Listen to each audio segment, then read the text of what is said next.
Chapter 1. Arriving in Hogarth Street. The sun hung low in the sky, casting a golden hue over the rows of tidy bungalows along Hogarth Street. It was a neighborhood that exuded charm, a place where life unfolded in harmony beneath the outstretched arms of ancient oak trees. Families knew one another by name, children frolicked with unrestrained laughter, and a sense of belonging wove itself into the fabric of the community. This particular evening, as shadows stretched across manicured lawns and the faint aroma of neighborhood barbecues scented the air, an unfamiliar car made its way down Hogarth Street. Behind the wheel was a woman with chestnut hair framing kind, green eyes. In the passenger seat sat a broad-shouldered man, his striking features softened by a gentle smile. In the back seat, a boy and girl peered out the windows, their small faces glowing with curiosity. The twins, no older than 5, seemed filled to the brim with barely contained excitement. The car glided to a stop in front of an elegant 2-story home distinguished by a sprawling front porch. A sign on the lawn declared the house as sold in bold red letters. Mrs. Eleanor Thompson, matriarch of Hogarth Street, paused her evening watering to observe the new arrivals. From her vantage point, she watched as the family climbed out of the car and took in their surroundings. The woman had a graceful air about her, while the man stood tall and steady beside her. The twins practically vibrated with enthusiasm, skipping and pointing at various discoveries. Newcomers, looks like. And quite the charming family, Eleanor remarked to herself. Despite the late hour, she knew word would travel fast about the neighborhood's newest residents. Hogarth Street had a way of enveloping newcomers in its embrace, making them feel as though they had always belonged. Eleanor smiled, breathing in the sweet aroma of freshly cut grass. She had a good feeling about these new neighbors. With warm greetings and even warmer apple pie, the community would surely make them feel at home. Eleanor stood, straightened the skirt of her housecoat, and headed for the front door. She wasn't about to pass up this first opportunity to welcome them to Hogarth Street. Stepping onto the porch, Eleanor raised a hand in greeting. "Good morning," she called out. The family turned in surprise, then broke into smiles at her warmth. The woman approached first, her green eyes sparkling. "Hello there. You are the very first neighbors we are meeting." Eleanor beamed. "So you are new neighbors. I'm Eleanor Thompson, I live just down the road." She extended her hand. "Welcome to Hogarth Street. It's lovely to meet you," the woman replied, shaking Eleanor's hand graciously. "I'm Katherine West." Over Katherine's shoulder, Eleanor spied the man and twins lingering by the SUV. "Please introduce me to the rest of your lovely family," she encouraged. Katherine turned. "Of course. This is my husband Josh, and our twins, Sarah and Jason." Josh gave a polite nod as he approached. "Nice to meet you, Mom." Meanwhile, the twins hid shyly behind their father's legs. Eleanor bent down with a warm smile. "Well, aren't you two just the sweetest things," she exclaimed. "I have some fresh-baked chocolate chip cookies just inside. Would you like to share some with me?" At the mention of cookies, the twins exchanged elated looks before glancing up at their parents. Katherine let out a small laugh. "I think you just found a quick way into their hearts, Miss Thompson." "Please, call me Eleanor." She straightened, sensing this was the beginning of a lovely new friendship on Hogarth Street. "Why don't you all come over for coffee later this afternoon? I'd love to welcome you to the neighborhood properly." Katherine and Josh shared a brief look. "We'd be delighted," Katherine responded after a moment. "Wonderful." Eleanor clasped her hands together. "Say around 3 p.m? I'll invite some of the other neighbors so you can get acquainted." "That sounds lovely. We'll see you then." Katherine gave a gracious smile before steering her family back towards their car. Eleanor watched the Wests pull out of their driveway, considering the intriguing newcomers. Though they had seemed receptive to her invitation, she detected a certain guardedness about them.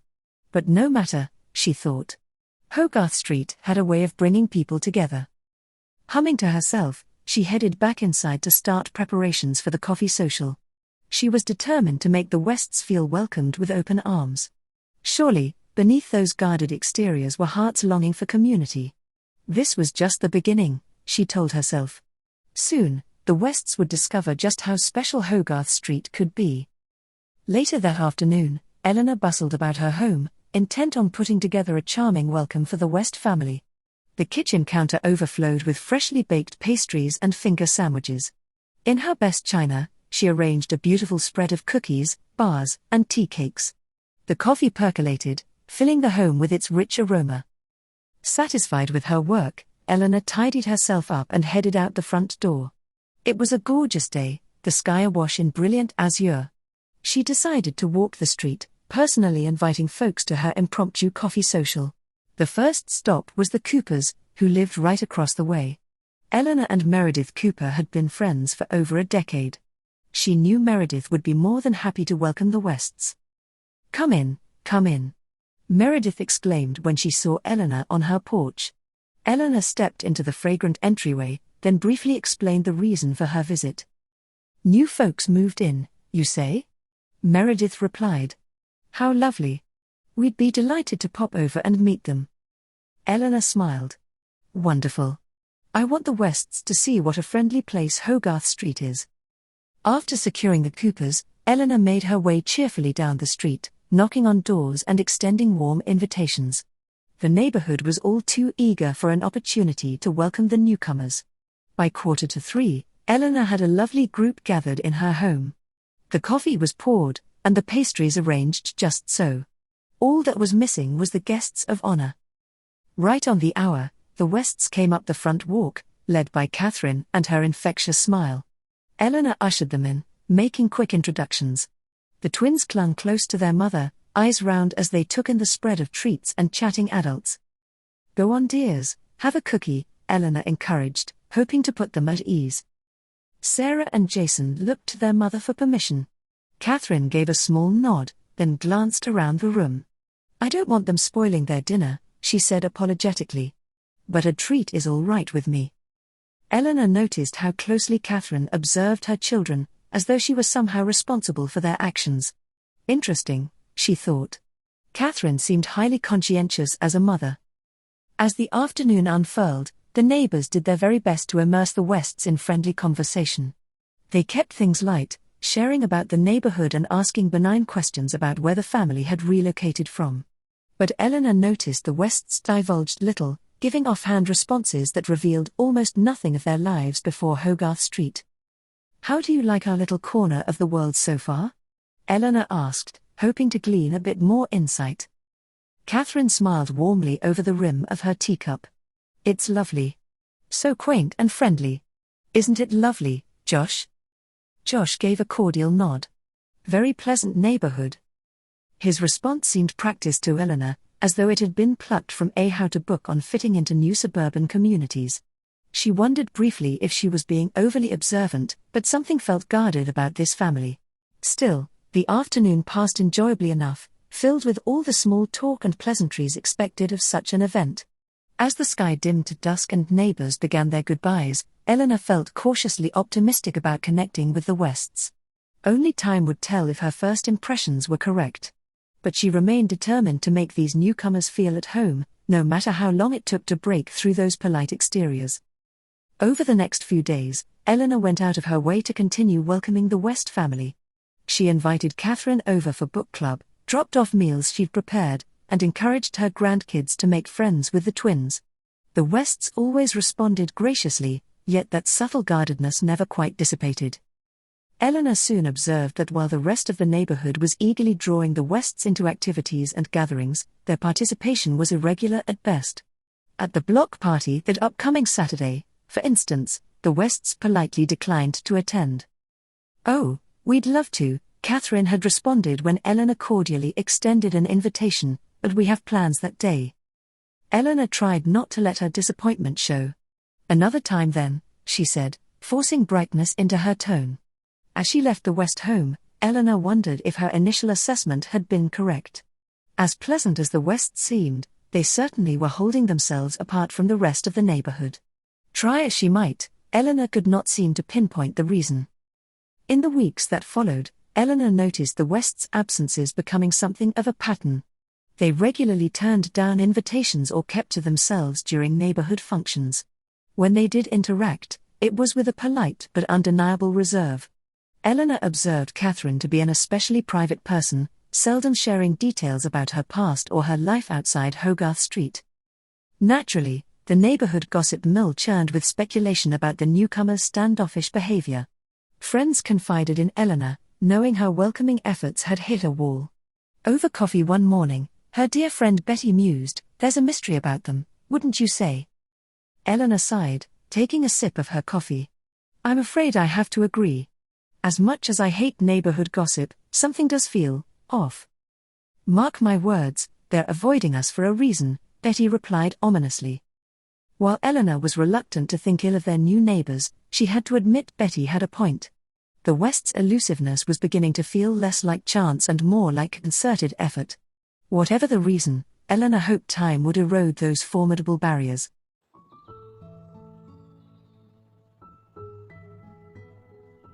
Chapter 2.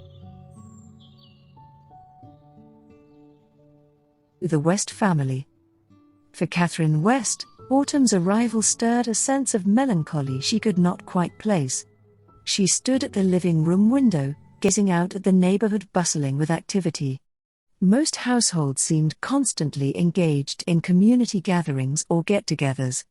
Just yesterday, the Thompsons had hosted an impressive Halloween party which the entire block attended.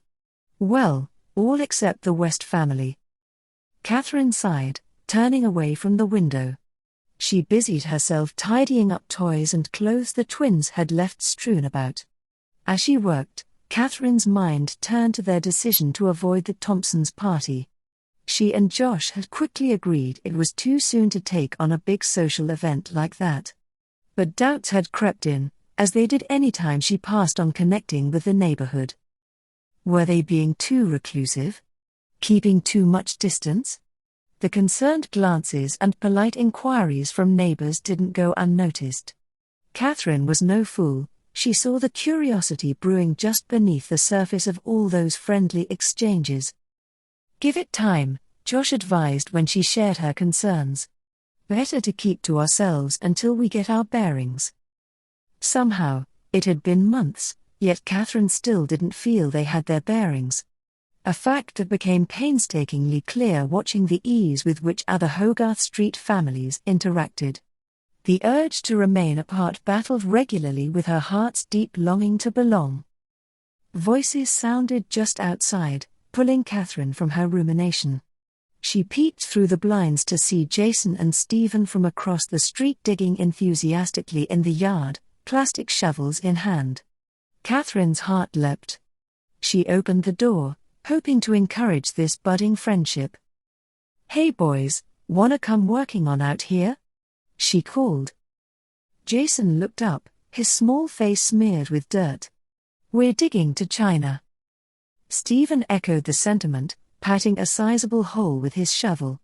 "It's gonna take us all day probably." Katherine smiled. "I bet you'll get there. Once you do, you'll have to tell me all about it." The boys beamed, thrilled at the endorsement of their makeshift archaeological dig. Watching Jason connect with a neighbor his age kindled a spark of joy in Katherine's heart. "Maybe we do need to come out of our shell a little," she thought. We could never have predicted how welcoming this place would be. It was time she and Josh had an honest discussion about letting their guard down. Just then, the rumble of an engine broke the stillness of the street. Katherine glanced up to see a nondescript white van slowly coming their way. It crawled past the West home, then Stephen's, before parking a few houses down. She watched a utility worker exit the van and make his way towards the rear of a home, toolbox in hand. Must be a scheduled repair job, Katherine mused. She turned her attention back to the boys' energetic digging efforts. Until two more workers emerged from the van. Then two more. Katherine's internal alarm bells began sounding. Utility teams were usually solo workers, maybe two at most. So what was this? Katherine stepped into the yard, her eyes fixed on the van. "Stephen, I think your mom wanted you home for lunch soon. You boys can play more later." Stephen didn't argue. He and Jason dropped their shovels and headed across the street. Katherine continued watching the van, straining to see what the workers were doing congregated on the sidewalk. After a moment, they broke apart, walking in different directions along the street.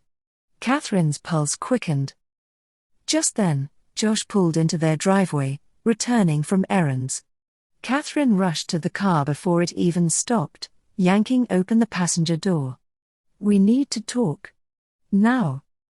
Josh's face registered surprise at her urgency. Katherine quickly explained the van and the workers that had her so unsettled. As she talked, she noticed Josh's jaw tighten. By the time she finished, her husband's expression had turned grim. He exited the car and took her arm, leading them swiftly into the house. Once inside, Josh turned and met her eyes. "Pack bags. As much as we can carry, only the essentials. We need to go." Katherine paled. Panic constricted her chest at the prospect of having to run again so soon. They'd only just found this haven on Hogarth Street. Josh seemed to read her thoughts. He moved closer, grasping her shoulders in his steady hands. "Hey, look at me. It's going to be okay. We've got this." His words were meant to reassure, but Katherine heard the edge in his voice. The anxiety. Josh was just as thrown as she was at the possibility of their past catching up to them. But he maintained a calm demeanor, ever the protector. Katherine nodded, knowing time was of the essence. They quickly moved through the house, gathering clothes, valuables, and whatever supplies would travel with ease. Into each backpack and bag, Katherine packed a silent prayer that this would not be their exit.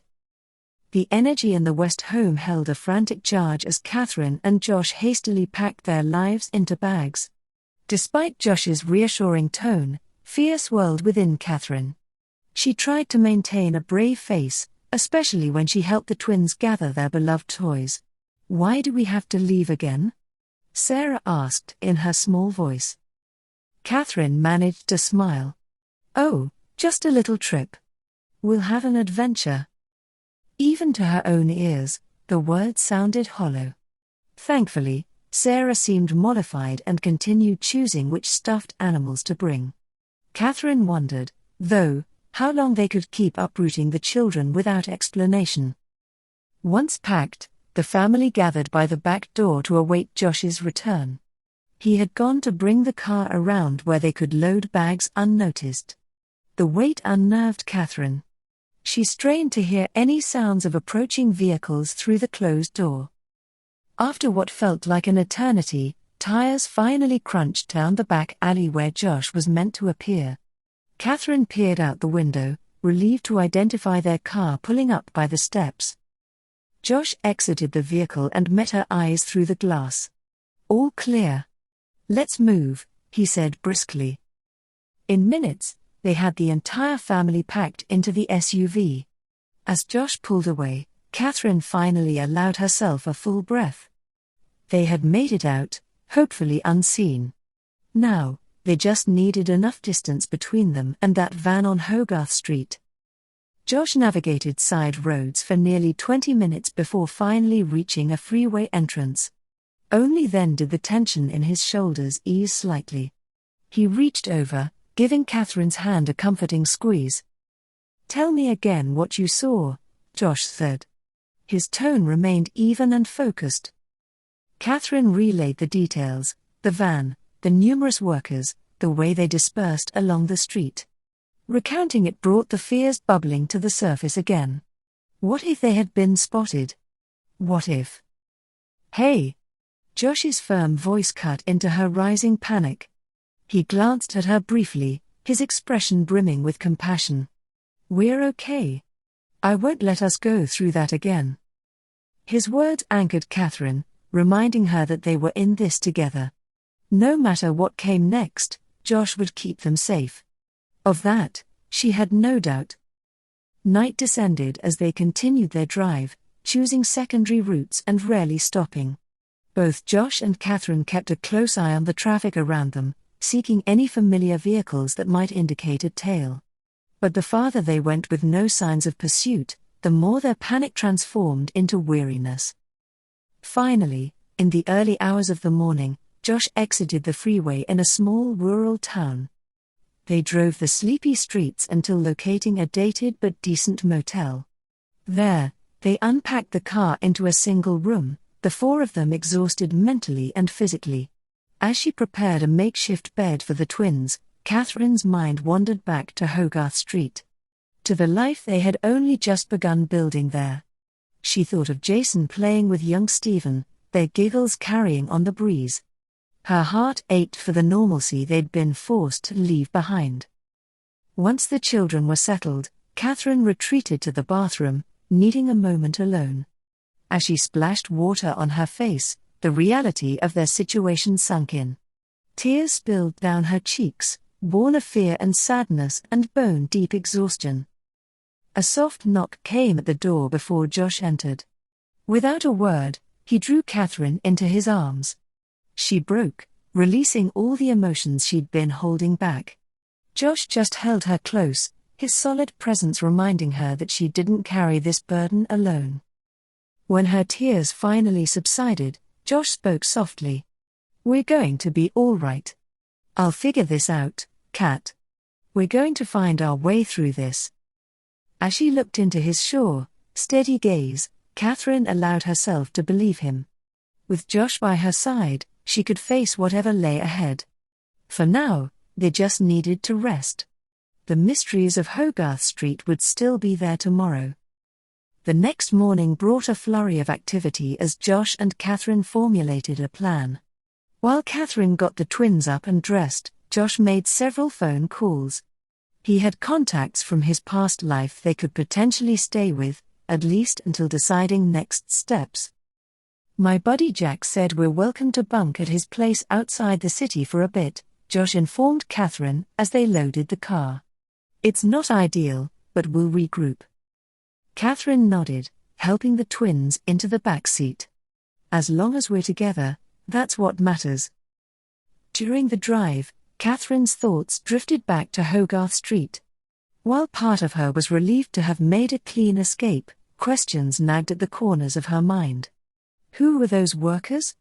Had someone really discovered where she and Josh had settled? And if so, what did that mean for their future?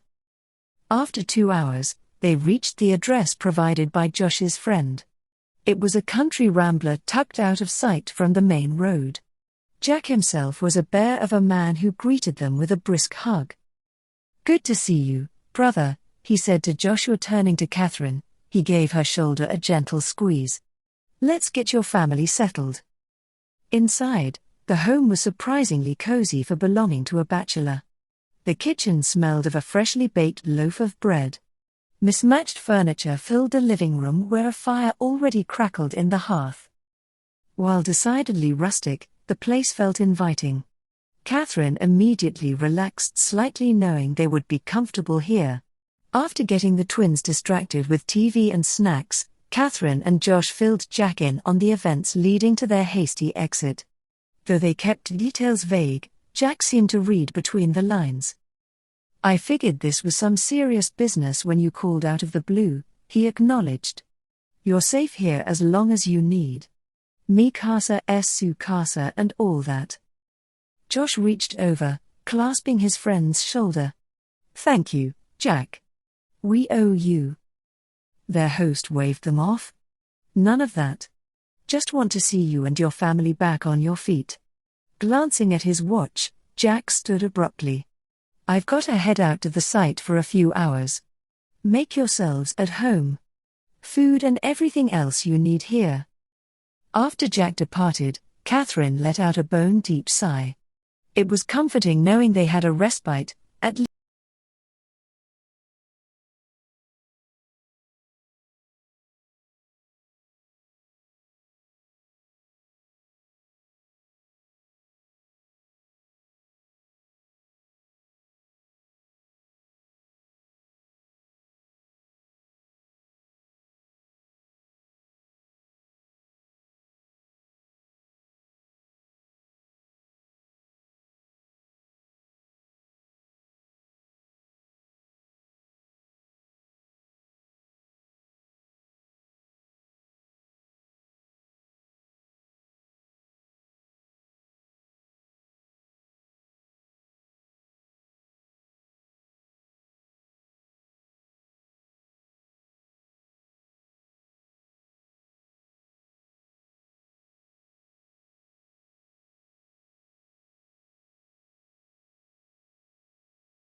Chapter 3. The Cabin. Over the next few weeks, the West family slowly adjusted to their new secluded life in the remote cabin. After years spent looking over their shoulders, constantly on the move, Katherine felt immense relief being safely hidden away from the dangers that had uprooted their lives. Here, no one could find them or disrupt their tentative peace. She appreciated the privacy the woods granted. Miles from the nearest town, they were removed from prying eyes and questions. Katherine no longer had to worry about slipping up or being recognized as she went about each day. They could finally exhale, even if just for a moment. Josh still traveled frequently to surrounding towns for supplies and information as they sought to better understand the reason why Carmen's people are after Kate's abilities. But mostly, the family kept to themselves, focusing on creating some semblance of normalcy. The days fell into a steady rhythm. Katherine reveled in leisurely mornings, sipping coffee on the porch, watching the mist rise over the mountains. The twins filled the afternoons with homeschool lessons and lively play. After years of volatility, this simple routine felt like a grounding force. Evenings were spent cooking hearty meals in the antique kitchen, reading by the crackling fire, and stargazing out on the deck. The dazzling night sky so far from city lights was a sight to behold. On clear nights, shooting stars streaked above them, pinpricks of magic in the darkness. When snow fell, they bundled up to explore the hushed, glittering woods. Icicles hung from every branch, reflecting rainbow fractals in the sunlight. These winding trails wove through nature's wonderland became their new playground. Then comes springtime, with each new delight, butterflies flocking the meadow, beavers building a lodge in the pond, baby deer peeking from the underbrush. Katherine's heart felt full to bursting. After so much loss and uncertainty, this sanctuary of natural splendor was a soothing balm. Still, even in this idyllic setting, dread was ever present beneath the surface, an undercurrent Katherine couldn't escape. No matter how lovely each moment, the threat of their safety being ripped away loomed. She found herself bracing for the day their location would be discovered and running would resume. She began obsessively combing articles and police reports for any signs they had been tracked. Each unfamiliar sound put her body on high alert. Protection spells became part of her daily routine, though she wondered if any magic could withstand the hunting technology of bio-tech. Katherine can still vividly remember her very first unsettling encounter with Carmen's threatening men years ago. It was during a heated high school debate competition when the stakes and tensions were running high. In an unguarded moment, Katherine had accidentally voiced aloud the exact rebuttal point her opponent was about to make before he had spoken. Flustered, her competitor responded incredulously, "How did you possibly know that is what I was going to say next?" "I hadn't said anything yet." Katherine immediately realized her grave mistake as she noticed a peculiar man who had been intently watching the debate from the audience suddenly stand up in the back. Her heart began pounding as he stared at her with an unreadable but disconcerting expression. As soon as the debate sessions ended, Katherine hurried back to the crowded hallway, hoping naively that the unnerving man had simply left. But moments later, as she was gathering her belongings, he suddenly materialized and sat down uncomfortably close beside her on the bench. Katherine froze and braced herself as he began casually peppering her with increasingly pointed and intrusive questions about her intuitive abilities that she was wholly unprepared to answer or deflect. Thankfully, Katherine spotted her boyfriend Josh headed her way through the busy hallway and frantically signaled him to approach. Always quick on his feet, Josh immediately called out loudly for Katherine that the principal urgently needed to see her in his office right away. Gratefully seizing the excuse for escape, Katherine pretended to gather her things in a flustered rush, while Josh took her arm firmly to guide her away from the stranger still pressing for details about her perceptiveness. As they briskly walked down the hall, Katherine's gut whispered the man was not fooled so easily and would continue tailing them. Sure enough, She glimpsed him following discreetly but closely behind them against the crowd. Reacting quickly, Josh pulled Katherine down an empty side staircase and they swiftly made their way towards the principal's private exterior window. After hurriedly climbing out together, they dropped into the bushes below and crept around the corner of the building towards the parking lot. Thankfully, Josh's motorcycle was parked close by and they were able to jump on and speed away just in time before the man or any of his associates spotted them fleeing the school grounds. But Katherine would never forget the chilling cat-like stare of intrigue he had fixed her with from the moment their eyes locked during the debate, like prey caught in a trap. His was clearly no casual interest. She shuddered involuntarily, remembering the disturbing gleam of someone who meant harm. In that heart-pounding moment, her youthful innocence had died abruptly. She now understood there were predators in this world who would seek to exploit her gifts given the chance. Nowhere was truly safe so long as darkness coveted the light within her. Looking back years later, that alarming debate encounter had been the first ominous sign of unseen dangers awakened by her lapse in caution. If only she had learned from the close call to better guard her intuitive abilities from that day forward, perhaps tragedy could have been avoided. But foolishly she had lowered her defenses again, unaware of forces circling them already. However, the important lesson that horrific day imprinted on her now was that there could be no more unguarded reckless moments exposing her perceptual gifts without care of who observed. Her spirit longed to embrace life freely, but these restrictive blinders were necessary armor. She had unwittingly stepped too far from the shadows then. But never again. Her insight must remain locked away for all their safety. Light's spirit must sometimes dwell in darkness until the time was right. After the alarming close call at the debate tournament exposed Katherine's special intuitive abilities to those who would seek to exploit them, it was clear remaining in her hometown was far too risky. Word of what had happened would undoubtedly spread, putting her and her family in danger. She needed to disappear immediately before more sinister forces came hunting.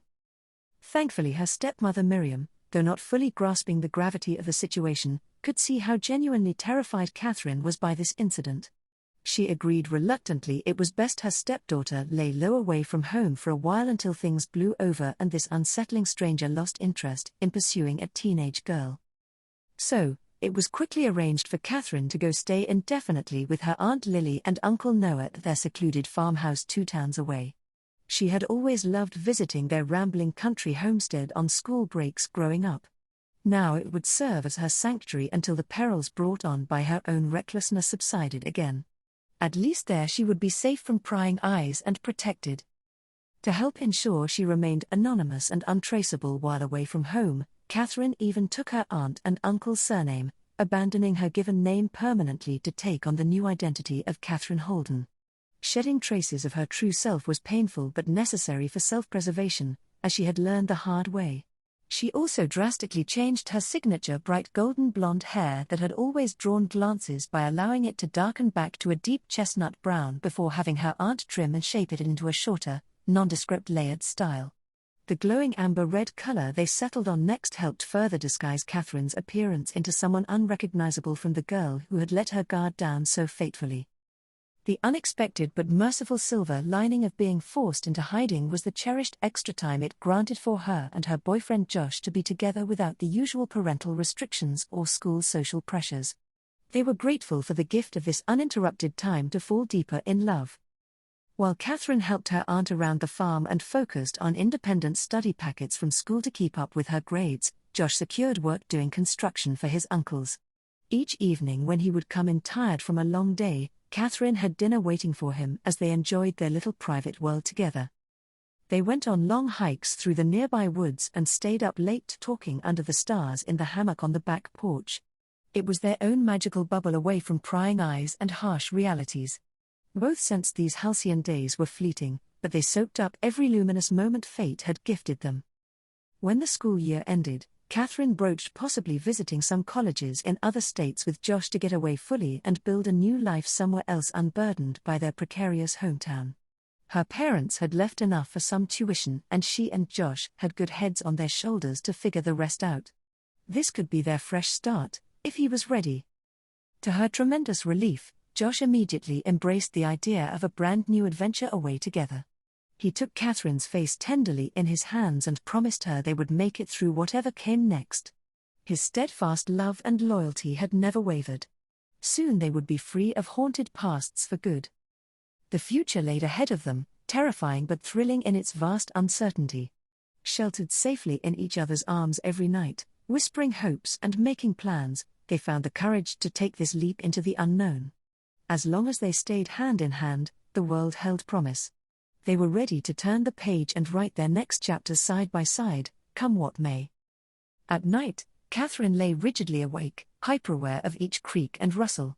She realized no scenic view could eclipse the terror of knowing deadly forces sought to exploit her and her extraordinary twins. Their picturesque cabin respite offered no real shelter from that harrowing reality. Still, the gift of this time together was not lost on her. She soaked up every peaceful memory like a balm for the battles to come, reading bedtime stories, knitting scarves by the fire, surrounded by those she loved most. For now, they would carry on, persevering through fear just to glimpse beauty. Katherine prayed with everything in her soul that it would be enough. By early January, Josh finally had updates from his sources. The strange men back in Hogarth Street had indeed been biotech's agents searching for them. But thanks to their hasty exit, the trail had gone cold. "We're ghosts again," Josh proclaimed, clearly relieved as he read the latest news reports showing no signs of discovery. Katherine felt her anxiety lessen slightly at his words, though doubt still lingered in her mind. Could they ever truly vanish? Or was this just another temporary illusion of safety, fragile as glass? She tucked away the worries churning within, not wanting to disrupt this rare moment of hope. Soon Josh began enthusiastically describing potential new safe house locations to flee to next. He spoke of a charming rural town 2 hours north called Walden Grove, the perfect place to disappear into. Katherine allowed herself to envision starting over there, the twins happily attending a small school, her and Josh sipping coffee together on a secluded porch. After years of transience and darkness, she craved nothing more than a quiet, ordinary life. Just a trace of normalcy, even for a short while, would be enough to revive her weary soul. As Josh wrapped her in a reassuring hug, he affirmed confidently, "One more new beginning. We can do this." But Katherine noticed the edge underlying his voice, betraying his own doubts. She said nothing, simply tucking herself closer into his sturdy chest, drawing courage from his strength as she had so many times before. Surely, after everything they had endured, all the years spent alone desperately fighting unseen forces, they were owed some flicker of peace? She clung fiercely to this hope, fragile as it was. It was all that kept them pushing onward. But as they retired for the night, Katherine noted how the inky darkness outside seemed to press in closer around their secluded cabin. A heavy silence hung in the air, punctuated only by the rustling of trees that set her nerves on edge. She lay rigidly awake, straining her ears for any concerning sound, a snapped branch, footsteps crunching leaves, doors being smashed in. Josh's slow breaths beside her indicated he had fallen into fitful sleep, though she knew his slumber was equally fragile, rent by dreams of lurking perils. Katherine wondered if the morning would bring news of another close call or if today's reprieve could be trusted. Either way, she knew their days here were now numbered. Soon they would be thrust back into the fugitive existence that had become their norm. She mentally prepared for their next disappearance, recalling the drill, cutting ties, covering tracks, leaving no trace of their presence. It was a ritual she could perform in her sleep at this point. What wore her down was being always poised to flee, never feeling safe. Katherine longed to settle somewhere, establish roots, watch her children flourish instead of constantly uprooting them. She imagined a different version of herself, untainted by trauma, one who wasn't perpetually hunted, who didn't startle at every sound. A normal mother who didn't have to conceal bruises and lies. But she knew that woman only lived in impossible daydreams. Reality was learning to find beauty in the few stolen moments between running and fighting. Making warm meals, reading bedtime stories, stargazing, these became her acts of resistance. Survival was stitching shards of joy between the darkness. For now, Katherine would cherish this brief respite, sleeping in her husband's arms within walls that almost felt like home. But she could already sense time was running out on this latest refuge. As threats loomed, she could only hope that whatever came next, they would somehow find the strength to face together.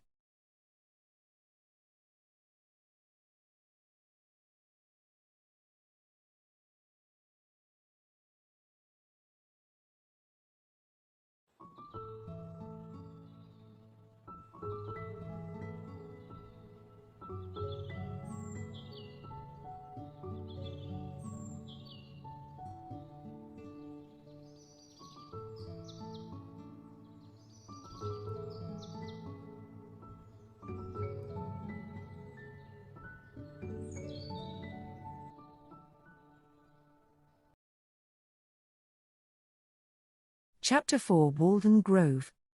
Walden Grove proved to be a tranquil village nestled in the gentle, wooded hills just as Josh had promised. Driving in, Katherine was instantly charmed by the quaint main street lined with brick buildings and overflowing flower boxes. Neighbors waved warmly as the West family moved into a tidy yellow bungalow on a quiet block nearby. After months spent in a dreary motel and the isolated cabin, this cheerful little house felt full of promise. Katherine stood in the front yard taking in the cozy wraparound porch and flower beds brimming with pink peonies. For the first time in forever, she allowed a flicker of hope to glow inside for the life they could build here. As always, the Wests proceeded cautiously at first, not wanting to draw suspicion by remaining too aloof. Katherine slowly formed connections by attending PTA meetings and school events for the twins. Josh picked up odd construction jobs around town, chatting amiably with co-workers over lunch breaks. Bit by bit, they inched out of the shadows of isolation. Josh volunteered as Little League coach for the boys' new baseball team. Katherine offered to run the school science fair. Though always guarded about sharing too much, just being present and engaged within the community felt like a salve. By the time vibrant spring arrived, Katherine noticed she was smiling often as she tended her rose bushes and walked the twins to the bus stop each morning. Josh whistled while tinkering in the yard on weekends as their home filled with laughter once more. The twins made fast friends with kids who lived down the street, soon pleading for a puppy and bike riding privileges.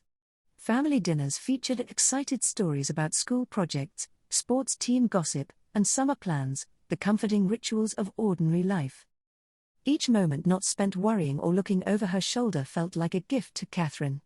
The very ordinariness of this existence made it precious after so many years deprived of stability.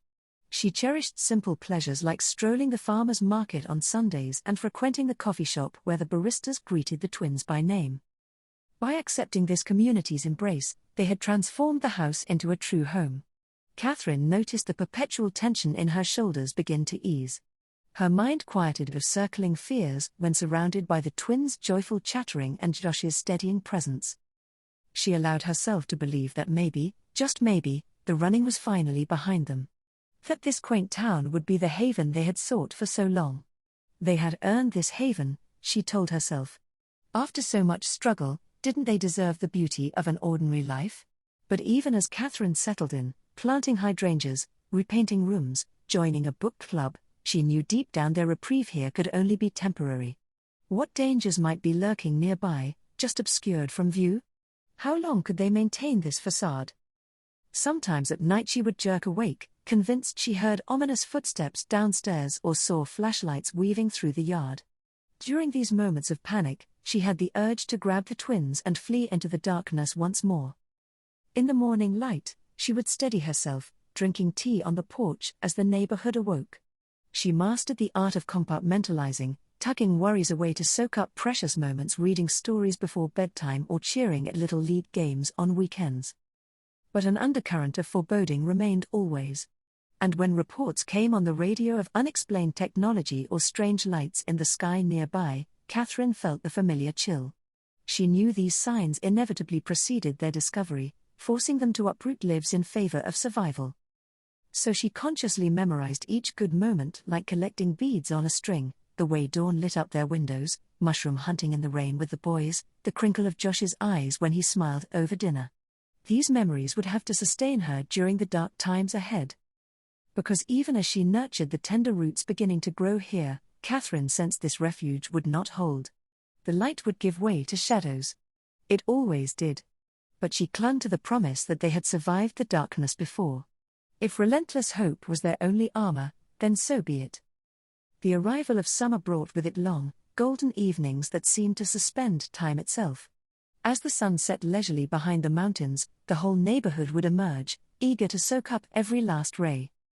Kids dashed around playing ball in their yards while parents gathered on porches and patios, chatting over glasses of iced tea or tending to barbecue grills sending up plumes of savory smoke. Laughter and lively conversation carried on the quiet streets as day softened slowly into dusky twilight. The West family found themselves regularly joining these impromptu backyard gatherings with their newfound friends and neighbors. Lingering together as stars blinked into view overhead, They strengthened bonds simply through sharing stories, meals, and quiet moments. Katherine learned about Betty's prize-winning rose garden and Miguel's hopes of starting his own carpentry business. She opened up about her passion for astronomy and painting watercolors on weekends. Under the glow of fireflies and patio lights, it felt natural to let her guard down bit by bit. Being part of this community filled a gaping need for connection after years spent constantly uprooting their lives.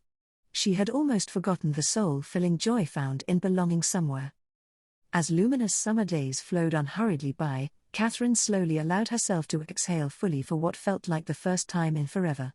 She eased into the cadence of ordinary life in Walden Grove, weekend trips to the ice cream parlor downtown, frequenting the library's summer reading program with the twins, stopping to chat with townsfolk while running errands.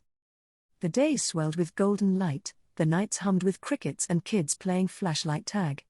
All around them, life flickered with gentle routine.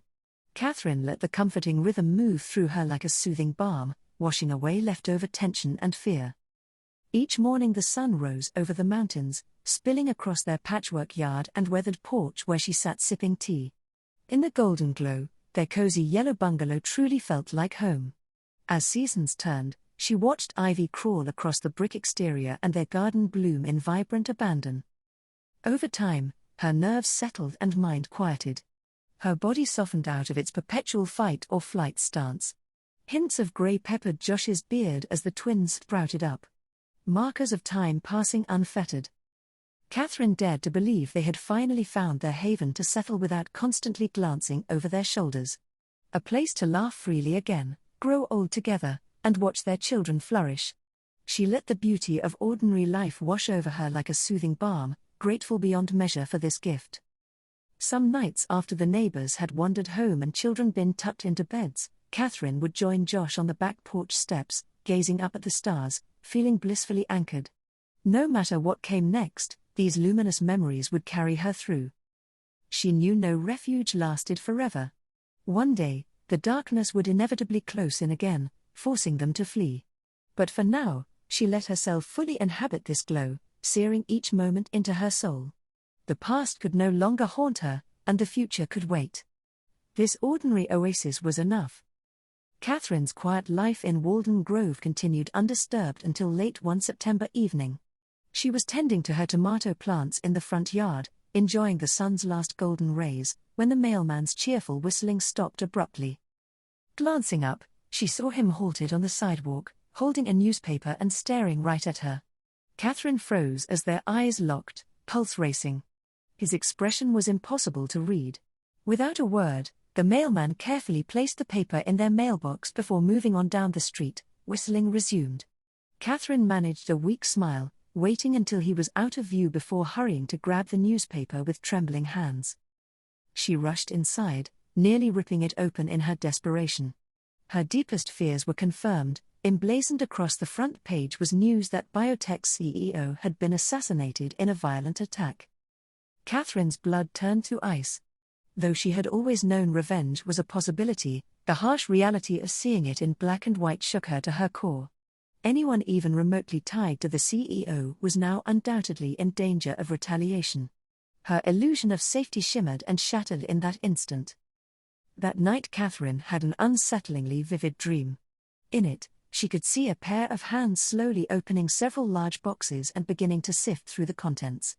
At first only the hands were visible, but gradually the camera angle widened until she could clearly make out the face of the person sorting through the boxes. Katherine's heart nearly stopped when she recognized the distinct features of the same older man who had approached her years ago after the debate tournament, the first ominous sign of looming dangers drawn by her exposed intuitive abilities. She was wrenched violently from sleep at the shock of seeing that man's menacing visage again after all this time. Shaken, Katherine sat upright in the darkness, trying to slow her pounding heart as the harrowing implications sunk in. This was undoubtedly a warning sign from her subconscious that their location had been discovered and their sanctuary here compromised. Those ruthless people had managed to track her and Josh down once again despite all their careful precautions. With escalating panic, The memories suddenly came flooding back to Katherine of another terrifying dream encounter with a fellow gifted woman named Sylvia, who had first made her aware of the true monstrous nature of the biotech corporation and the grave dangers she now faced personally. Sylvia had come to her. She suddenly appeared next to her in a coffee shop. She urgently warned Katherine about the dangers lurking in biotech. Sylvia openly confessed that she too had been born with similar intuitive abilities and that it had led to her ultimately being captured and imprisoned by biotech scientists to be experimented on like a lab rat. She described being subjected to countless intrusive tests and exams as they obsessively tried extracting and quantifying information from her psychic senses in sterile labs. But the worst was yet to come, she discovered, when she crossed paths with another detainee who said Sylvia would be wise to attempt escape immediately before her next round of exponentially more invasive experiments began. This young woman confided to Sylvia in secret that she had witnessed with her own eyes the new phase of experimentation that others with abilities like Sylvia's were being forcibly subjected to by researchers. She had watched powerlessly as they strapped down a terrified teenage girl who was Sylvia's age to a gurney and began administering progressively higher levels of electroshock directly to her brain in an attempt to push the mind's latent capacities even further. But the violent convulsions from the shocks proved too much and ended up tragically frying the poor girl's brain to death right there in the lab. Armed with this horrifying knowledge, Sylvia knew she didn't have long before meeting the same barbaric fate. So the next time she was granted a bathroom trip down an empty hall, she managed to break the lock and squeeze out a small window to escape the facility, fleeing for her life. She had found a delivery truck idling by the gate that gave her quick escape from the hellish compound before they could even sound alarms. It was Katherine's turn to run now too, if she valued her future. The message had been received. That night, Katherine hardly slept, every creak and rustle setting her nerves on high alert once more. By dawn, her mind was made up, the familiar panic and paranoia now coursed through her veins, erasing any complacency. Even if she wanted to cling to this tranquil life a bit longer, she knew staying was no longer an option. Breakfast was a somber, hurried affair. As soon as Josh returned from work, they began making urgent plans in hushed voices, careful to not alarm the twins. They packed emergency go bags, arranged to sell the house quickly to an out-of-town buyer, scouted for the next sanctuary far away. The old rituals provided small comfort despite years of practice. Katherine's heart felt leaden as she imagined having to say goodbye to everything they had built here, the cheerful yellow house with ivy crawling up brick, her garden vibrating with bees, the twins' school friends who had become family. Leaving their haven behind would be yet another painful extraction, another uprooting, fresh wounds laid upon old scars. But she knew what was coming for them would be far worse if they stayed. Despite the anguish, Katherine did what needed to be done, numbly moving through motions. Her mind had already leapt ahead, bracing for the next unknown, finding solace only in her family's nearness, Josh's steady strength, the twins' joyful innocence she ached to preserve. She clung to fierce hope that somehow their love would continue lighting the way through the darkness descending once more. So, she packed their lives efficiently into boxes yet again. Katherine let the beauty of their brief respite here sink into her bones, fortifying her for future trials. Those memories would have to sustain them now. Because she could already feel the light receding, overshadowed by encroaching dangers. Their time hidden in plain sight was over. Running was their only chance to keep one step ahead, to stay together, to survive. Once again, they would disappear into the night.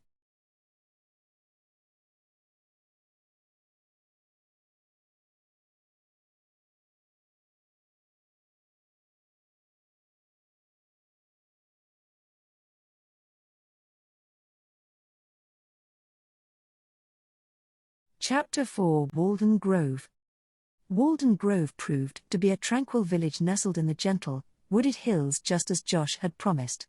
Driving in, Katherine was instantly charmed by the quaint main street lined with brick buildings and overflowing flower boxes. Neighbors waved warmly as the West family moved into a tidy yellow bungalow on a quiet block nearby. After months spent in a dreary motel and the isolated cabin, this cheerful little house felt full of promise. Katherine stood in the front yard taking in the cozy wraparound porch and flower beds brimming with pink peonies. For the first time in forever, she allowed a flicker of hope to glow inside for the life they could build here. As always, the Wests proceeded cautiously at first, not wanting to draw suspicion by remaining too aloof. Katherine slowly formed connections by attending PTA meetings and school events for the twins. Josh picked up odd construction jobs around town, chatting amiably with co-workers over lunch breaks. Bit by bit, they inched out of the shadows of isolation. Josh volunteered as Little League coach for the boys' new baseball team. Katherine offered to run the school's science fair. Though always guarded about sharing too much, just being present and engaged within the community felt like a salve. By the time vibrant spring arrived, Katherine noticed she was smiling often as she tended her rose bushes and walked the twins to the bus stop each morning. Josh whistled while tinkering in the yard on weekends as their home filled with laughter once more. The twins made fast friends with kids who lived down the street, soon pleading for a puppy and bike riding privileges. Family dinners featured excited stories about school projects, sports team gossip, and summer plans, the comforting rituals of ordinary life. Each moment not spent worrying or looking over her shoulder felt like a gift to Katherine. The very ordinariness of this existence made it precious after so many years deprived of stability. She cherished simple pleasures like strolling the farmers' market on Sundays and frequenting the coffee shop where the baristas greeted the twins by name. By accepting this community's embrace, they had transformed the house into a true home. Katherine noticed the perpetual tension in her shoulders begin to ease. Her mind quieted of circling fears when surrounded by the twins' joyful chattering and Josh's steadying presence. She allowed herself to believe that maybe, just maybe, the running was finally behind them. That this quaint town would be the haven they had sought for so long. They had earned this haven, she told herself. After so much struggle, didn't they deserve the beauty of an ordinary life? But even as Katherine settled in, planting hydrangeas, repainting rooms, joining a book club, she knew deep down their reprieve here could only be temporary. What dangers might be lurking nearby, just obscured from view? How long could they maintain this facade? Sometimes at night she would jerk awake, convinced she heard ominous footsteps downstairs or saw flashlights weaving through the yard. During these moments of panic, she had the urge to grab the twins and flee into the darkness once more. In the morning light, she would steady herself, drinking tea on the porch as the neighborhood awoke. She mastered the art of compartmentalizing, tucking worries away to soak up precious moments reading stories before bedtime or cheering at Little League games on weekends. But an undercurrent of foreboding remained always. And when reports came on the radio of unexplained technology or strange lights in the sky nearby, Katherine felt the familiar chill. She knew these signs inevitably preceded their discovery, forcing them to uproot lives in favor of survival. So she consciously memorized each good moment like collecting beads on a string, the way dawn lit up their windows, mushroom hunting in the rain with the boys, the crinkle of Josh's eyes when he smiled over dinner. These memories would have to sustain her during the dark times ahead. Because even as she nurtured the tender roots beginning to grow here, Katherine sensed this refuge would not hold. The light would give way to shadows. It always did. But she clung to the promise that they had survived the darkness before. If relentless hope was their only armor, then so be it. The arrival of summer brought with it long, golden evenings that seemed to suspend time itself. As the sun set leisurely behind the mountains, the whole neighborhood would emerge, eager to soak up every last ray. Kids dashed around playing ball in their yards while parents gathered on porches and patios, chatting over glasses of iced tea or tending to barbecue grills sending up plumes of savory smoke. Laughter and lively conversation carried on the quiet streets as day softened slowly into dusky twilight. The West family found themselves regularly joining these impromptu backyard gatherings with their newfound friends and neighbors. Lingering together as stars blinked into view overhead, they strengthened bonds simply through sharing stories, meals, and quiet moments. Katherine learned about Betty's prize-winning rose garden and Miguel's hopes of starting his own carpentry business. She opened up about her passion for astronomy and painting watercolors on weekends. Under the glow of fireflies and patio lights, it felt natural to let her guard down bit by bit. Being part of this community filled a gaping need for connection after years spent constantly uprooting their lives. She had almost forgotten the soul-filling joy found in belonging somewhere. As luminous summer days flowed unhurriedly by, Katherine slowly allowed herself to exhale fully for what felt like the first time in forever. She eased into the cadence of ordinary life in Walden Grove, weekend trips to the ice cream parlor downtown, frequenting the library's summer reading program with the twins, stopping to chat with townsfolk while running errands. The days swelled with golden light, the nights hummed with crickets and kids playing flashlight tag. All around them, life flickered with gentle routine. Katherine let the comforting rhythm move through her like a soothing balm, washing away leftover tension and fear. Each morning the sun rose over the mountains, spilling across their patchwork yard and weathered porch where she sat sipping tea. In the golden glow, their cozy yellow bungalow truly felt like home. As seasons turned, she watched ivy crawl across the brick exterior and their garden bloom in vibrant abandon. Over time, her nerves settled and mind quieted. Her body softened out of its perpetual fight or flight stance. Hints of grey peppered Josh's beard as the twins sprouted up. Markers of time passing unfettered. Katherine dared to believe they had finally found their haven to settle without constantly glancing over their shoulders. A place to laugh freely again, grow old together, and watch their children flourish. She let the beauty of ordinary life wash over her like a soothing balm, grateful beyond measure for this gift. Some nights after the neighbors had wandered home and children been tucked into beds, Katherine would join Josh on the back porch steps, gazing up at the stars, feeling blissfully anchored. No matter what came next, these luminous memories would carry her through.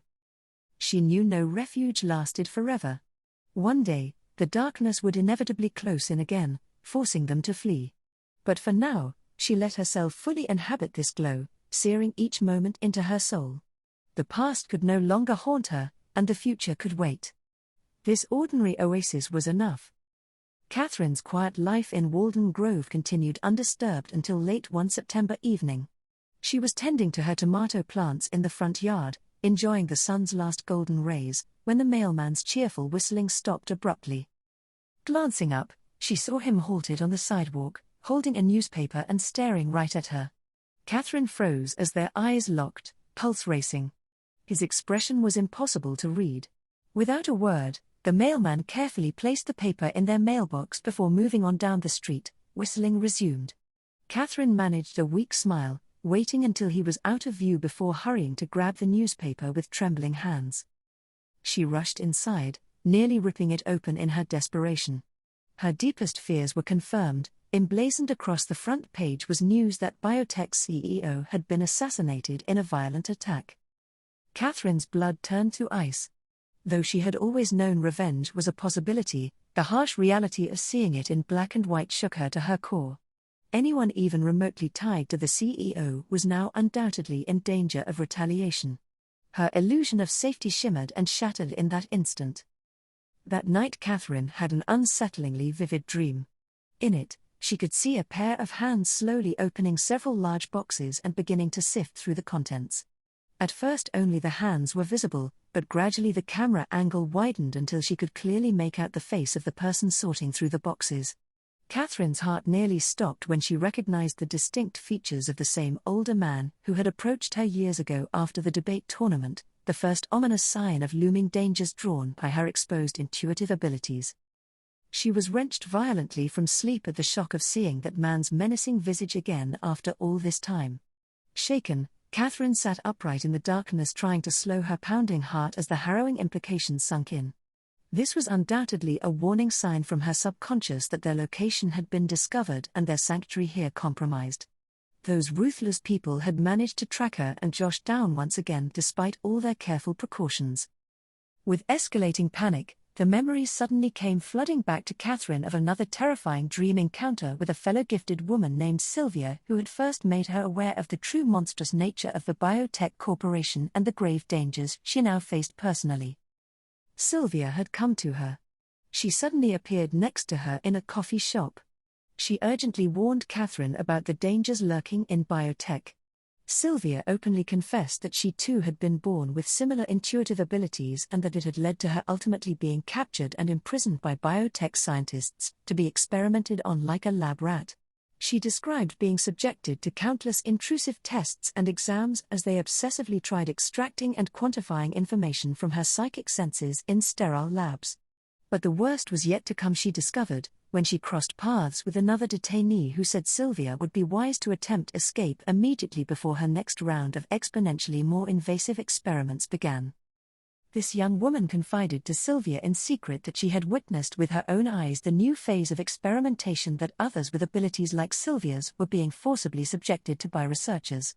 She had watched powerlessly as they strapped down a terrified teenage girl who was Sylvia's age to a gurney and began administering progressively higher levels of electroshock directly to her brain in an attempt to push the mind's latent capacities even further. But the violent convulsions from the shocks proved too much and ended up tragically frying the poor girl's brain to death right there in the lab. Armed with this horrifying knowledge, Sylvia knew she didn't have long before meeting the same barbaric fate. So the next time she was granted a bathroom trip down an empty hall, she managed to break the lock and squeeze out a small window to escape the facility, fleeing for her life. She had found a delivery truck idling by the gate that gave her quick escape from the hellish compound before they could even sound alarms. It was Katherine's turn to run now too, if she valued her future. The message had been received. That night, Katherine hardly slept, every creak and rustle setting her nerves on high alert once more. By dawn, her mind was made up, the familiar panic and paranoia now coursed through her veins, erasing any complacency. Even if she wanted to cling to this tranquil life a bit longer, she knew staying was no longer an option. Breakfast was a somber, hurried affair. As soon as Josh returned from work, they began making urgent plans in hushed voices, careful to not alarm the twins. They packed emergency go bags, arranged to sell the house quickly to an out-of-town buyer, scouted for the next sanctuary far away. The old rituals provided small comfort despite years of practice. Katherine's heart felt leaden as she imagined having to say goodbye to everything they had built here, the cheerful yellow house with ivy crawling up brick, her garden vibrating with bees, the twins' school friends who had become family. Leaving their haven behind would be yet another painful extraction, another uprooting, fresh wounds laid upon old scars. But she knew what was coming for them would be far worse if they stayed. Despite the anguish, Katherine did what needed to be done, numbly moving through motions. Her mind had already leapt ahead, bracing for the next unknown, finding solace only in her family's nearness, Josh's steady strength, the twins' joyful innocence she ached to preserve. She clung to fierce hope that somehow their love would continue lighting the way through the darkness descending once more. So, she packed their lives efficiently into boxes yet again. Katherine let the beauty of their brief respite here sink into her bones, fortifying her for future trials. Those memories would have to sustain them now. Because she could already feel the light receding, overshadowed by encroaching dangers. Their time hidden in plain sight was over. Running was their only chance to keep one step ahead, to stay together, to survive. Once again, they would disappear into the night. Chapter 5 On the Road Again. Katherine's worst fears were confirmed when Josh came home, his stony expression speaking volumes. Carmen's sudden assassination had sent shockwaves through the dark underworld, leaving chaos and reprisals in its wake. Their quiet life in Walden Grove had been the eye of the storm, but the ravaging dangers surrounding them could be ignored no longer. In hushed, somber tones Josh detailed the volatile situation, making it clear they needed to disappear immediately with no trace. Katherine felt a familiar darkness descending once more, threatening to crush their brief respite into dust. But this time, she refused to let panic take hold. The twins deserved untainted happy final memories here, not frightening disruption. So, Katherine resolved to hold herself together, at least until they were far away. She maintained a calm facade as they broke the news to the children, explaining they were going on an adventure to somewhere new and exciting. Their innocent, eager smiles very nearly broke her. But Katherine just hugged them tight and carried on with steady purpose. Over those last days, she focused on gently packing their lives as if for a short trip, keeping up the comforting illusion that there was still hope of returning one day. All the while, Katherine hid her terror that this was farewell to everything they had built here. She soaked up each last moment in their haven, reading bedtime stories by lamplight, kissing the twins' foreheads as they slumbered, memorizing the silhouette of Josh washing dishes in the window. Taking it all in with an ache in her soul before letting go. When neighbors came by with puzzled questions and casseroles, Katherine explained with a bittersweet smile that a new job opportunity had arisen unexpectedly. Only she and Josh knew this was their final goodbye. She held back tears, hugging them each a little tighter and longer. Nightfall brought one last stroll through rooms and gardens that had become home, saying silent prayers over the life they had carved out and now relinquished to forces beyond their control. As long as her family made it through intact, she told herself the rest did not matter. By dawn, Katherine had packed away any lingering doubt or sentimentality. Their emergency bags waited by the door. As the moving truck disappeared down the block, she took Josh's hand, holding tight to the only shelter she needed, the love, resilience, and hope flowing between them, lighting their way forward even in the darkest of times. They would start over, begin again, just as they had done so many times before. And maybe someday, somewhere, they would find a new place to shine their little light undisturbed, if only for a fleeting while. In the hours leading up to their departure, Katherine put on a brave face, pretending the move was by choice for an exciting new job opportunity. Only their neighbor Eleanor saw through the facade during her final goodbye visit. The kindly older woman wrapped Katherine in a fierce, knowing hug. "My door is always open if you need an escape, dear one," she whispered solemnly. Katherine just nodded, overcome with emotion, unable to speak around the lump in her throat. Eleanor's understanding meant the world in that heartbreaking moment. That evening, Katherine found she couldn't bear staying in the house, surrounded by their presence stripped away room by empty room. The barren walls and stacked boxes were reminders of yet another dream being ripped cruelly away by forces beyond their control. Instead, Katherine wandered through the silent rooms one last time alone, eyes closed, saying silent goodbyes. She trailed her fingers along the kitchen counters where they had shared nightly dinners, laughing over stories. In the living room, she could still envision Josh resting in his favorite chair, pipe in hand after long days working. Upstairs, she sat on the twins' stripped beds, remembering their morning routines, sleepy smiles, clothing selection debates, racing each other to get downstairs for breakfast. Each memory pierced her heart, but she absorbed the pain. It was her penance for failing to protect their refuge for even a year. In her own room, Katherine allowed the tears to finally fall. Here, Josh had soothed her panic after nightmares, assuring her this was home. She had let herself believe him, lowering her defenses. Now those dreams lay in ruins once more. Through the window, the moonlit yard was just visible, the towering oak tree, the homemade swing set, the garden patch with its faded scarecrow guardian. All the special touches that had made 14 Willow Lane theirs. It was no use wishing for what could not be. Tomorrow they would go, and this sanctuary would belong to someone else.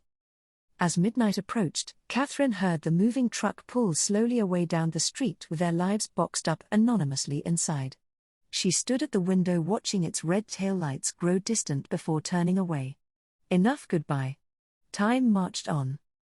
Joining her slumbering family piled in the station wagon, Katherine turned the key of the house for a last time. As the engine rumbled to life, she took one final look at the dark outline of their very first house. Through the shadows, she could just make out the wind chimes swaying silently on the porch. Their comforting song seemed to whisper, "Be well, be safe." Katherine allowed a single tear to slip down her cheek. Then she steeled herself as they drove resolutely away from 14 Willow Lane, leaving Walden Grove behind for good. She refused to look back again. The past could not be changed through longing and regret. Her family needed her strength now to face the impossibly long road ahead, leading who knew where. As blackness rushed past outside and the town faded from view, Katherine felt unexpectedly calm. She expected to feel adrift and terrified plunging into this vast unknown again. But certainty emerged that wherever they ended up, Walden Grove would remain a pinpoint of light guiding her heart through the darkness.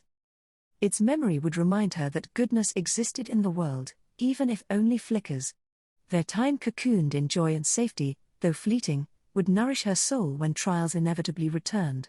She touched her pocket watch delicately, gathering courage from its steady ticks. Someday, somehow, they would find sanctuary again, rebuild hope, and share quiet joys. Until then, she would cling to the talismans of memories when the road grew weary. Their haven was nestled deep within now, its wings always protecting them. So, they drove on through the night towards whatever lay ahead. Chapter 6: Hypervigilance. The dark road unspooled endlessly as the Wests drove on through the night, putting distance between themselves and Walden Grove. Katherine stared numbly out the passenger window, scanning the darkness for any signs they were being followed but also avoiding meeting the twins' worried eyes in the rearview mirror. The miles blurred monotonously together into the inky blackness. Rest stops were brief, anxious affairs before they piled back into the car, always glancing over their shoulders. Nowhere felt safe to linger. As sunrise neared, Josh finally exited the freeway in a remote rural area far from any major city. He led them to a rundown motel on the outskirts flanked by rumbling big rig trucks. Inside the dingy little room, they collapsed into bed exhausted, the twins nestled between Katherine and Josh. Katherine lay rigidly awake long after the other's breathing had slowed into sleep, willing her frantic thoughts to still. Each little noise outside the paper-thin walls put her body on high alert. She tightly clutched the pocket watch around her neck, drawing strength from its steady rhythm. The familiar ticking soothed her frayed nerves just enough to prevent outright panic. When pale grey light finally crept in, Josh rose, kissed her forehead, and slipped out to go meet with a contact who supposedly had a secluded cabin they could use. Katherine busied herself with keeping the twins distracted from the gravity of their situation. She plastered on a facade of cheerfulness as they played endless card games and watched fuzzy television. Inside, her stomach churned with anxiety at being left alone and unprotected at the dingy motel. But she kept up bright chatter and forced laughs, pushing down her own foreboding. The twins came first, before her own terror. To pass the endless hours, they played 20 questions and go fish until the worn cards were soft around the edges. Katherine suggested they test each other on state capitals and math facts, trying to replicate familiar homeschool lessons. Normalcy was the only armor she could gift them in this chaos. When the twins grew restless, she bundled them up for quick walks around the eerily vacant parking lot just to feel sunlight on their faces. The whole time her eyes scanned the surroundings, one hand poised protectively on their shoulders. But she painted on a placid smile, letting no hint of fear show. Back inside the cramped room, Katherine microwaved packaged meals from the vending machine and coaxed the twins to eat, though her own appetite was non-existent. She missed terribly their cozy family dinners filled with easy chatter at home, now a memory swiftly fading. As the long day wore on, she frequently checked the clock, calculating how much longer until Josh returned, willing the hands to turn faster. Each passing hour heightened the knot in her stomach. She strained her ears for the rumble of his truck, the only signal of safety on the horizon. When the room finally darkened, Katherine tucked the exhausted twins into the lumpy bed farthest from the door, positioning herself on the outside. She lay rigidly holding their small hands, prepared to flee into the night at the slightest disturbance. Her weary body longed desperately for sleep, but she dared not rest until Josh's comforting presence returned. So she kept vigil, listening to each truck passing by outside, clutching her pocket watch in the darkness. The familiar steady rhythm calmed her just as it had during so many past trials. She whispered a prayer into the night, "Please guide him back to us." The silver charm was warm from the heat of her frantic grip. In the darkest hours, she slipped outside alone, peering into the shadows in search of any hidden threat. But there was only silence and the outline of mountains beneath scattered stars. The unnerving stillness offered little consolation. She could almost sense malevolent eyes peering from just out of sight, determined to destroy their fragile peace. There was nowhere to hide forever. Curled under thin motel blankets, Katherine's mind raced with questions in the darkness. Why were they trapped in this cycle of constantly running from unseen forces? What was the purpose of living life perpetually on the edge of disaster? She pondered the meaning of their existence reduced to going days without sunlight or human connections, never settling anywhere long enough to plant roots and watch them grow. What kind of life was this for two innocent children? In her darkest moments, Katherine wondered if there was any meaning at all or if the universe was merely indifferent chaos. How much more loss and fear could they endure before shattering completely? Would the day come when their family was ripped apart for good? She longed for a sign, anything to reaffirm some higher purpose beyond mere survival. Katherine prayed silently, asking for the strength to protect her loved ones one more day and find wisps of joy between the deprivations. When exhaustion finally overtook her, she dreamed of glowing wolves with merciless eyes giving chase through desolate streets. But just as they closed in, she was awoken by the crunch of tires. Dashing to the window on high alert, She nearly sobbed in relief at the sight of Josh's weathered green pickup pulling into the lot. When the first rays of dawn glowed through dingy curtains, Katherine exhaled slowly. They had made it through another night. The light restored some fragment of faith within her soul, that as long as they persevered together, even the longest night must yield to day's warmth and promise. She clung to this flicker of hope within the overwhelming darkness. Whatever unknown trials emerged on the road ahead, their devoted family would remain each other's sanctuary. The universe's deepest meanings may remain shrouded in mystery, but their love was truth enough to light the way forward. The demons retreated back into the recesses of her mind as she let the comfort of his presence chase the chill from her bones. They were wanderers, but at least they were still wanderers together, facing the unknown hand in hand. For now, that was enough. Late that night, they were back on the road following Josh's pickup truck into the remote wilderness. An hour later, they pulled up a long gravel drive and the dark outline of a small cabin emerged from the woods. Stepping inside the rustic single-room structure, Katherine finally felt like she could take a full breath again for the first time in days. The complete isolation out here meant it would be nearly impossible for anyone to find them. They were ghosts once more, vanished into the ancient forest. After getting the drowsy twins tucked into the cozy loft bed, she joined Josh in front of the crackling fireplace with mugs of steaming apple cider. No words were needed as they sat together in silence, letting the security of their hidden location wash over their weary bodies and souls. For now at least, the immediate danger felt held at bay. In the following days, they fell into a cautious routine in their wilderness sanctuary. Mornings in the cabin were spent on lessons, Katherine at the kitchen table teaching the twins reading, writing, and math while Josh secured the perimeter and chopped firewood to stockpile. Afternoons brought faint sounds of the twins' laughter drifting in through the trees as they explored and played imaginative games outdoors. Katherine would watch them through the window, heart swelling at their resilient joy despite everything. The forest seemed to renew their spirits. Evenings were spent nestled safely together as Katherine read aloud by firelight, classics like Little House on the Prairie that inspired dreams of a simpler time. The cozy domesticity of these moments enveloped them in a blanket of comfort and normalcy that almost made it possible to forget the turmoil which had ripped them from their last home. Here, cocooned deep in the wilderness, she could pretend the outside world didn't exist. This cabin, small as it was, became their haven. As long as she could hold her family close each night, Katherine had faith they would emerge from the shadows stronger. Of course, despite their attempts to settle into a routine in the wilderness sanctuary, danger still lurked in the recesses of Katherine's mind. During the long, lonely hours when Josh was away gathering supplies in town, panic would arise unbidden in her throat like bile. She'd glance repeatedly out the cabin window into the dense woods, straining her ears for any concerning sounds, a snapped branch, footsteps crunching on leaves, doors being smashed in by intruders. Her nerves remained on high alert, unable to relax into the reprieve of isolation. Sometimes, irrational fear took hold and she'd have the sudden urge to grab the emergency bags she kept packed by the door and flee deeper into the wilderness with the twins. To hide them somewhere no human could ever find them, far from the threats always hunting their family. In those moments of overwhelming dread, she had to actively calm herself through slow breaths, clutching her pocket watch until the panic subsided. She would wait anxiously for Josh's sturdy presence to return and fortify her again. To keep busy during the empty hours, Katherine prepared the simple meals they had stockpiled, canned soups and stews heated on the stovetop, sandwiches with fresh greens from their little garden patch. The familiar motions soothed her, as did the sounds of the twins playing contentedly nearby. In the afternoons, they would explore the woods as a family, teaching the children to identify birdsongs and edible mushrooms. Under the sheltering boughs, watching the twins climb trees and examine insects, Katherine could almost convince herself this was merely an adventure instead of exile.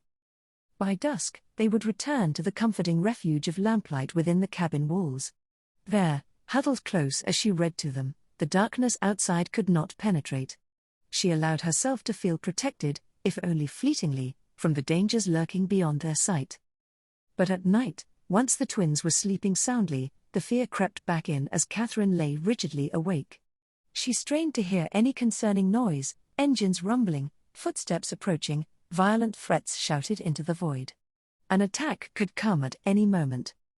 When menacing visions startled her from sleep, glowing eyes, twisted faces, bullets flying, she would quietly sneak outside into the frigid darkness. There she would listen intently before checking and rechecking the locks and sage barriers, willing her pounding heart to still. The silence of the forest was both balm and warning. It obscured any possible predators with violent intent to destroy their haven, but also amplified her own senses to hypervigilance. Each breeze through the leaves put her on high alert until Josh's familiar footfalls arrived home. Katherine knew these fears might seem irrational considering their isolated location.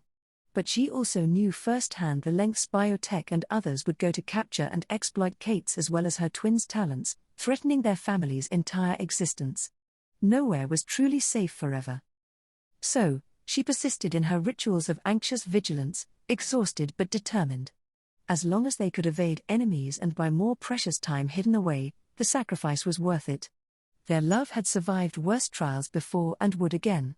Come what may in this wilderness, they would face the darkness as one sacred unit. Katherine clung fiercely to this thin comfort, that despite the demons plaguing her thoughts, their devotion remained unbroken.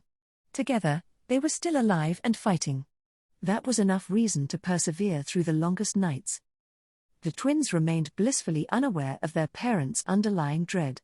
They saw only adventure out here, not the fear and fatigue weighing on Katherine and Josh's shoulders. The innocence of childhood buffered them temporarily from the harsh realities their elders faced. Katherine hoped to shield them from that burden for as long as fate allowed. When old nightmares of glowing eyes and looming figures woke Katherine in a cold sweat, she'd clutch her watch until the panic subsided. She had to believe they would endure this passage as they had survived so many others before. Their devoted family was anchor enough to weather any storm, as long as they clung to one another. Nights were passed nestled safely together as Katherine read aloud by firelight. The cozy domesticity almost made it possible to forget the turmoil that had ripped them from their last home. Here, she could pretend the outside world didn't exist. But during the long, lonely hours when Josh was away gathering supplies and intel, dread crept back in. Katherine would catch herself glancing repeatedly out the window into the dense forest or pacing the cabin while listening intently for any concerning sounds. Sometimes panic arose unbidden, and she'd have the sudden urge to grab the emergency bags and take the twins deeper into the wilderness, as far from humanity as possible. In those moments, she had to actively calm herself, waiting for Josh's sturdy presence to return and fortify her. The twins, bless them, seemed entirely unfazed by yet another abrupt disruption to their young lives. Each morning they energetically rolled out of bed in the cabin loft and cheerfully returned to their homeschool lessons at the kitchen table. Katherine marveled at their impressive resilience. While she and Josh were weighed down by fear and fatigue after days of perpetual motion, the children saw only adventure in their wilderness hideaway. They remained blissfully unaware of the threats necessitating their secluded existence. While the twins played happily outdoors, Katherine ached thinking of the stolen innocence they would never get back after a childhood spent fleeing malevolent forces. But she hoped to shield them from that grim burden for as long as humanly possible. They deserved what fragments of normalcy and freedom she could give them between the chaos. She poured her heart into their lessons, encouraging curious questions and delighted laughter. She made their meager meals joyful rituals, singing songs and saying prayers together. At night, she tucked them in with extra stories, savoring their drowsy smiles. Each interlude of ordinary comfort fortified them all. Still, old nightmares continued plaguing Katherine's scarce resting hours. Glowing eyes and shadowy figures loomed out of the darkness, conjuring primal panic. On those nights, she'd clutch her pocket watch tightly until the visions released their grip on her pounding heart. The familiar steady ticking would eventually soothe her back to stillness. She had to believe that as they'd survived past darkness, so too would they weather whatever was coming. Their devoted family was anchor enough to persevere, as long as they clung to one another. They persisted in their fragile wilderness refuge, stitching together some semblance of home and light however they could. Katherine had faith that if she could just hold her family close each night, whispering words of comfort, their souls would emerge stronger for it. During the days she drew further solace observing her husband and children. The sight of their weary but hopeful faces in the glow of firelight never failed to lift her spirits. The twins' lively innocence remained untarnished, while Josh met each challenge with steady perseverance, two gifts to be cherished. Sometimes, when the world pressed too close, they would escape deep into the forest as a family until the cabin was out of sight. Surrounded only by murmuring trees and birdsong, they could almost forget their tribulations for a few hours. Laughter came easily again. Katherine knew their refuge was temporary, but she etched each moment indelibly into memory. The smell of pine needles underfoot, the colors of sunset through the leaves, the sound of Josh pointing out constellations in the night sky to a rapt audience of two. These sensory talismans would sustain her in darker times to come.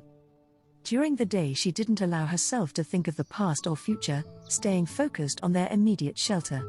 But at night, she would silently repeat the same fervent prayer into the darkness, "Let us remain together through the storm." If she could keep everyone she loved within reach, there was still hope. No matter what new dangers emerged, Katherine trusted their family unit above all else. Their devotion was the only certainty in an increasingly threatening world. They would light each other's way forward, every step of the uncertain road ahead. Chapter 7 Visit from Louise. As days turned to weeks in the remote cabin, the looming threat's shadow gradually faded somewhat as the West family slowly adjusted to tranquil life in seclusion. With no neighbors for miles in any direction, there was no more need for disguises or pretenses. They could simply exist as themselves, ordinary for once. Josh still spent long hours away from the sanctuary, traveling to distant towns to meet with contacts and gather intel on those who hunted them. But their hand-built home was filled with simple, grounding rhythms that Katherine savored: chopping kindling in the chill dawn, homeschool lessons at the carved kitchen table, leisurely family hikes through the silent snow-blanketed woods just past their backyard. Laughter came more easily within these unassuming four walls that had become their haven. The twins' lively chatter and games filled rooms once dominated by anxious silence. Home-cooked meals, story time by the hearth, prayers said together before sleep, each ritual stitched their family back together after so much fragmentation and chaos on the run. As the first snowflakes swirled, Katherine was struck by a long-forgotten longing when she gazed at the towering pine just beyond their deck. For the first time in forever, they felt secure enough to decorate it for Christmas like the families they used to be. On a clear December morning, all four of them ventured out into the frosted woods to collect decor. The twins scrambled laughing after one another, returning with armfuls of pine cones. Josh hauled in a teetering fir clipped from the forest. Together they spent the afternoon dressing the tree in popcorn garlands, paper snowflake chains, and homemade felt ornaments crafted earlier by firelight. The scent of hot cider and cinnamon from Katherine's brewing potpourri infused the cozy rooms as carols played faintly on the radio. After they placed the hand-carved star atop their masterpiece, the twins gazed up in innocent wonder, eyes sparkling with reflected magic. Katherine slipped an arm around Josh's waist and leaned her head tenderly upon his shoulder, heart brimming with long-forgotten joy. For the first time in forever, the haunting threats of their past reality seemed to withdraw, however briefly. Sheltered in this hand-built haven decorated with the humble trappings of the season, it was possible to forget dangers lurking outside in the darkness. Fear loosened its grip, eclipsed by light. On Christmas Eve, tucked under soft blankets, the family savored reading The Night Before Christmas aloud, the familiar words achingly missed all these years. After the story, Josh knelt and said soft prayers of gratitude over each beloved head bowed before the flicker of candles. His voice trembled with emotion toward the end, overwhelmed by the gift of unfettered time together he still barely dared believe was real. But Katherine knew just by witnessing this moment that all they had endured was worth the preciousness of now. Curled up in the loft that night, the twins quickly drifted to sleep, still smiling. Katherine lay awake listening to the soothing rhythm of their even breaths for hours, cherishing each one. Sometimes overwhelming generosity could be found in life's simplest wonders. Their haven was no grand mansion decked in finery, just weathered timber walls made home through love. But within these close arms, with laughter lingering like smoke from the doused hearth, the weary travelers finally found reprieve. For now, the lights held back the darkness. The winter passed largely undisturbed in their snowy sanctuary. But one wintry afternoon, panic briefly consumed Katherine when Josh's estranged cousin Louise unexpectedly showed up on their doorstep. She instinctively braced for attack, her mind conjuring armed assassins emerging from the woods. But Louise simply greeted Josh with a warm hug and said amiably, "Hey cuz, just wanted to pop in and see your new place out here." Katherine struggled to calm her hammering heart, scanning the trees for reinforcements. When none appeared, relieved tears pricked her eyes as she realized their location had not been discovered after all. Still, old hypervigilant instincts continued simmering below the surface even after Louis's benign visit ended. His unexpected presence was a reminder they could never get wholly comfortable or complacent. Threats always lurked just out of sight. But the arrival of spring soon lifted Katherine's spirits along with the warming temperatures outside their snug haven. The sun melted the snow blanketing the woods, coaxing eager wildflowers up through the thawed soil. Katherine passed many happy hours gardening beside Josh in the robin's-egg blue skies as the twins played nearby. By late spring, their sanctuary was awash in new life and hope. Daffodils lined the cabin walkway, trailing ivy crept up the weathered walls, vivid crimson tulips ringed the trees. Katherine marveled at how their haven was flourishing. Maybe they too could continue growing safely here. Yet as idyllic summer arrived, she found their seclusion beginning to morph from comfort to constraint. As much as Katherine cherished the tranquility and family time, she worried the twins needed more socialization and exploration of the world outside these walls.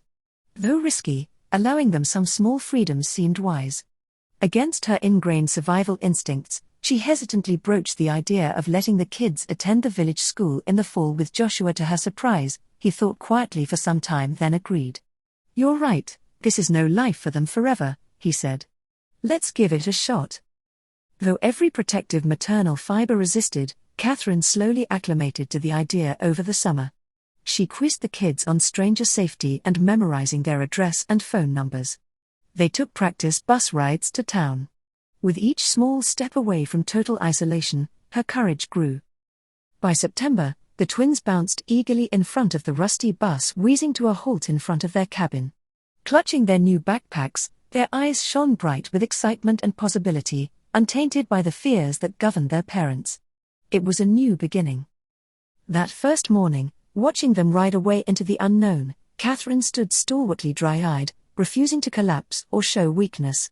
Only when the bus disappeared into the forest did she sink down weeping onto the weathered stairs, praying she had not just endangered them irreparably. Josh held her silently as the woods stood witness. In time, school normalized, with its routines of packing lunches, checking homework, signing permission slips. As much as Katherine constantly fretted, she had to admit the twins were thriving and happy. A touch of the outside world seemed to energize them. She only hoped their light could outrun the shadows. While the twins expanded their horizons, she and Josh remained tethered to their haven, unable or unwilling to emerge. But living vicariously through the children's exuberant stories, they too rediscovered hope. The cabin didn't feel quite so confined with those windows to the world beyond its walls. They were still survivors, but dared now to be more. Their love remained steadfast, but open to possibility. Within their sanctuary, they were blossoming back into a family again after so many lost years. And perhaps that was enough growth for now, one bold step away from the darkness. As the school year passed, a happy routine developed consisting of classes, activities, and new friends that slowly brought the twins out of their isolated cocoon. Attending the village school proved the right decision, Katherine believed. Though she still worried, the expanded horizons seemed to nourish them. Josh also managed to blend into the community by joining the construction crew of a family friend. The manual labor and camaraderie were a healthy outlet from his usual solitary intel gathering. For the first time in over a decade, Katherine could almost envision their lives slowly becoming ordinary. The newly busy schedules meant Katherine spent more time alone at the cabin during the days. But she welcomed the space to focus on her art, sewing, and gardening, simple pleasures long neglected. She would lose herself in drawing rounded shapes full of colors that lifted her mood and set her mind at ease. She filled windowsills with seedlings carefully tended until ready for transplanting outside. Seeing living things grow and thrive under her nurturing attention was profoundly soothing. Though they still could not risk truly planting roots here themselves, Katherine found purpose in cultivating new life from the earth. With Josh's income and the twins flourishing at school, financial stress eased somewhat. Small indulgences like going out for ice cream on Friday nights became treasured rituals that bonded them. They purchased a delightfully normal family vehicle to replace their worn-out second-hand van. Of course, the old worries still cropped up. When Katherine went into town, she found herself scanning faces, ever vigilant for threats. Her sleep remained light and restless, fraught with dark dreams of the past. But gradually those cold knots inside her stomach began to loosen. The constant hypervigilance that governed their prior existence slowly softened into general caution. Katherine dared allow flickers of hope that maybe this haven could truly be home and not just another temporary refuge. Maybe the shadows had receded for good in the golden glow of their newfound contentment. The twins broke her heart and filled her with pride at every school play, sporting event, and awards ceremony they eagerly participated in. Seeing their bright faces shining untainted by fear was the only confirmation she needed that this step into the world had been right. Watching them make their very first friends, Katherine was reminded of her own childhood before darkness fell, sleepovers, long talks, and mischievous antics. She hoped desperately to preserve that light in her children for as long as fate allowed. They above all deserved no ordinary joy. Of course, somewhere deep down, the vigilant part of Katherine still suspected it was only a matter of time before running resumed. Threatening forces from the past would inevitably disrupt this period of calm. It was a nagging thought she could never fully silence. But she consciously chose to cling to the present, shutting out past and future worries. This refuge, however fleeting, was real. The family laughing around the dinner table was real. The stars overhead as they all lay out gazing on warm summer nights were real and true. That was enough for now to heal old wounds. Come what may, she would find a way to protect this. Chapter 8. An accident. Summer ripened into another languid season filled with meadow picnics, starry nights camping in the woods, and the twins' lively chatter about classmates and summer plans. Though she still tensed at any unexpected loud noise, Katherine reminded herself those reflexes were likely just habit after so many years governed by hypervigilance and fear. But in her most unguarded moments, old doubts would resurface to haunt her. She noticed the strain that still lingered around Josh's eyes some days, the work phone calls he would slip off to take in the other room, the locked shed-out back he disappeared into for long stretches of time. Her instincts, honed razor-sharp from years living hunted and constantly uprooting their lives, screamed that she was once again being lulled into false security. But this time, Katherine actively tamped the worries down. Surely after everything, some enduring measure of peace was not too much for them to hope for. As the new school year started up again, however, Katherine's nagging sense of foreboding grew stronger watching Joshua. She considered cautiously broaching the subject, but always faltered, not wanting to disrupt their tenuous grasp on normalcy unless necessary. Beyond her gut reactions scarred by their history of trauma, she had no real tangible proof anything was amiss besides Josh seeming more fatigued and solemn lately. So Katherine pressed on determinedly through the comforting routines of their seemingly unassuming life, school drop-offs, work, family dinners. She prayed her uneasy feelings were temporary and would fade if she just focused on moving forward. But despite her attempts to remain present, she found her mind consumed more and more by past threats they had so narrowly escaped. Her sleep became haunted by vivid nightmares where she was running desperately but unable to reach her family while faceless enemies closed in. Katherine hardly recognized herself anymore when she startled violently hearing a phone ring or car drive past their remote cabin. She began discreetly double-checking the locks multiple times before bed and memorizing the emergency exit routes from buildings. All remnants of hard-won security were slipping like sand through her hands. Part of her felt foolish giving in to baseless anxiety when there was no immediate danger. But her well-honed survival instincts did not heed logic or probability. They screamed that darkness was encroaching once more, and she needed to be ready when it arrived. Katherine knew she had to choose which version of herself to listen to, the one struggling to embrace hope or the one ruled by fear. She teetered precariously between the two, unwilling to shatter their refuge without cause. But the wise woman also knew threats seldom announced themselves before appearing on your doorstep. Peril hid easily in plain sight. Then, a sharp rap on the door one blustery November evening jarred Katherine from her book.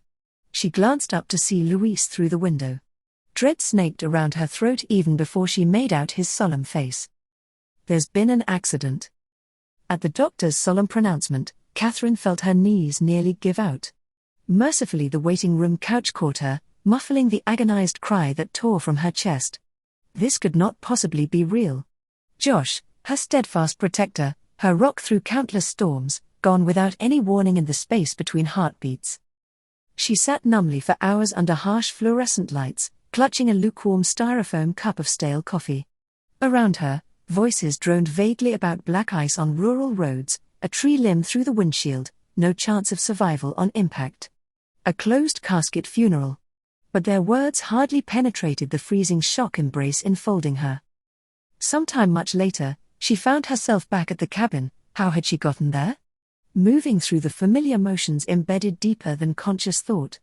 Tea kettle hissing on the stove, 2 mugs set out by muscle memory, shoes lined neatly beside the door waiting for his heavy tread.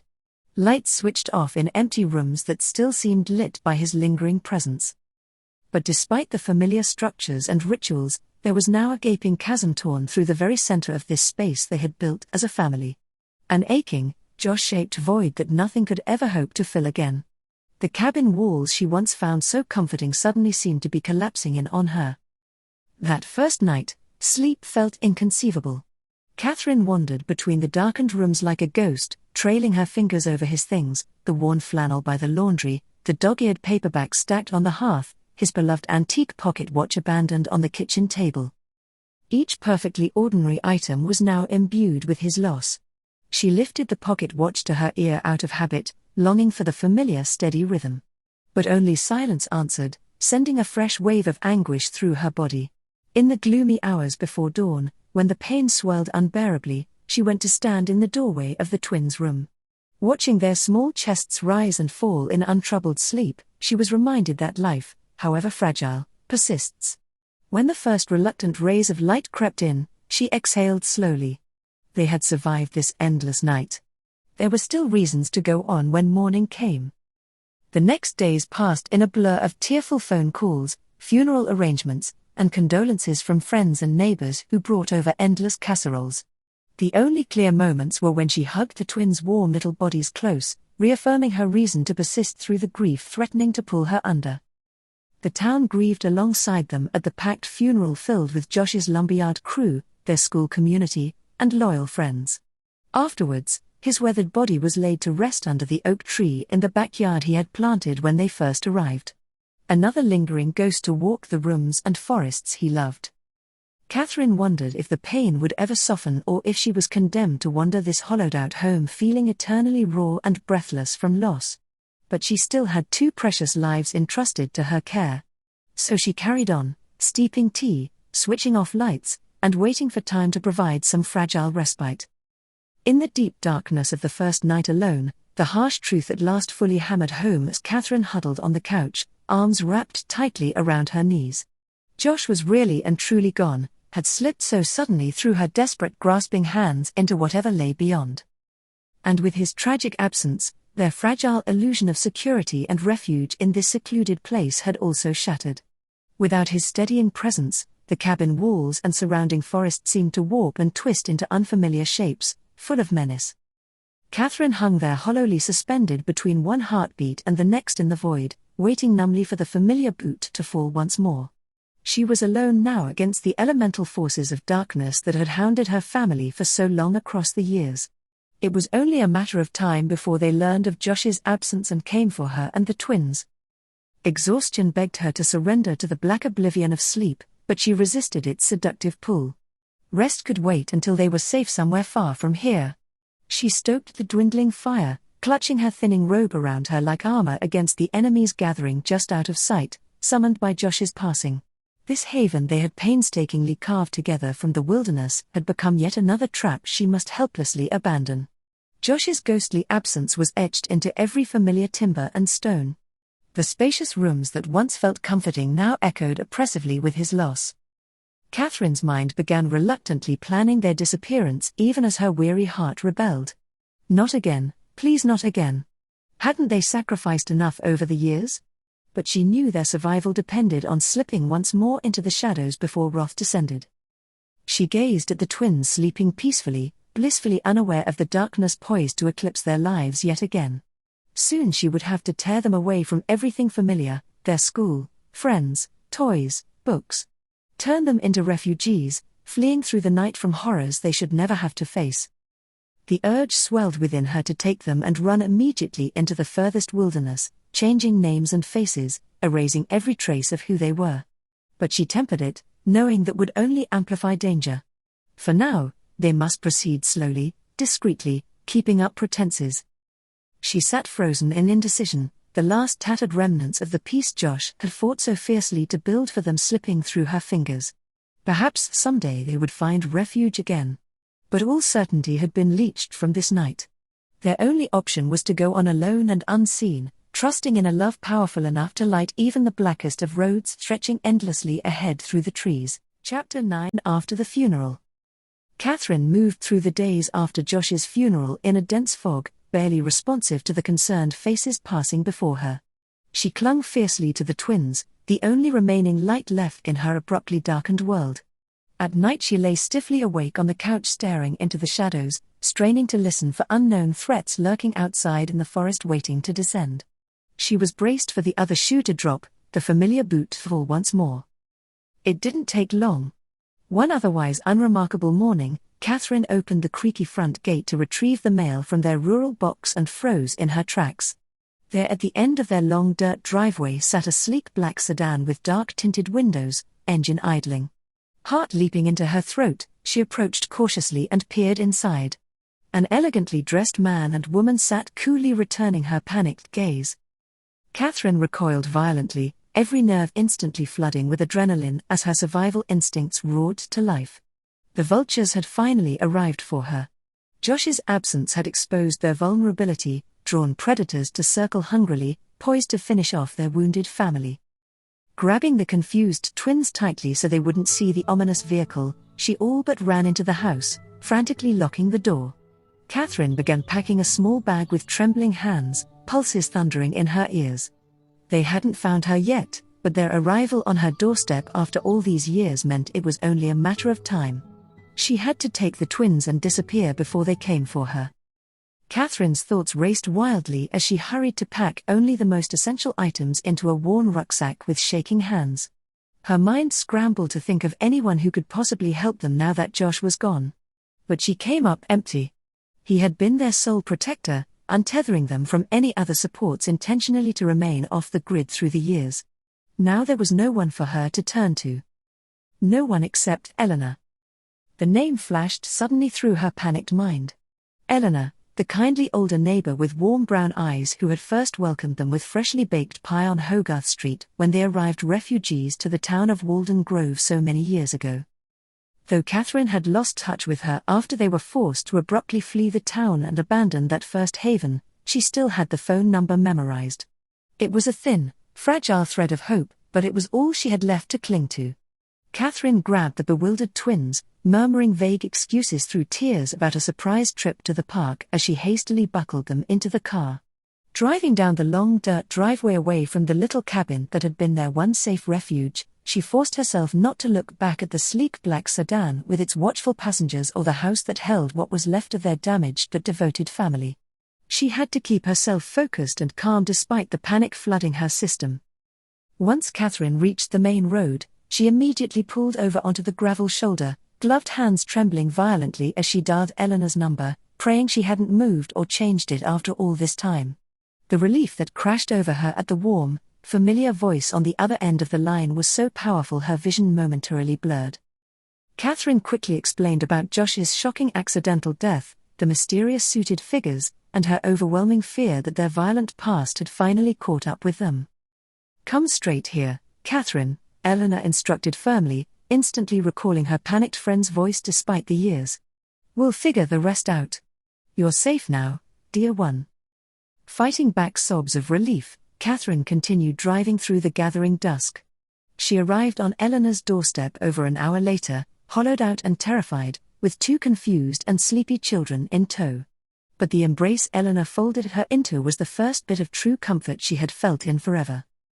That night after the twins were asleep on makeshift beds upstairs, the two women stayed up talking late into the darkness around the kitchen table.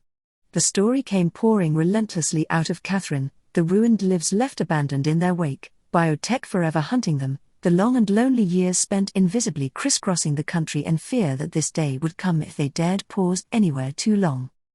Throughout the painful tale, Eleanor simply listened with deep compassion in her eyes, never withdrawing the steady, anchor weight of her wrinkled hand from Katherine's trembling ones. "You're safe here now," Eleanor repeated firmly once the traumatic story had fully spilled out, leaving Katherine empty and exhausted, terrified but remorseful. Katherine managed a small, tearful nod, almost dizzy with mingled relief and grief. She had no right to lean so devastatingly hard on this friend after years of absence, but Eleanor had freely offered the refuge she so desperately craved. Together, they would figure out some plan for protecting her family against the deadly forces now encircling them once more.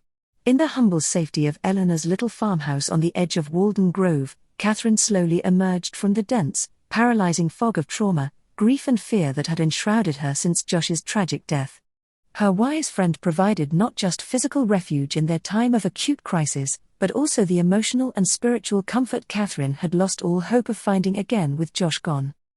During the quiet days that followed, often over shared cups of tea around the worn wooden table, the two women carefully devised plans for how to best keep Katherine's family hidden. Eleanor told her about a remote family lake house located deep in the mountains that no one else knew about. It had been her grandmother's retreat and sat vacant now. They could stay there under assumed names for a while once it was habitable again, coming and going carefully, while they worked out potential next steps. It wasn't a permanent solution to stay off the grid by any means, but it would buy them all some time and space to grieve Josh while remaining safely hidden away from the threats lurking just over the horizon. The twins initially grew restless being confined to Eleanor's farmhouse and its surrounding property while they prepared to travel again. But Katherine was adamant that they all must stick to the utmost caution when going outside for both their physical safety and to avoid attracting any unwanted attention. Though understandably confused by this sudden drastic shift after their father's death, the intuitive children seemed to sense their mother's profound fear and reluctantly obeyed the new rules without resistance. Daily, Katherine agonized over the damaged, isolated childhood she had bound them to by trying to protect them their whole lives: no stable home or community, no lasting friendships, only constant uncertainty interspersed by moments of relative peace and brief refuge, ever haunted by past threats or imminent upheaval. It was no way for children to grow up, yet she saw no other options anymore except to keep them off the grid and untraceable by any means necessary. There were no good choices left, only impossible trade-offs between safety and stability. At night, Katherine lay rigidly awake staring at darkened ceilings once more, her exhausted mind unwillingly conjured vivid visions of the sleek black sedan tracking them relentlessly down no matter how far Eleanor's remote sanctuary lay. Or of strange men in crisp suits arriving to tear apart their fragile existence again. Josh was the only one who had truly known how to handle these kinds of situations. He had repeatedly proven willing to do whatever it took to carve out islands of temporary refuge for their family of 3 on the run. But now with him tragically gone, Katherine felt exposed and vulnerable in a way she hadn't since the very beginning of their days on the run. She was left waiting helplessly for the next strike to fall, knowing it was only a matter of time. Sensing her friend's spiraling despair and dread threatening to pull her back down into the darkness permanently, Eleanor would take Katherine's hands in her own weathered, sturdy ones and remind her gently to just focus on the very next right step ahead, not let her imagination run too wild with hypotheticals about a whole line of terrifying dominoes cascading down. "We walk forward in faith, dear one, keeping hope lit like a candle to light our way even through the darkest nights," Eleanor would say and then lean forward to place a comforting kiss on Katherine's forehead. Eleanor's quiet but unshakable fortitude and wisdom became her most vital lifeline over those painful weeks. After many tense weeks spent hiding out at the farmhouse helping prepare the lake house from afar, the day finally arrived for them to depart the shelter and familiarity of Eleanor's for the next unknown. They left her property just before dawn, their few small bags and sleepy, bewildered children tucked safely into the back seat of Eleanor's nondescript sedan under piles of blankets. Watching thin tendrils of mist slowly rising between the shadowed, rolling hills and forests beyond the farmhouse windows, Katherine whispered a silent prayer of gratitude and goodbye to this latest haven and dream of sanctuary within its sturdy walls. Such refuges never seemed to last for people like them, no matter how solid and comforting they first appeared. She faced the road ahead with shoulders squared, knowing it was once again time to run. Eleanor had removed her grandmother's lake house from all official records years before so that it appeared abandoned on paper. The rough dirt road leading to its secluded inlet would be overgrown and easily missed if one didn't know where to look. As they bumped along deeply rutted tracks surrounded by towering pines and birdsong, not another soul in sight, Katherine began to feel the first faint stirrings of hope again. Here, perhaps, they could hide long enough to regain their strength and plan a permanent escape from the ruthless people hunting them. The lake house itself was small but cozy, set along a remote shore, the silver-blue water stretching calm and untroubled in front of it. Exploring the dusty rooms with curiosity, the twins' energy and laughter echoed brightly, easing the lingering ache in Katherine's soul. She watched them playing at the lake's edge later, skimming stones across glittering ripples, and breathed deeply of the crisp, pine-scented air. For the first time in weeks, her mind quieted its frantic spin, soothed by stillness. They quickly settled into slow, quiet days spent homeschooling the children, cooking simple meals together, sitting out beneath the stars by the fire at night as Eleanor told them old family stories. The time blurred peacefully, softening the jagged pain of all they had lost. Katherine felt her exhaustion beginning to recede, her hypervigilance softening its sharp edges she had carried since Josh's passing. But she knew this limbo was only temporary. Each night she double-checked every lock and loaded a small handgun before bed just in case. She may be able to pretend briefly that they were an ordinary family on retreat, but their reality lived ever under the surface, ever waiting to rupture the illusion. After many weeks, Eleanor managed to discreetly contact and hire a private investigator to look into whoever had been lurking around Katherine's former home after Josh's death. He reported that they appeared to just have been attorneys tying up loose ends of Josh's affairs and the property deed unexpectedly left in limbo. Katherine wept with relief. It seemed she had panicked prematurely in her trauma after his loss. Perhaps they finally were truly safe to start fresh someplace new. The first true hope she had felt in years took tentative root. That night, she slept peacefully without dreams for the first time she could recall. When their supplies ran low, Katherine offered to make a cautious trip into town to gather more, feeling secretly eager for even a small taste of independence and normalcy. The 55-mile round trip passed uneventfully, stirring nostalgia for days gone by. But pulling back down the dirt path toward the lake house, her breath caught sharply in her chest at the sight of a strange car parked outside. Had they found them after all? Grabbing the handgun from the glove box, she crept inside only to nearly collapse in relief. It was just old friends of Eleanor's who had stumbled across the place by accident while hiking nearby. The warm reunion over tea and pie that followed finally convinced Katherine the dark days were behind them. They were free. As she tucked the sleeping twins in that night, she made a silent solemn vow to protect their innocence and give them the ordinary childhood every mother dreams of for her children. No more disruptions, paranoia or fear, this legacy ended with her. They would know only light ahead. The next morning, over pancakes on the sun-washed deck, Katherine told them it was time for a new adventure. They were moving back to Walden Grove to start fresh permanently. No more hiding or staying invisible. The twins' eyes shone bright with joyful possibilities long denied them. Back at Eleanor's, she repeated those once impossible words. "We're home for good." They embraced tearfully, these two brave souls who had shepherded each other through so many storms to safe harbor at long last. Chapter 10. Eleanor's Open Heart. The remote mountain lake house provided a temporary safe haven for Katherine and her family for the time being. Tucked away at the end of a long, rutted gravel road and hidden from view by dense woods all around, it was the ideal off-the-grid place for them to disappear for a while as they figured out next steps. Katherine did her best to make the rustic cabin feel like some semblance of a home with Eleanor's help, wanting to maintain some routine and comfort for the twins' sake during this period of uncertainty. But there was no denying the pall of gloom that had settled over them all since having to abruptly flee the only real home they had known in Walden Grove. The children especially missed their schools, friends and toys that had been left behind. They struggled to occupy themselves with makeshift diversions in the isolated setting. Katherine constantly peered out the dirty windows into the eerily empty woods surrounding them, worriedly scanning for any sign of potential threats, finding their location despite all efforts to disappear without a trace. Though she was profoundly grateful to her friend Eleanor for providing them with this temporary refuge when they'd had nowhere else to turn, their situation still felt so precarious and impermanent. Katherine lay awake every night trying anxiously to figure out what their next step could possibly be.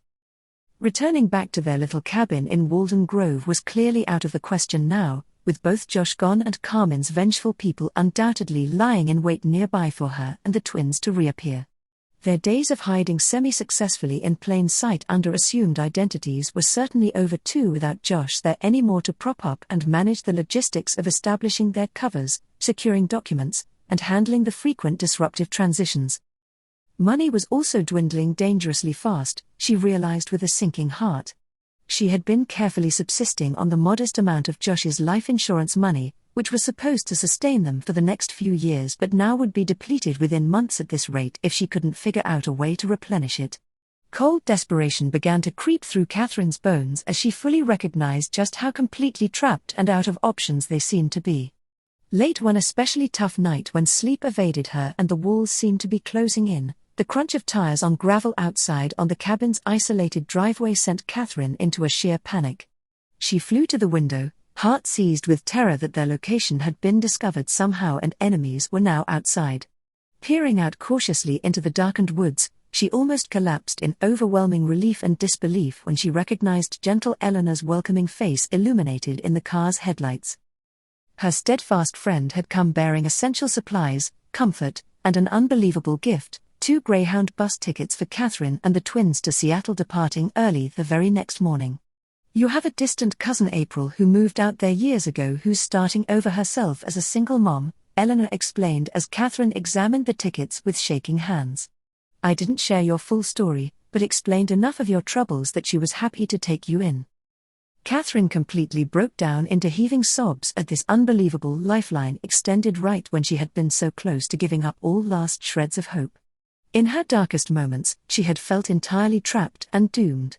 But Eleanor's wisdom, compassion and quiet fortitude had guided them forward once again like a beacon cutting through the darkness. The prospect now of potentially finding shelter and assistance with family across the country felt like the first real chance at true freedom and safety they had been granted in over a decade spent on the run. The next morning, after a painful, tearful goodbye, Katherine hugged Eleanor tightly at the nearly deserted local bus station, wishing desperately there was some way she could ever possibly repay her for everything she had done to selflessly help them over these painful weeks since losing Joshua, but she knew the only gift she could offer her friend at this point was keeping knowledge of her involvement strictly secret moving forward to continue protecting her. Eleanor had taken an immense risk already by intervening, and Katherine would not endanger her any further if pursuers came searching. Chapter 11. Seattle. As the bus finally pulled slowly away from the station and began gathering speed down the highway ramp, Katherine pressed her face close to the glass and watched the landscape gradually blur by outside her window. Somewhere behind them in the receding distance, enemies and darkness still waited concealed and ready to strike them down if given the chance. But she purposefully turned her weary face ahead into the soft gleam of promise growing steadily nearer on the horizon. A fragile new chapter was just beginning to unfold. The cross-country bus trip took nearly 2 days and tested Katherine's last reserves of energy. But they made it unscathed. Arriving at the Seattle station, Katherine tensely scanned the crowds for the cousin, April, she had only seen in photos as a teenager. But she needn't have worried. April spotted her first and swooped in to envelope her in a warm, fiercely tight hug that threatened to undo Katherine on the spot. April brought them back to settle into her modest apartment, chatting the whole way brightly about being so happy they had escaped their troubles and made it here. Katherine managed to loosely sketch out some of their history of domestic instability and losing Joshua. It was painfully little to summarize all they had endured, but still the most honesty she had offered a near stranger in over a decade. That first night after the overwhelmed twins were asleep, the 2 women stayed up late talking in low voices over mugs of tea. Katherine found herself slowly lowering her steel emotional walls and opening up more about the trauma of living hunted and impermanent for so many years. April listened empathetically and assured her she understood the instinct to protect her kids, even if the lengths seemed extreme. By the time they finally retreated to bed in the earliest hours of dawn, Katherine felt the knot of tension between her shoulders beginning to loosen slightly. Something about April's gentle open-hearted presence allowed her to take her first full deep breath in years. They were still far from safe, but she was so unspeakably grateful not to be battling alone in the darkness anymore. Over the next few days and weeks, April helped Katherine and the twins slowly adjust to ordinary life again. She enrolled the kids in the neighborhood public school where she worked as a teacher. Here is a rephrasing of that sentence. April proposed that Katherine use the 2 fake passports Josh had acquired for the twins years ago, which listed birth dates 11 months apart, in order to disguise the fact they were twins. She pointed out that altering their documented ages would help conceal their connection from anyone searching specifically for a matched set of twins fitting their description.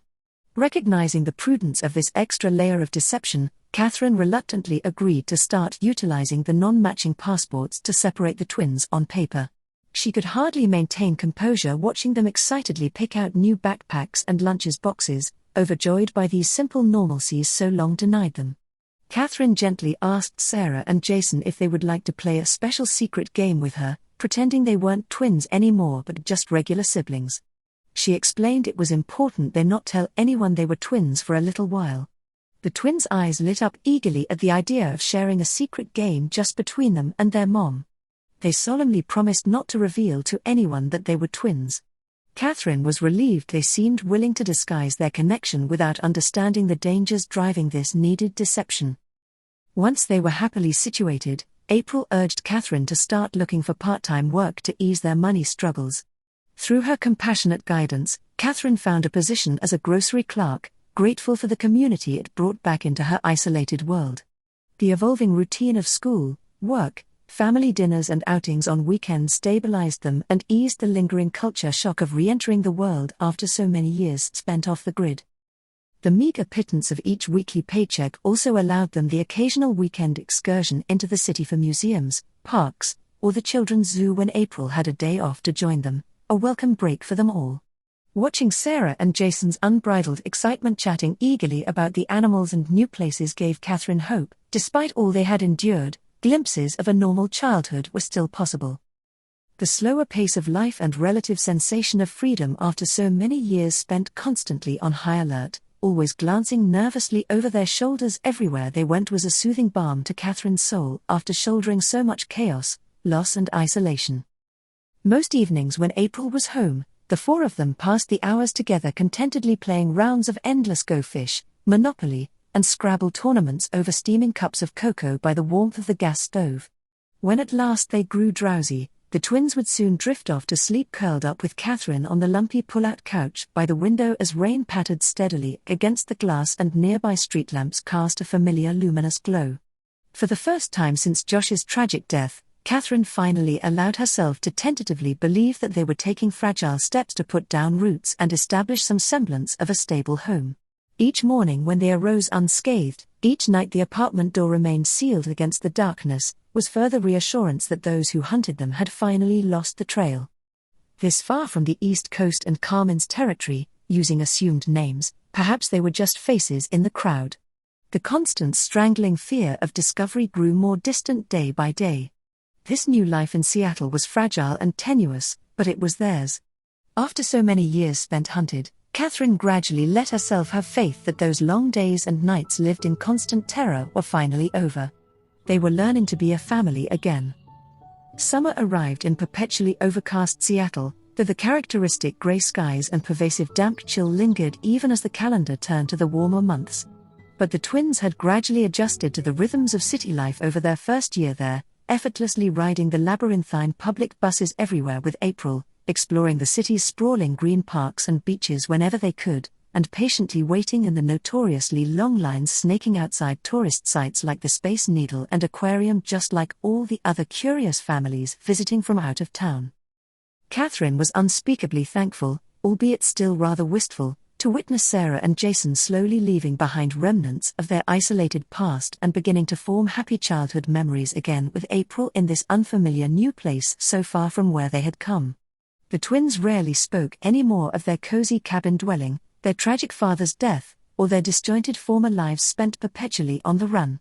And while part of Katherine's heart ached for the things they had lost and left behind, she knew some doors were best left unopened. She wanted their young minds to remain fixed wholly on the future now before them, not the painful shadows lingering on the horizon behind.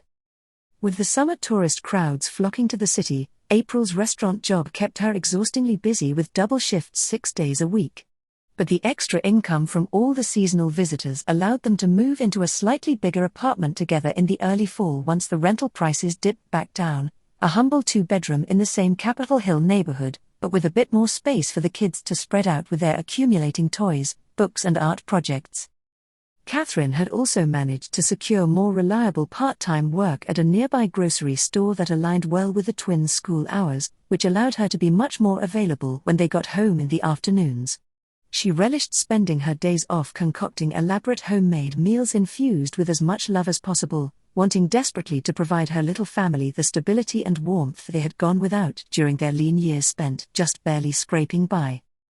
She hoped each nurturing ritual of shared meals cooked slowly from scratch, the twins chattering happily about their school days' escapades as appetizing aromas filled their cozy kitchen, would infuse their home with the richness of memories that endure. The harrowing era of scarcity and deprivation was over.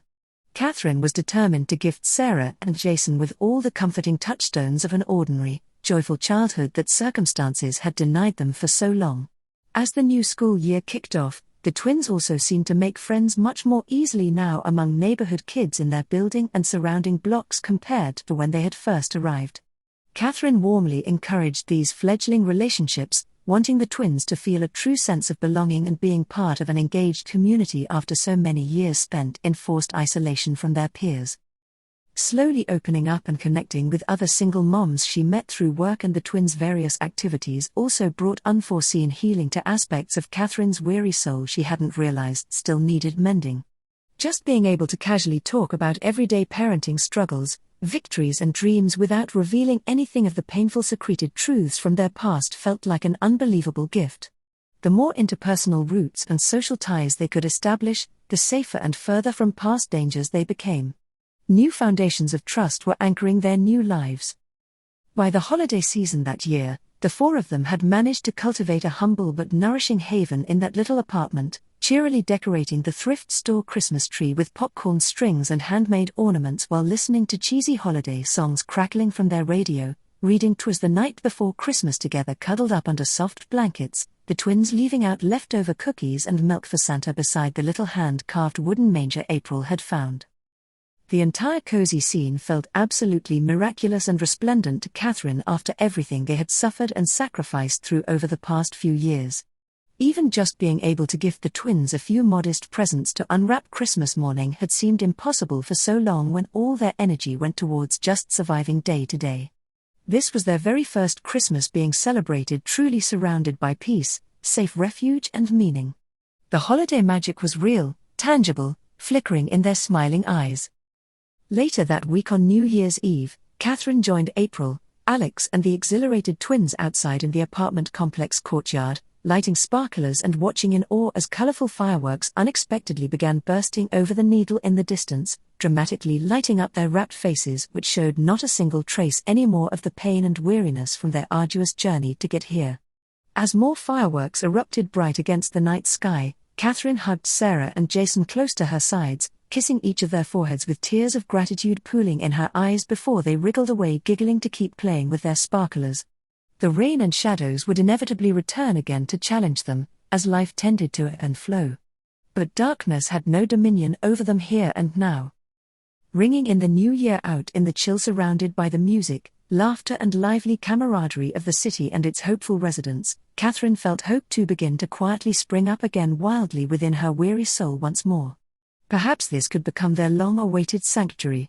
Here in this faraway place, she and these strong children who had suffered alongside her yet emerged whole and shining just maybe had been granted the chance to slowly collect their broken fragments back together into beautiful new shapes. A mosaic of hope.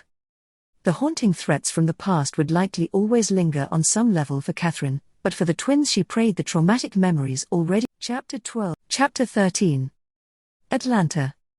The Greyhound bus finally deposited Katherine and the exhausted twins in bustling downtown Atlanta just after daybreak, when the summer humidity was already beginning to take hold.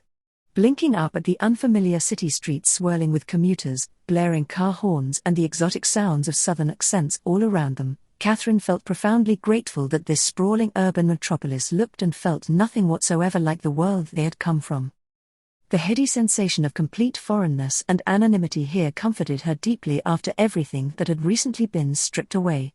Surely, they could disappear into the diverse crowds and maze-like neighborhoods, slipping undetected into this new life for good if they were vigilant. It represented everything their open and exposed small-town life had not. Big cities held hope.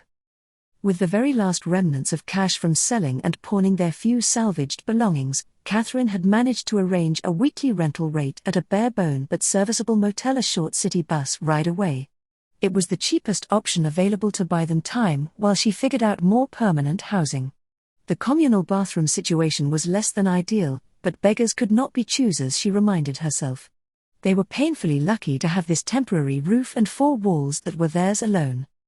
Inside the small dim unit, Katherine and the twins immediately collapsed together onto one of the lumpy queen mattresses, too exhausted even to shower or undress, and then proceeded to sleep harder than any of them could ever recall over the past few harrowing weeks.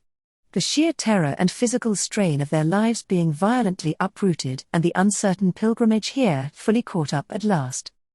When the twins finally awoke late the next morning, still dressed in rumpled clothes from the day before, Katherine's heart fractured all over again at their sleepy, bewildered expressions as they took in the tiny, cheerless surroundings that were worlds away from the only bedrooms they had ever known back home.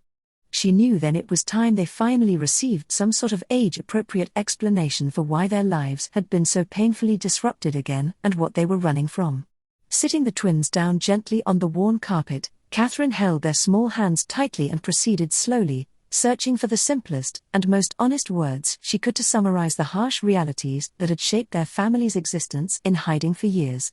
She explained in basic terms how she and their late father had escaped the clutches of an evil company who wanted to do experimental procedures on them that would be evil and pose a threat to all humanity. Powerful figures who would stop at nothing to capture her and them for trying to break free and start fresh together away from their malicious intent and dark actions. Katherine described the many long years since then that she and Josh had been forced to spend perpetually on the run across the country, frequently uprooting their lives and identities, just struggling endlessly to keep one step ahead and evade the deadly forces that hunted their family. And how maintaining secrecy, isolation and constant vigilance had been their only means of survival all this time. Jason and Sarah stared back at her round-eyed as they listened intently, clearly making effort to process and absorb this heavy new information now that they were old enough at last to fully comprehend their mother's devastating story. When Katherine finally finished recounting the painful history that had defined their early childhood spent in flux and fear, the twins gently pulled their hands from hers only to wrap both arms tightly around her midsection instead, clinging to her fiercely without a word. Katherine felt hot tears well up as she enfolded them into her weary body, fiercely kissing both of their heads. "I'm so terribly sorry that you've been forced to live this way, constantly moving and looking over your shoulders, because of grave mistakes your father and I made long before you were born," she whispered brokenly into their hair as her tears fell. "You've been so brave through it all. But I promise you here and now, we are going to make a new and honest life for ourselves here in this city. We'll find a real home again at last. Everything will work out okay."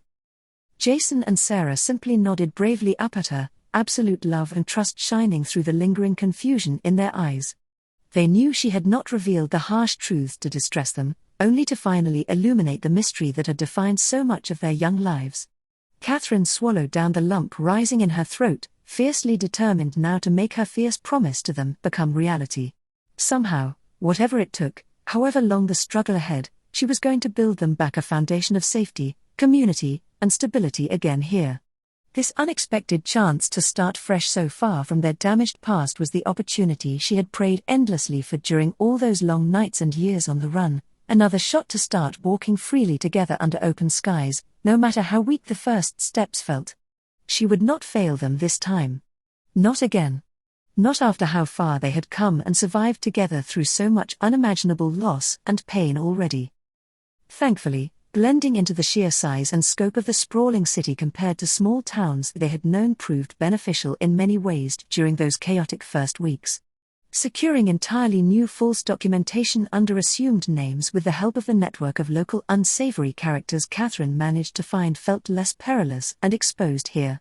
The busy metropolis was the perfect breeding ground for new identities to be forged and disappear seamlessly into the teeming crowds. After a few intensely stressful weeks of risky meetings and negotiations, they had successfully managed to procure the essential paperwork to establish new aliases, social security cards, birth records, immunization documents. The costs had nearly depleted the last meager savings she had, but at least they now had the fragile scaffolding in place to start rebuilding. Their next essential move was finding a stable rental and enrolling the twins into school under their new names to continue establishing themselves as benign members of the community. Each painstakingly achieved benchmark of progress brought them exponentially closer to their ultimate goal of firmly putting down unbreakable roots in this foreign city where at last they prayed no one knew their haunted history. In the meantime, as Katherine diligently put these steps in motion, their lack of financial resources remained most dire and pressing, now that they were contending with the exponentially higher cost of living associated with big city life compared to their rural hometown. She picked up whatever odd jobs she could find posted around the distressed neighborhoods, sporadic cleaning and babysitting gigs that barely paid enough to keep them clinging to that motel by their fingernails with plenty of skipped meals. But she repeatedly reminded herself it was only temporary, just a means to an end, however demeaning the work sometimes felt. Once the twins were enrolled in school again and she could line up steady legitimate employment, properly provide for them again, then surely their outlook would shift. For now, just managing to somehow keep food a few times a day in their bellies and an actual roof solidly over their heads through each long, sweltering night already felt like a vast improvement compared to the complete upheaval of their circumstances weeks ago. She was inordinately thankful to have this shabby but functional room to call a temporary sanctuary in while they caught their breath and regained footing. After an entire lifetime always running from something darker, stillness invited hope. That first agonizingly long month alone in the massive city crawled by in a haze of blistering hot midsummer days that bled into fitfully restless nights.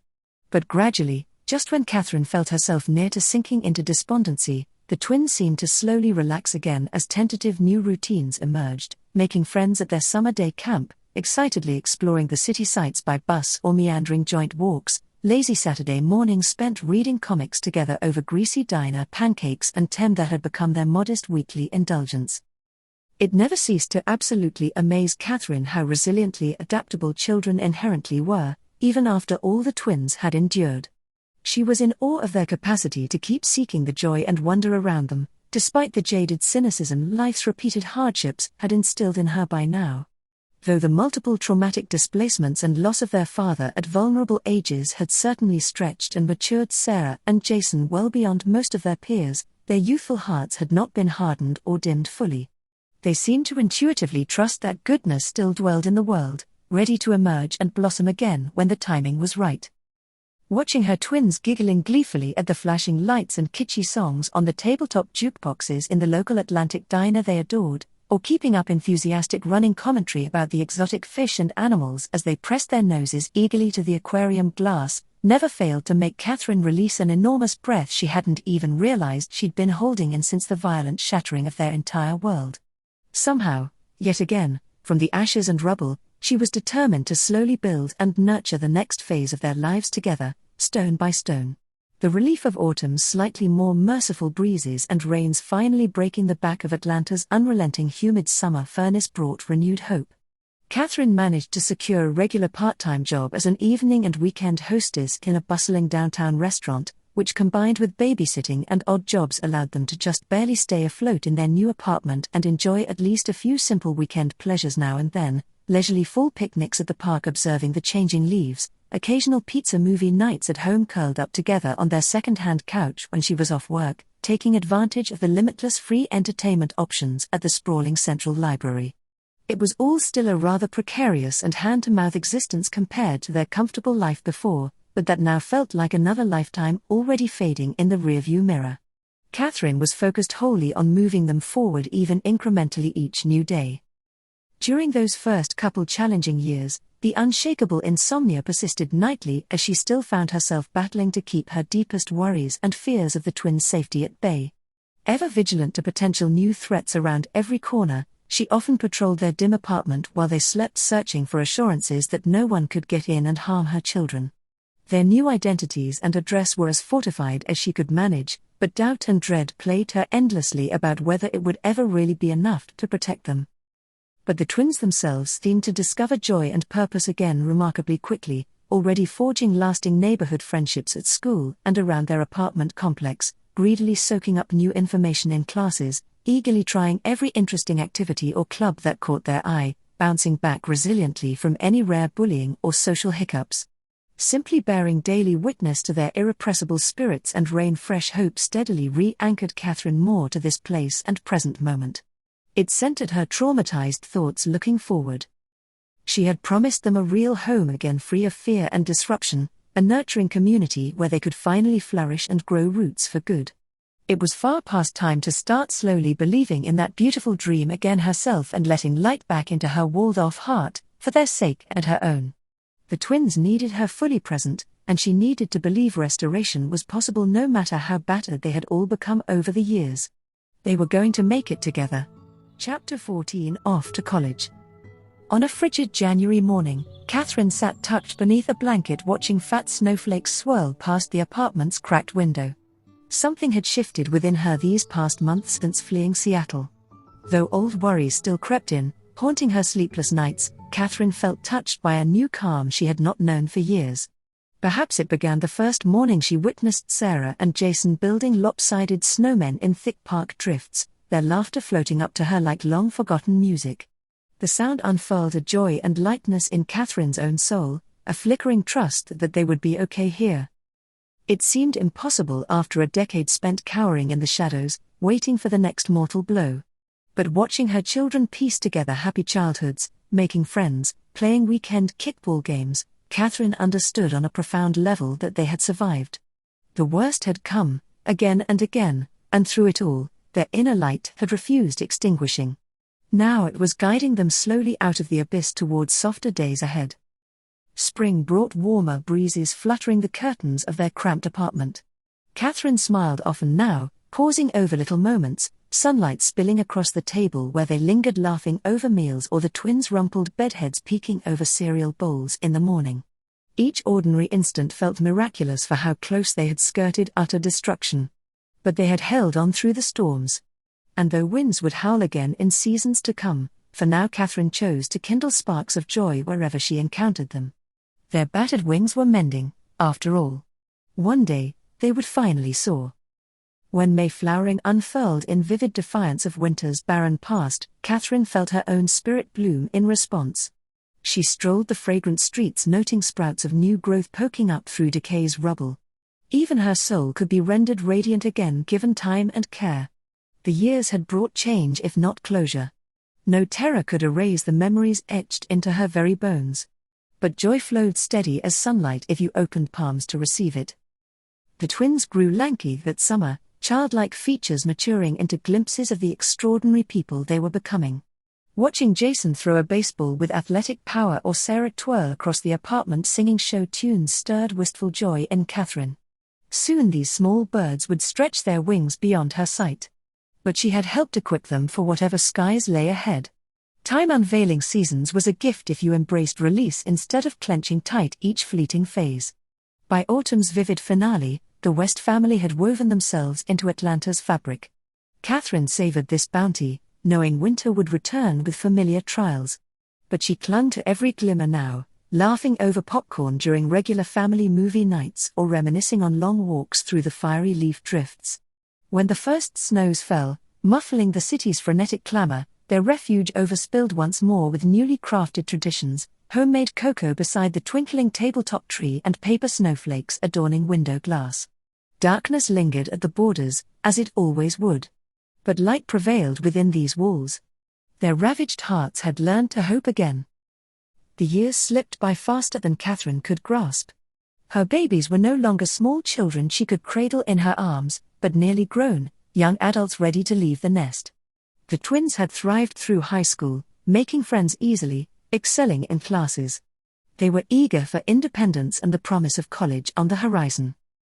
Katherine should have been proud to watch them spreading their wings at last, thanks to the stable home she had fought so hard to provide. But saying goodbye to the two people she loved most in this world felt unbearable after everything they had endured together. Still, she kept a brave face as they toured schools, helped Sarah decorate her dorm room, attended orientation weekends. This was a new chapter filled with hope and potential after the storms of their past. She had to believe the lessons and resilience their journeys had cultivated would carry them through whatever lay ahead. On the morning Sarah left for her out-of-state college, Katherine held her tight, blinking back tears. "My sweet girl, I'm so proud of you," she said thickly. Sarah promised to call daily, giving a final squeeze before driving away into her future, waving until out of sight. Jason's school was local, but he too spent less time at home, out with friends or visiting campus on weekends.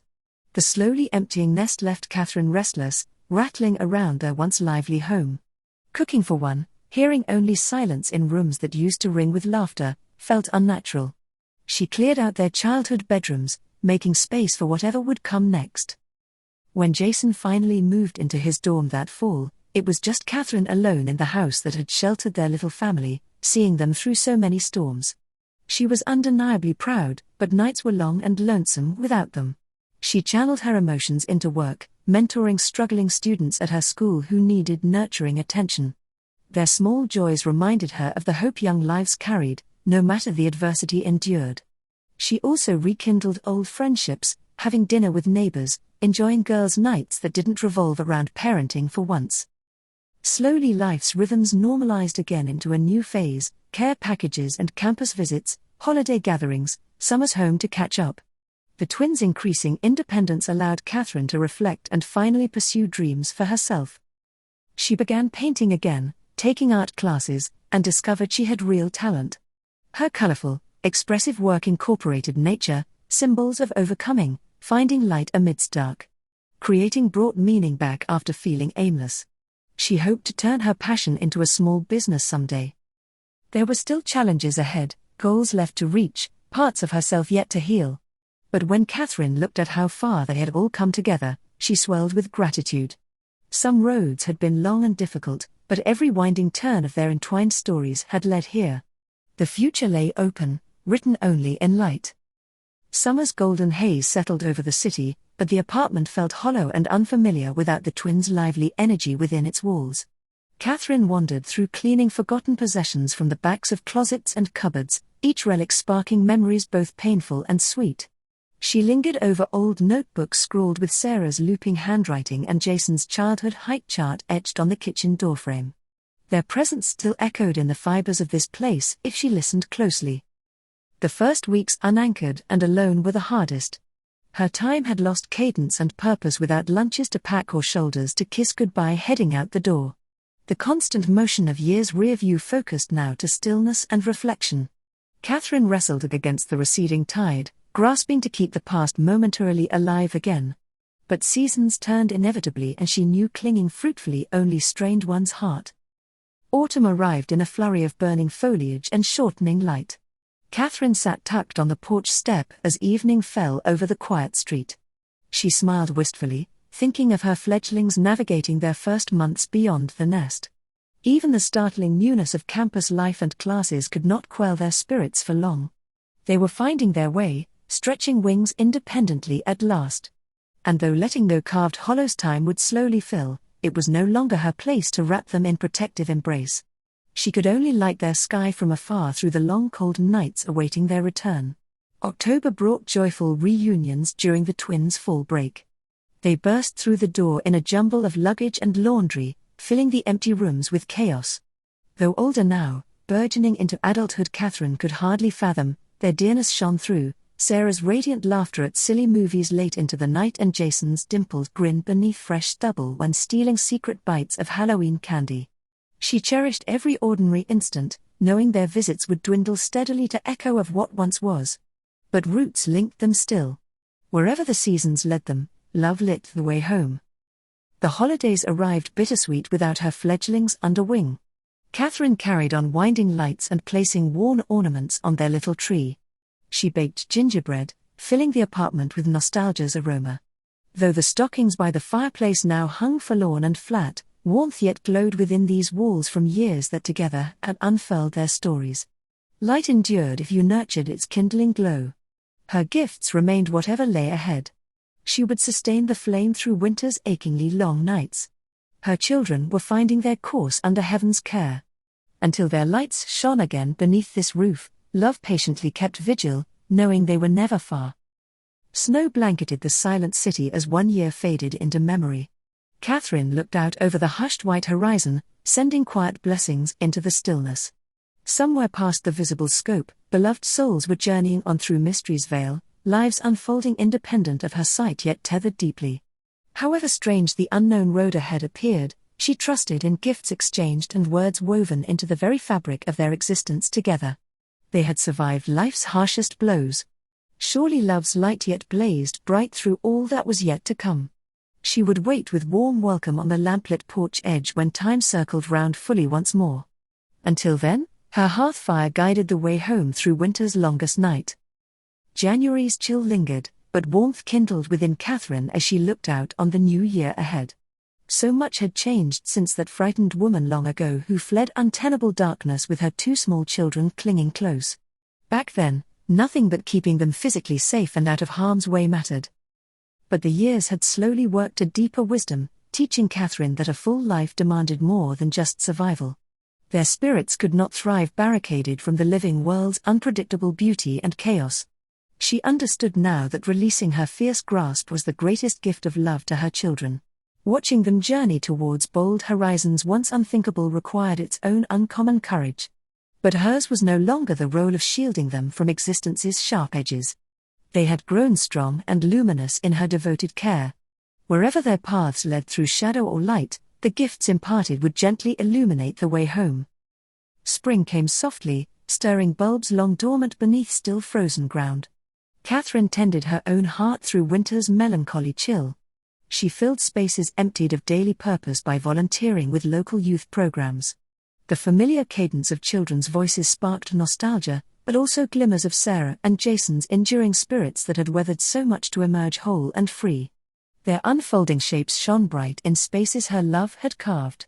She trusted that light continued guiding them through each season's turn beyond her sight. They sojourned on under heaven's nurturing gaze. Sharp winds still pierced at times with their bitter lonely edge. But joy buffered such trials, blossoming bold and wildly beautiful in the strangest seasons when cultivated faithfully. No heartache or loss endured endless. Bright days ever followed when you welcomed sunrise with open eyes. Katherine understood now one simply had to trust time's hands and nurture tender shoots through the abyss nights. Darkness never triumphed absolute as long as she kept the lamp lit. By summer, acceptance had settled gently within her spirit. She no longer lamented their empty rooms or measured days alone. Love yet lit their path though seasons carried them apart.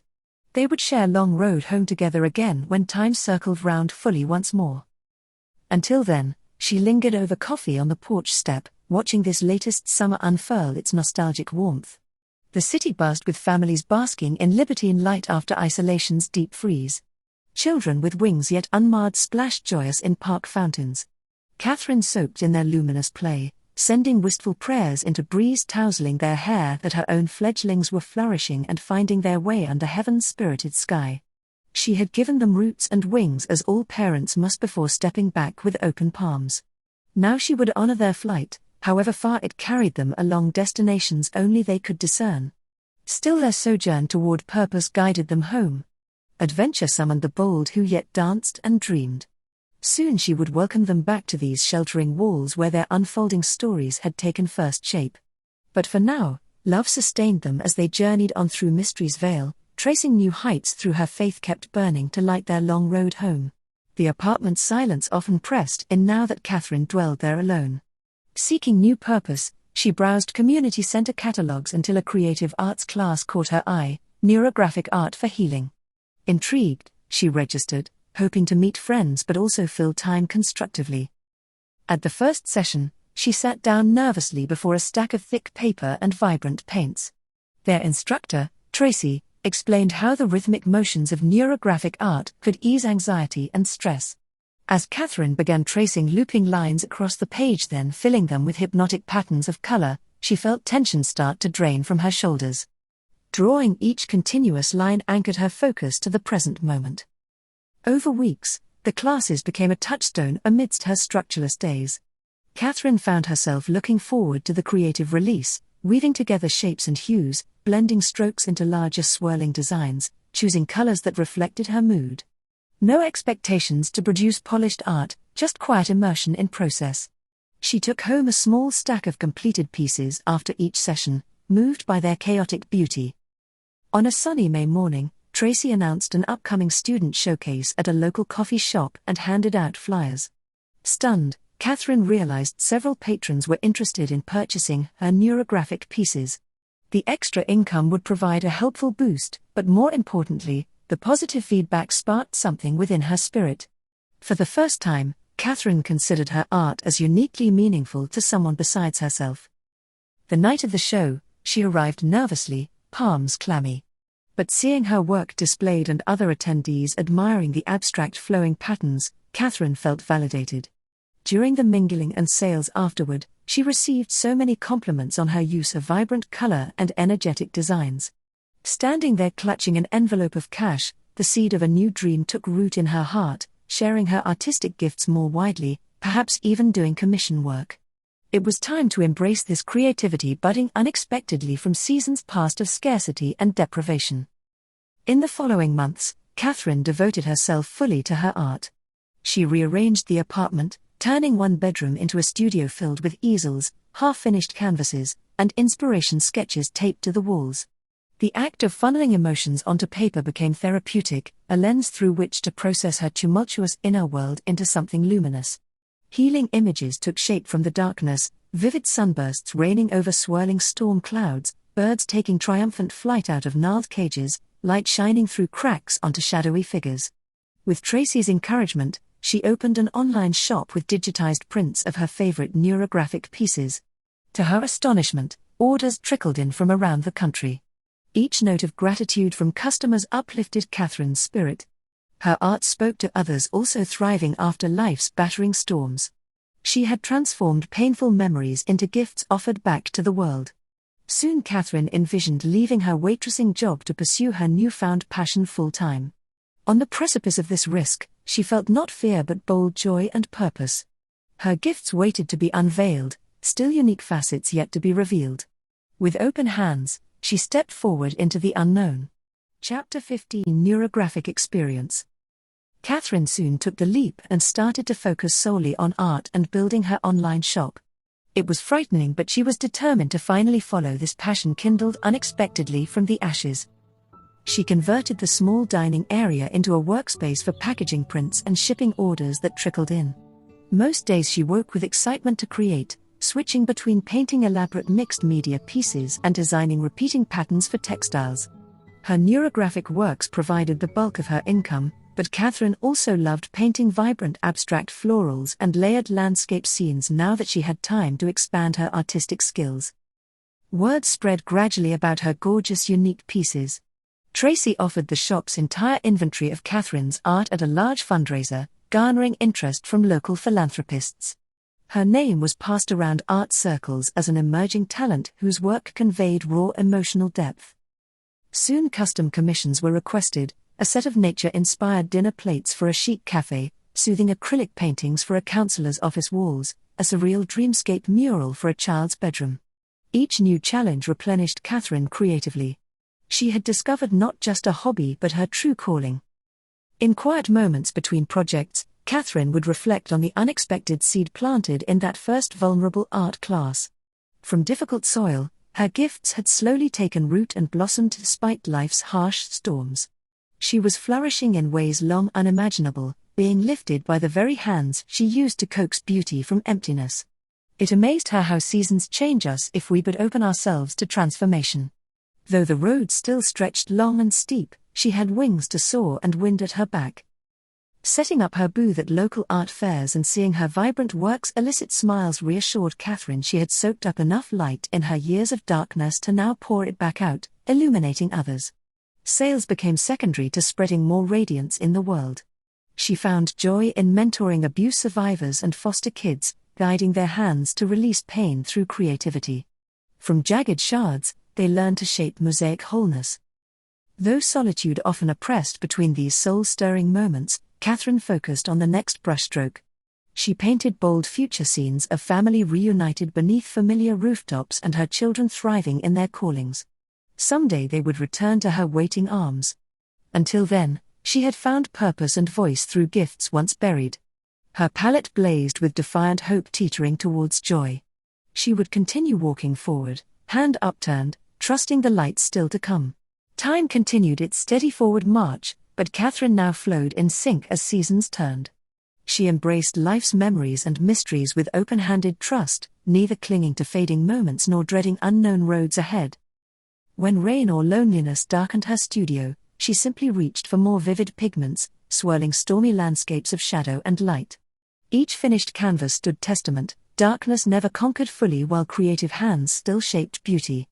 Though silence may fill a room, inspiration yet dwelled deep, awaiting release. The years unfurled gentle surprising gifts beyond her sight: the first tearful phone call from Sarah announcing a new teaching job overseas, a Skype chat with Jason to meet his college sweetheart, their jubilant faces crowded around her kitchen table again for holidays, older but dearness intact. They were finding their way, writing their stories with bold brushstrokes far from her wing. But love lit their path however deep the valleys traversed alone. This she knew. With pride, she displayed photos of the twins at their bright milestones, weddings, new homes, little ones whose features echoed her own. Their blossoming brought bittersweet pangs but mostly awe at the extraordinary lives they had fashioned beyond her imagination. Hers was now the role of welcoming them back when they circled homeward, like migrating birds returning hungry for the wellspring. Until then, she embraced fully her haven of light and color, brush hovering over limitless empty canvas, open palm outstretched to receive whatever gifts each season held. Time had etched its wisdom deep. Darkness could not diminish beautiful truth still awaiting its release. Seasons turned but creativity yet burned within, kindling her ever forward with windows flung open and fearless trust. The sun still rose. She was here another dawn, boldly expectant. So Katherine lifted her face skyward, heart untethered and eyes clear, stepping forward where the spirit beckoned. She was ready for life's wild beauty and mad palette. More colors awaited than she had yet dreamed. Chapter 16: Near-Death Experience. The truck came out of nowhere, blindsiding Katherine's sedan with an explosive crash that shattered glass and screams. Time slowed, sound distorting as the vehicle spun and rolled, her body slammed mercilessly side to side. Then silence. Stillness. No pain, only profound disorientation. Katherine became aware that she was standing outside the twisted wreck, staring down at her own crumpled body being gently lifted onto a stretcher. This couldn't be real. It was some kind of hallucination in the seconds before death. Police officers and paramedics swarmed urgently around the scene. But their voices sounded muffled, figures blurred at the edges like a dream. Katherine watched the chaos with detached calm, untethered from a physical form. Without warning, a blinding white light suddenly enveloped Katherine on all sides, instantly morphing the scene around her into a vast, luminous corridor stretching onward into an eternity that her earthbound senses could scarcely comprehend. She felt an irresistible force slowly drawing her spirit forward, and had no choice but to surrender and follow where it led, her radiant surroundings passing by in a hypnotic, accelerated blur. After being conveyed immense distances in an instant, Katherine found herself arriving at the end of the shimmering passageway where the familiar, crinkled eyes of her greatest earthly love were waiting to welcome her with a transcendent smile of pure, boundless love, her Josh looking just as she remembered him most fondly from his dashing 30s when joy and mischief still sparkled playfully through his whole devoted being. "There's my sunshine girl," his voice echoed clearly, immediately sweeping her from sorrowful disbelief into his strong embrace once more as Katherine broke down sobbing against the comforting solidity of his chest for endless moments, the vast gulf of years that had passed between them evaporating in a heartbeat now that they were reunited again, beyond the limits of time and space. This embrace felt wonderfully, miraculously real and tangible, not some ephemeral dream. "The kids, Jason and Sarah, they still need me." Katherine finally managed to choke out reluctantly through her torrent of tears, desperate longing and soaring joy warring within her heart. As desperately as she had missed Josh, her spirit understood her children needed her still. Josh gently pulled back from their tight embrace to cradle Katherine's tear-stained face tenderly between his steady, reassuring hands as he had so many times before. "Yes, my darling, and that's exactly why you must find the strength to go back once more," he said with unconditional compassion shining from his translucent eyes. "Your purpose in this life is not finished yet. Our children need you still to guide them into adulthood. And beyond our family, many more lives will be touched profoundly by the light within you that must not be dimmed too soon." As Josh spoke this prophetic truth kindly but firmly, shadowy human forms slowly began materializing in a circle around them, indistinct at first, but gradually solidifying into beloved souls from Katherine's past, who she suddenly recognized with overwhelming emotion: her caring stepmother Miriam, who had raised her with devotion; her whimsical grandmother, who had ignited her creativity; friends tragically lost long before their precious time together felt complete. One by one, these cherished spirits who had walked phases of life's journey alongside her stepped forward wordlessly to press a translucent hand over Katherine's trembling heart. As they did, she was powerfully inundated with vivid flashes and whispers of memories from their intertwined pasts, along with poignant visions showing events still to come in her unfolding destiny. Katherine's spirit absorbed all she was meant to recall from these fractured gift fragments until she felt saturated with immutable knowledge of the purpose she carried still and the trials yet ahead that would forge the light within her. Finally, glancing back desperately once more into Josh's familiar, loving eyes as she reluctantly sensed their mystical reunion reaching its bittersweet ending, Katherine pleaded with all her heart, "I can't bear losing you all over again so soon. Please let me stay here in the light with you." But Josh simply smiled and answered with unwavering conviction, "I've never left. You have never lost me, my love. I am always right here dwelling within your soul, surrounding you with my light to help you through the darkness. We will meet again when your purpose is done. For now, embrace life fearlessly." Even as he spoke these final words of reassurance, Katherine felt the mystical scene dissolving rapidly around them, her consciousness being drawn back down into mortal realms below. But the profound peace and strength Josh's eternal love had instilled within her spirit remained glowing brightly, ready to guide her through whatever lay ahead. His words echoed and stretched as Katherine was plunged abruptly back into her body, restraints and sterile sheets now replacing the mystical white glow. The room swirled dizzyingly around her as nurses rushed to her side, checking monitors and calling her name. She slipped into deep unconsciousness again, her husband's voice still ringing faintly through the darkness, "I've never left." Over the next days in recovery, the mystical experience haunted Katherine's thoughts. Had it been only hallucination triggered by head trauma? Or a true glimpse into the spirit realms? She longed to return to that corridor bathed in unconditional love, her loving husband Josh waiting to say more. But life here anchored her firmly even if she strained towards remembering. When her children and grandkids filed in with tearful hugs and scoldings, Katherine knew she had been right to return. The people under this roof, the art still awaiting her hands, she wasn't done yet. There were sunrises left to paint. Though she couldn't fully dismiss the vision as simple fantasy. Josh's presence had felt so tangible, his tenderness breathing life into dusty parts of her soul too long frozen. The silhouettes crowding around stirred poignant half-memories that insisted on resurfacing now.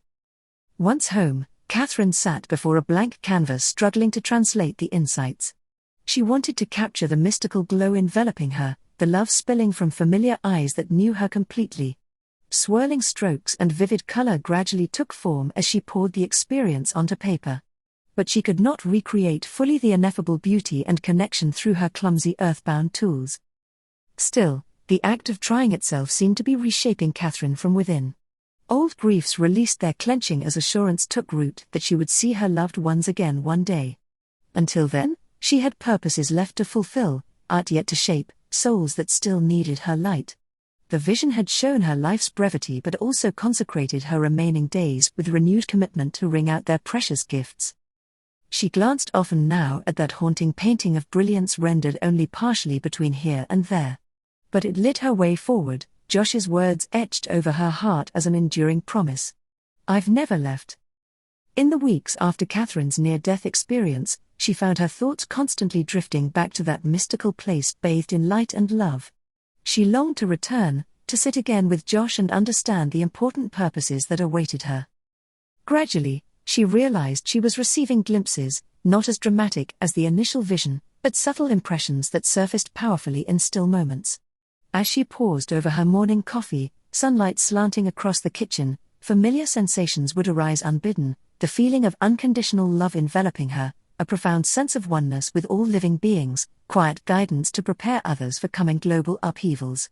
Katherine came to accept these stirrings as messages from beyond, clues to her renewed purpose after the close brush with death. Words echoed through her mind in Josh's gentle tone on mornings when hope felt distant: "You are needed here still, share the light you carry, guide them towards compassion, help those wandering blinded from their divinity, prepare the people for they know not their time is short." At first, the impressions overwhelmed her. But Katherine knew she had been returned from that shimmering portal for reasons she could not ignore. And so, she committed to nurturing the spark of mystic insight through spiritual reading, meditation, and nature's silent wisdom guiding her steps through mossy woods and lonely seashores. Slowly the vocation took shape to carry forth in her small corner a higher light, awakening others to live from a place of radical love. She volunteered with local causes, displaced refugees, at-risk youth, recovering addicts, realizing these broken fragments desperately needed reminding of their own divinity. She funneled profits from sales of her transcendent paintings into projects that healed community rifts and combated poverty's dehumanizing effects. And she poured her story and hard-won hope into those who still struggled blinded, encouraging each to view themselves and their lives as sacred. At home, Katherine infused her conversations with gentle perspective about lessening judgment and materialism, trying to disentangle those she loved from the fretful chase for more. Outward acts flowed from inward shift. Once you grasped the eternal breathe within all people, extending unconditional compassion became natural as sunrise. And so she awakened each day feeling called to keep sowing these luminous seeds in her little corner until they took root in the wider world. There was no grand action, no sweeping revolution to birth overnight. But her NDE had impressed upon Katherine the urgency of advancing one small step at a time from darkness into light. 1,000,000 tiny flames kindled together create a blaze to push back even deepest night. She would be one radiant point along that sequined wave, guiding any seeking shelter from the coming storm. And perhaps those fragile sparks nurtured well would spread beyond her sight, sharing hope as darkness stretched over the land. The visions had engraved their purpose upon her spirit. She would walk forward trusting all would unfold as intended around her.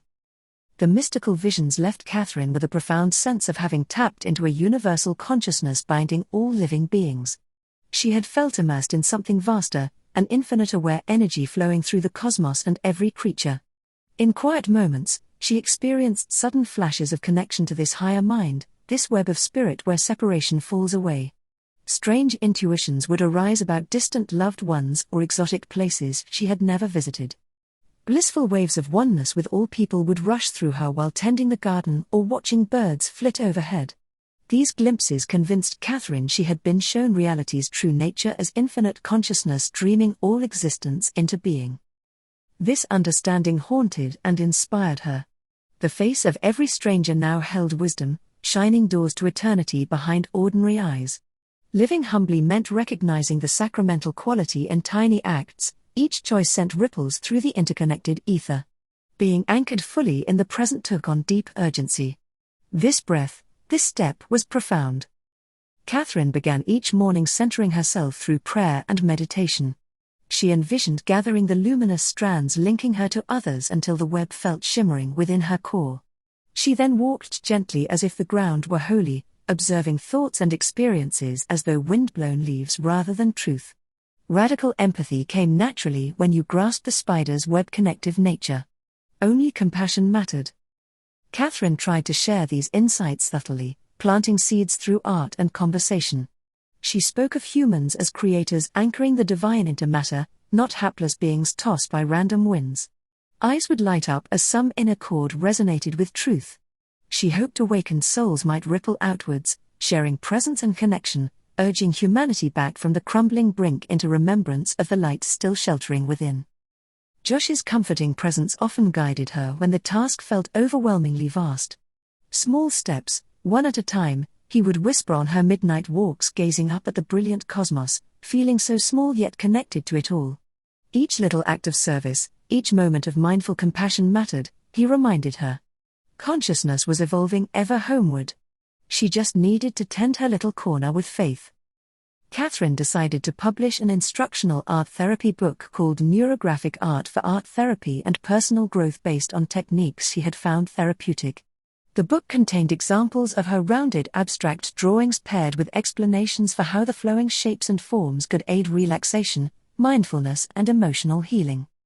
To complement the technique guide, she also included a series of intricate coloring pages utilizing her neurographic art style and soothing compositions. Katherine filmed herself slowly and methodically drawing each page while speaking calmly about the benefits of mindful coloring to reduce anxiety and improve focus. Her videos served as tutorials for using the coloring pages contained within the book. They demonstrated helpful strategies like avoiding sharp corners, gently rounding corners, embracing imperfection, and infusing positive intentions into each stroke of the pen. Viewers reported feeling immediately calmer hearing her soft voice guiding them through applying her art therapy practices. Katherine ensured her neurographic art coloring book contained not only intricate and hypnotic designs to engage both sides of the brain, but also inspirational affirmations and prompts for writing gratitude lists integrated into the pages. She understood that incorporating positive psychology practices compoundingly enhanced the book's effectiveness at reducing stress and cultivating joy through the creative process. The affirmations and gratitude journal prompts interspersed with her flowing artwork gave readers the opportunity to practice mindfulness, meditation, and positive thinking while drawing. Engaging multiple senses strengthened neurographic art's impact on emotional, physical, and spiritual well-being. As the popularity of Katherine's art therapy books and videos organically grew through enthusiastic word of mouth, she was approached by several schools requesting permission to incorporate elements from her neurographic art practices into their curriculum and counseling programs. They hoped to teach students therapeutic emotional coping strategies to deal with anxiety, trauma, and adversity in a constructive way. Katherine was thrilled at the opportunity to share these resources she had designed to aid her own resilience with younger generations now facing unprecedented pressures and disconnectedness. She hoped the inner peace neurographic art provided her could help guide others to nurture calm and hope within themselves as well, especially those struggling to find their voice and strength. Healing humanity's unseen wounds fueled her passion. Katherine clung to that purpose like a lifeline, appreciating each fleeting now, honoring inner light as it strained skyward through the cocoon. She could not foresee the transformations her tiny ripples might effect over time, but she trusted this current flowing from someplace vaster and wiser. She had glimpsed behind the veil, witnessed the indestructible web linking all living spirit. Now she would walk gently, honoring those hidden threads, following flickering intuitions towards love. Chapter 17. Katherine's channel. Katherine was nervous to launch her new YouTube channel showing how to use neurographic art for personal growth and healing. She had never done anything like this before. But she knew in her heart that it was important to share these techniques with others who might benefit. She filmed a few introductory videos explaining the concepts behind neurographic art and demonstrating some basic techniques like rounding corners and incorporating affirmations. Though she only had a small number of subscribers at first, the comments she received were so encouraging. People shared how her videos gave them new inspiration and hope. Over time, Katherine's channel steadily grew as she posted new videos on various topics: managing anxiety, embracing change, fostering self-love.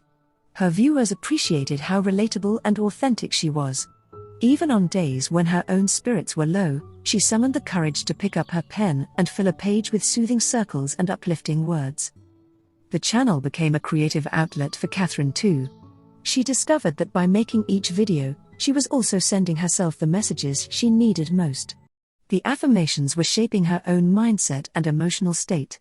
She began to see life's challenges through a lens of optimism. What started small had blossomed into something beautiful. An online community was flourishing, united by Katherine's calming words and whimsical drawings. She finally realized just how many other people out there needed this, a dose of light during dark times. Though she never expected it, she had found her calling. Katherine was taken aback when vivid memories of her near-death experience suddenly flooded her mind in the middle of filming a neurographic art tutorial.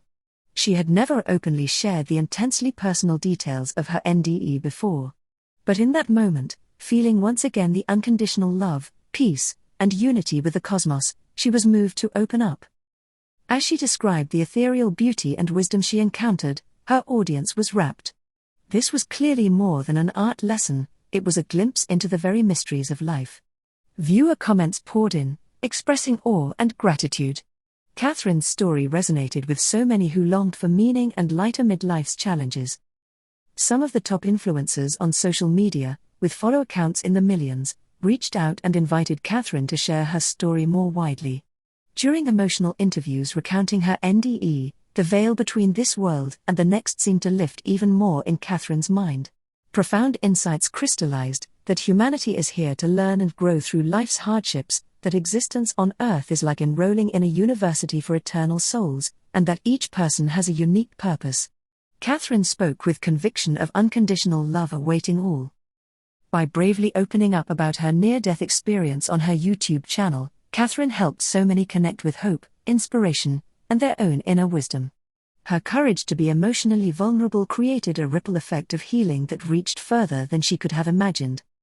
In the months following her spontaneous revelation, Katherine was flooded with messages of gratitude from viewers. So many shared how they felt less alone in their own spiritual journeys after hearing Katherine's story. Her NDE had confirmed many of life's deepest mysteries, that unconditional love awaits, that we are all connected, and that we are here to learn and grow into our best selves. Many remarked how they were inspired by Katherine's bravery to speak her truth, even though she was nervous to share something so profound. By being open and authentic, she had given them permission to do the same in their own lives. She had shown the power of vulnerability to bridge divides and help others see we all share fundamental human experiences, no matter our backgrounds. As public knowledge of Katherine's incredible story spread organically online, her small but passionate viewership continued to steadily grow week by week. She was amazed and humbled when eventually even some of the biggest social media influencers began reaching out to her, politely asking if she would share details of her profound near-death experience on their massive platforms with follow accounts well into the millions. While admittedly nervous at first about accepting such invitations from figures with immense reach, Katherine ultimately felt inwardly called to embrace these opportunities to spread her message of eternal love and hope far and wide to souls who needed to hear it. This wisdom was never meant to remain confined only within her small community of fellow spiritual seekers. If her words might touch and awaken even one additional person, it would be worth any personal discomfort of scrutiny. Katherine found herself unexpectedly taking the immense leap onto the global stage, being interviewed about the luminous peace she encountered beyond the veil, life lessons from her losses, the healing community service can provide, and so much more profound mystic wisdom granted to her during her brief crossing into eternity so many years ago. Parts still felt ineffable, but she did her best to articulate the unspeakable love that had enveloped her totally beyond any earthly bounds. While the public visibility at times resurrected old pangs of fear within Katherine about inadvertently exposing their identities and dangerous pasts to the wicked forces they had evaded for so long, she ultimately realized enough years had passed that discovery seemed highly improbable now. Her transformed and aged appearance after embracing a healthy lifestyle, natural hair color, as well as utilizing her legal surname were more than sufficient alterations to conceal her from any potential familiar threats after so much time separated from the trauma of the past. Only present opportunities mattered now. She understood realistically that Carmen's syndicate had only managed to track her and the twins down once again all those years ago through intentionally collecting information from all schools by someone masquerading collecting data in the name of science about twins. It had been the careless slip of a clerk, not any flaw in their new identities and covers that had ultimately betrayed them. Katherine continually reminded herself that this social media fame and her inspirational storytelling posed no true dangers to their carefully re-established anonymity or safety. The wounded girl forced to run and hide so many years ago had blossomed into a wise, confident woman ready to embrace destiny's call fully and step firmly from the shadows at last. Her tale could light the way for other enlightened souls to find their voice as well. She resolved to speak every truth that stirred within without restraint anymore. If one more person's eyes opened, it was worth the world. During emotional yet heart-opening interviews, Katherine recounted her experience in vivid detail: the feeling of weightlessness, the aura of unconditional love, the realization of life's meaning. She explained how time felt non-linear and human life seemed to be a temporary stage of spiritual development. The insights flowed as she articulated the lessons from beyond the veil. Katherine shared how life is an opportunity for cosmic souls to learn and progress, like attending a university. By embracing human challenges and limitations, souls can either spiral upwards or downwards in their development, depending on the choices made from their free will. But no matter what, love and forgiveness await all. The more comfortable Katherine became in sharing, the more her insights expanded. She spoke of the interconnectedness of all beings, the need for humanity to shift to a mindset of love over fear, and the unlimited potential within each person to grow into their highest self. The overwhelming responses Katherine received after each interview confirmed that her story and message were touching hearts and minds. People from all different cultures, backgrounds, and spiritual traditions expressed feeling a renewed sense of awe at life's mystery and hope for a brighter future. By opening up and speaking her soul's truth, Katherine had reached millions with love when they needed it most. The ripple effects of healing continued to spread. She realized that this, using her voice, wisdom, and art to awaken humanity to its highest nature, was her calling, the purpose that had been sparked by her glimpse across the veil to the other side. Chapter 18. Thanksgiving with the Twins. Katherine took a deep breath as she prepared to share something deeply personal with her children over Thanksgiving. It had been many years since the passing of her husband Josh, the twins' father. Though she had openly discussed her near-death experience with the world, there were some details too intimate to reveal publicly. But now, with her twin boys in their 30s and Emma approaching 22, Katherine felt a longing to finally open up about the profound moment during her NDE when she encountered Josh. As they gathered around the Thanksgiving table, Katherine recounted vividly feeling Josh's presence surrounding her with unconditional love during her crossing to the other side. Though they were separated physically, their souls had reunited in a realm beyond space and time. She spoke of Josh expressing his pride at the person she had become and the lives she had touched. He affirmed that she still had more work to do on Earth, more people to inspire through her courage and compassion. There was no need for tears or goodbyes. His love flowed through and around her eternally. Katherine explained how after the experience, she felt renewed trust in life's unfolding. Though saying goodbye to Josh in this realm was excruciating, a part of her knew they were never truly separated. She sensed he was always there silently guiding her forward. The twins and Emma listened solemnly, with tears glistening. As challenging as Dad's passing had been, this glimpse behind the veil brought peace. Hearing of their unbreakable bond, still radiating love, assured them that the best parts of those we lose remain always in our hearts. Katherine felt lighter sharing this final gift from her glimpse of the beyond. Her family's bonds deepened, knowing their journeys remained intertwined in seen and unseen ways. They gave thanks for the love that never leaves us. Katherine took a deep breath before conveying an important message to her adult children and young grandchildren who were gathered around her. She knew this wisdom, gained from her brief yet profound glimpse beyond the veil, could free them from fear and guide them towards living meaningful lives. My dear ones, now that you know what I experienced during my crossing to the other side and back, I hope you feel a sense of comfort. My NDE showed me that the essence of who we are lives on eternally, even when our physical forms pass on. Our souls are infinite and we remain surrounded by unconditional love. I hope you see, there is no reason to fear death. It is simply a transition, like walking from one room to another. Our bonds of love continue, unbroken. Let this knowledge free you to embrace life fully, without hesitation or worry for what is to come.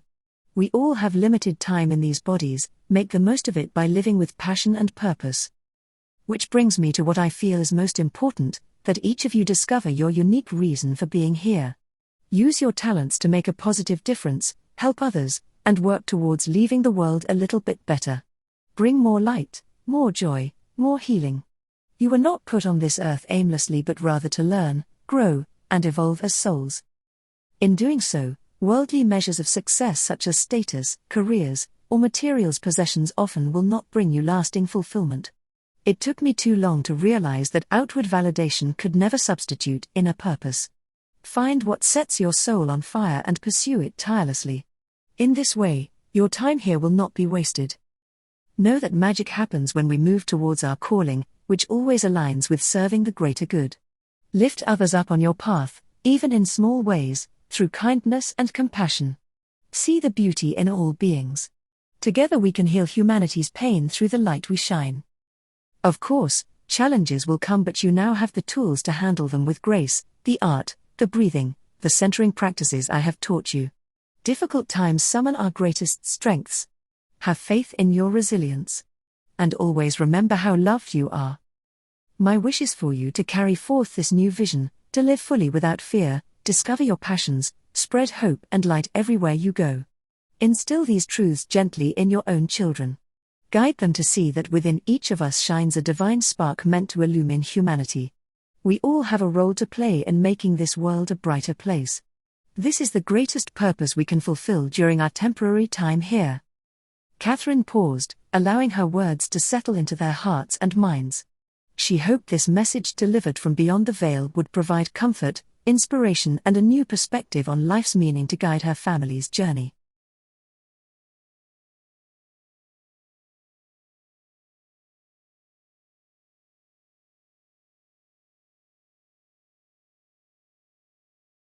Chapter 19. Invitations. In the months following her momentous decision to bravely go public at last with the full extraordinary story of her near-death experience, Katherine was rather astonished to gradually find herself becoming something of a minor celebrity within certain communities.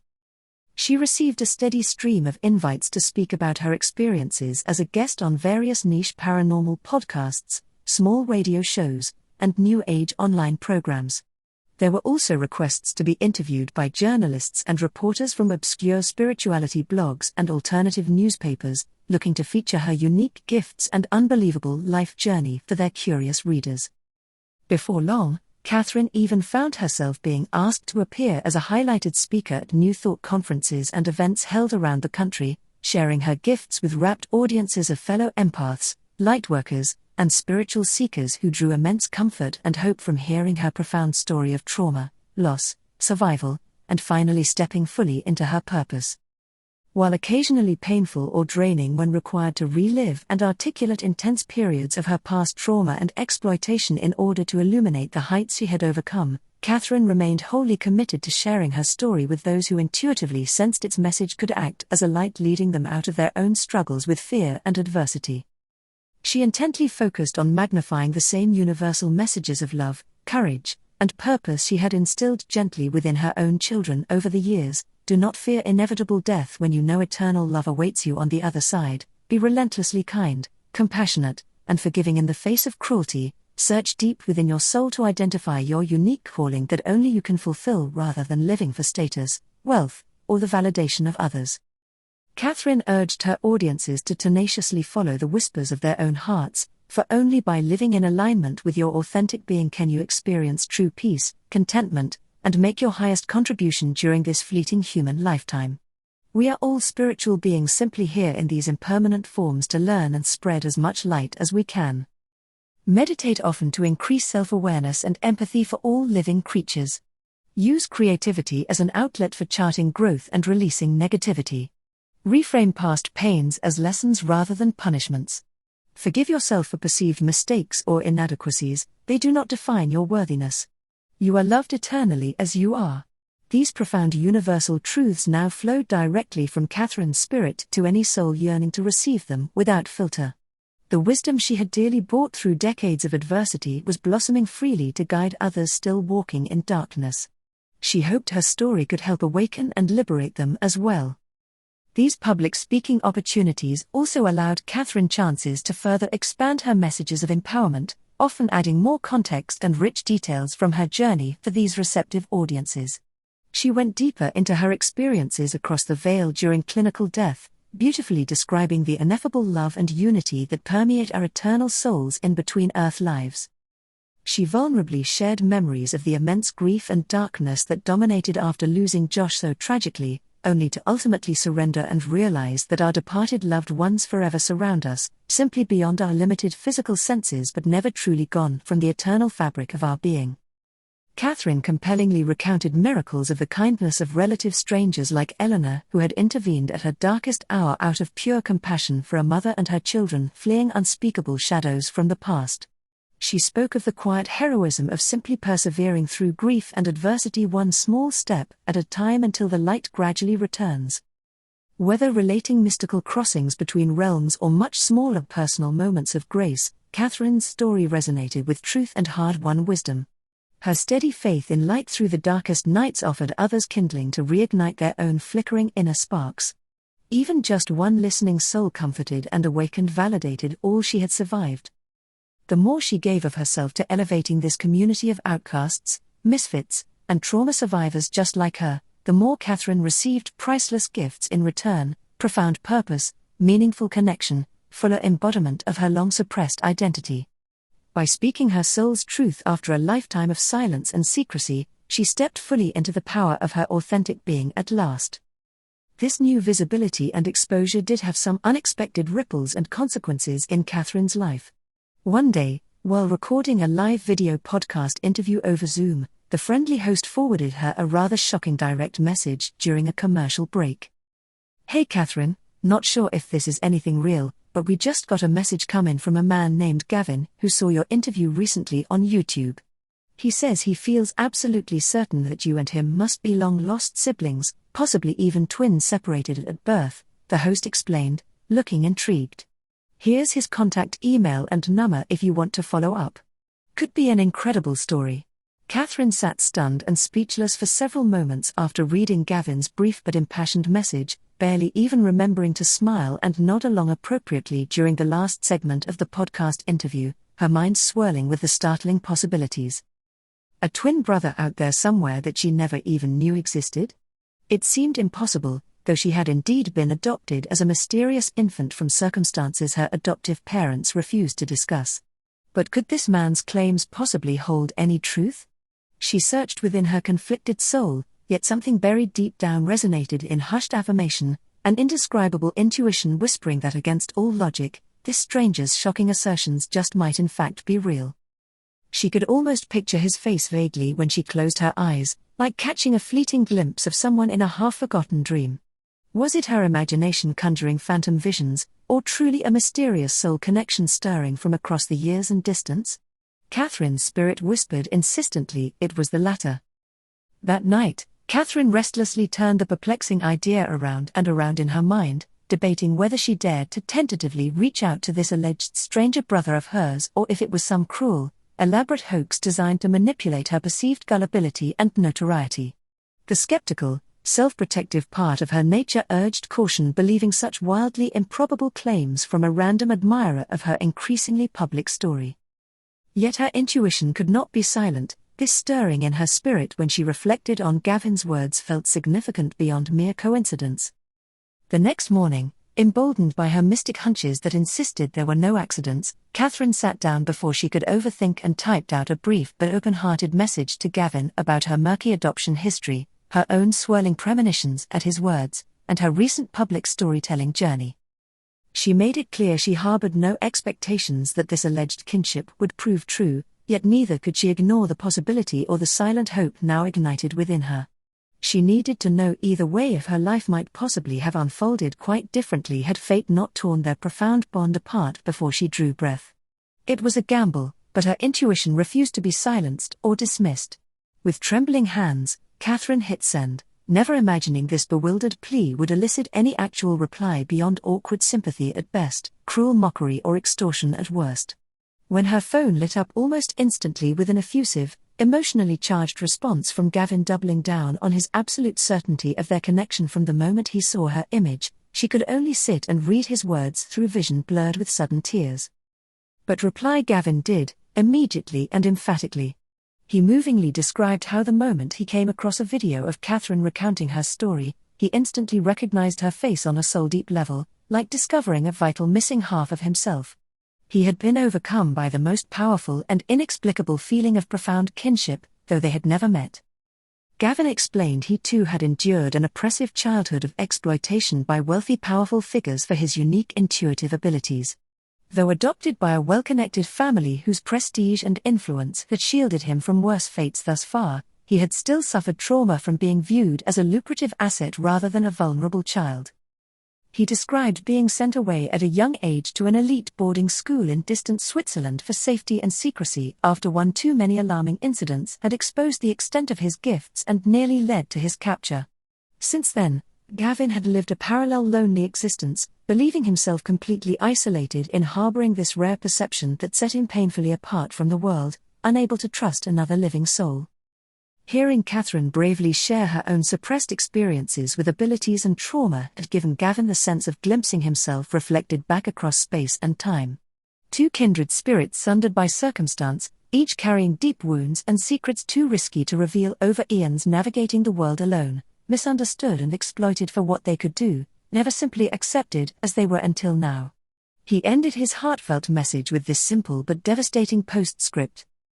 "I have dreamed of you my whole life, sister." Katherine sat long in thoughtful silence, letting Gavin's story wash over her. The wise woman's instincts she had cultivated through so much adversity whispered that every word resonated with truth. She could feel their shared trauma and fractured past calling out across the years, recognizing itself. This miraculous reunion was meant to help both heal at last. With sudden tears of disbelief already pooling in her eyes, Katherine replied immediately to Gavin's emotional message. She eagerly offered to schedule a visit as soon as possible, hardly daring to believe this long-awaited reunion orchestrated by cosmic forces beyond mere chance could really be happening after so many years spent fractured and isolated. Yet from the very moment Gavin first appeared through the airport arrivals gate and they instinctively rushed together into a fiercely tight, extended embrace, Katherine knew with every fibre of her weary being that she had undeniably found the missing cherished half of her very spirit after so many years spent yearning silently. The empty spaces inside her long-ravaged heart finally began filling in fully with brilliant golden light and a sense of profound wholeness she had only ever glimpsed flashes of until this transcendent moment. She understood intrinsically that Gavin was the living family she had unknowingly longed for all along, the sacred twin flame set to walk beside her through this life's joys and trials. They had made it home. In the days of tearful conversations and joyful reunions that followed their emotional reunion, Katherine was continually struck by the uncanny sensation of her own reflection embodied and completed within another as she marveled at Gavin's handsome features that mirrored her own, their perfectly matched intuitive energy and unspoken rhythms, the way they could finish one another's meandering sentences as if conversing within a shared mind. Their fractured histories and lives paralleled the others so exactly it was impossible to ascribe it solely to chance. They had each endured immense trials and carried deep scars, some matching and some unique, yet their shared core resilience, empathy and desire to protect others reflected back like twin beacons signaling across the darkness. Two united halves forming a greater light at last. During long talks late into the night, decades of secrecy and shame poured out between them. They saw themselves in each other, not just the physical resemblance, but the core wounds and strengths mirroring one another. Together they unpacked lingering trauma, released old anger, found validation and grace.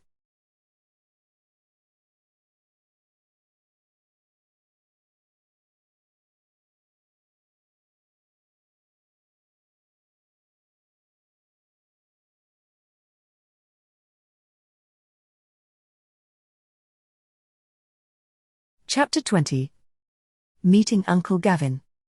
Once Katherine and Gavin had processed the initial shock and exhilaration of their serendipitous reunion, they decided the time felt right to introduce him to Sarah and Jason. Though both twins were now busy, independent adults finishing college on the opposite coast, they still made frequent visits home and kept up constant communication with their tight-knit family. When Katherine first delicately explained the astonishing discovery of a long-lost uncle, her twin brother, incredibly enough, their reactions mirrored her initial disbelief and cautious optimism. But the tangible joy and growing hope shining through in her voice was enough to convince them this unexpected miracle was meant for all. So Gavin soon found himself graciously welcomed into the guest room of Sarah's cozy house that she had recently purchased near her graduate program. Katherine and Jason flew in from opposite ends of the country, gathering together under one roof for the first time in too long to celebrate and make proper introductions. From the moment the front door first swung open, Gavin's kind, earnest nature and subtle spiritual aura made an immediate impression on the twins. They had inherited a similar energy, no wonder all three were drawn in like kindred spirits. Conversation flowed easily over home-cooked meals, and laughter came frequently playing rounds of their favorite board games. As the weekend unfolded, Gavin's comforting presence and playful heart seamlessly assimilated into the family dynamic, bridging generational gaps and time lost. His reflections on letting go of resentment and living fully aligned with one's purpose also profoundly resonated with the twins and the wisdom their own struggles had cultivated. By the end of the long-awaited first visit together, it genuinely seemed impossible to imagine Gavin had not been an essential part of their lives all along, given the profound depths of the heart-to-heart connections formed in only a few short days. Time and distance mattered little when souls already knew one another so well. Some relationships were far older than memory, rooted in love eternal. When the bittersweet time finally came a few days later for Gavin to leave his miraculously recovered family and return home across the country, theirs was an intensely emotional but hope-filled goodbye, made all the richer by the promise they would be reunited again soon. The circle that had been fractured was woven back together at long last. The years of painful loss could never be redeemed, but looking into one another's tear-filled yet resolute eyes, lit with a shared sense of purpose, they understood that their improbable crossing of fates was always meant as a gift, as a guiding light to pass on to others who still needed help finding their way through the wilderness of this world. Their intertwined stories held such promise. And this was only the beginning. These frequent moments of improbable synchronicity led to much laughter when conversing as a group. Often one would randomly pause mid-sentence, searching to articulate a point, only to have the other jump in and finish the thought verbatim or near enough without communication. It appeared to be an extension of the twin bond Katherine and Gavin shared, passed on genetically to Sarah and Jason. While mystifying, it was also entertaining to witness their overlapping dialogue and thoughts, which flowed out so naturally and intuitively between them. The light-hearted phenomenon underscored that this reunion was meant to be. Each new layer revealed the depth of their connection. By the time Gavin prepared to fly home across the country again, they had already begun making plans for him to visit the coastal town where Katherine and Jason resided in a few months. His new family there eagerly awaited his return, hearts full of gratitude that fate had seen fit to reunite them at last. Goodbyes were not final this time, only temporary and full of hope.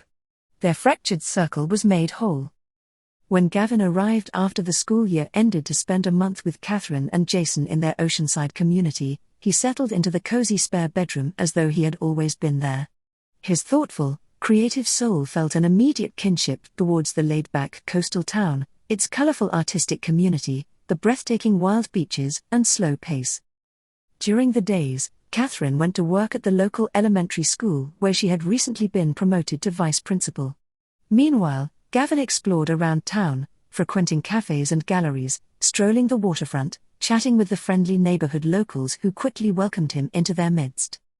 In the evenings, the three of them passed hours leisurely preparing meals together filled with conversation, listening to records, and watching the tides.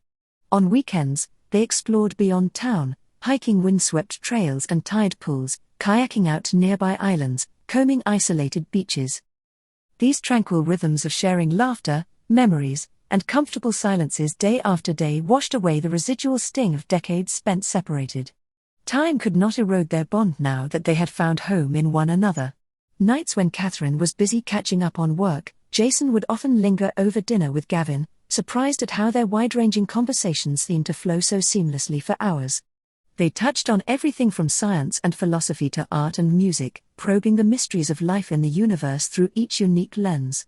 Jason found it exhilarating having another curious mind to analyze concepts with, free of judgment. During these rich exchanges, their improbable mental link also continued manifesting.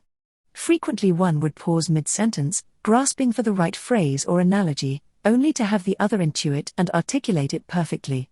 They took humor in the phenomenon, speculating light-heartedly whether it was synchronicity from sharing the womb or some psychic resonance spanning generations. Either way, it underscored the sense of kindred spirit between them that transcended convention. Blood bonds went deeper than cells. When it came time after a glorious month for Gavin to return home across the country, his tearful goodbye with Katherine and Jason was a temporary parting this time, not the rending separation of the past. They had many momentous occasions yet ahead to share. He would be moving closer within the year once he completed his art mentorship.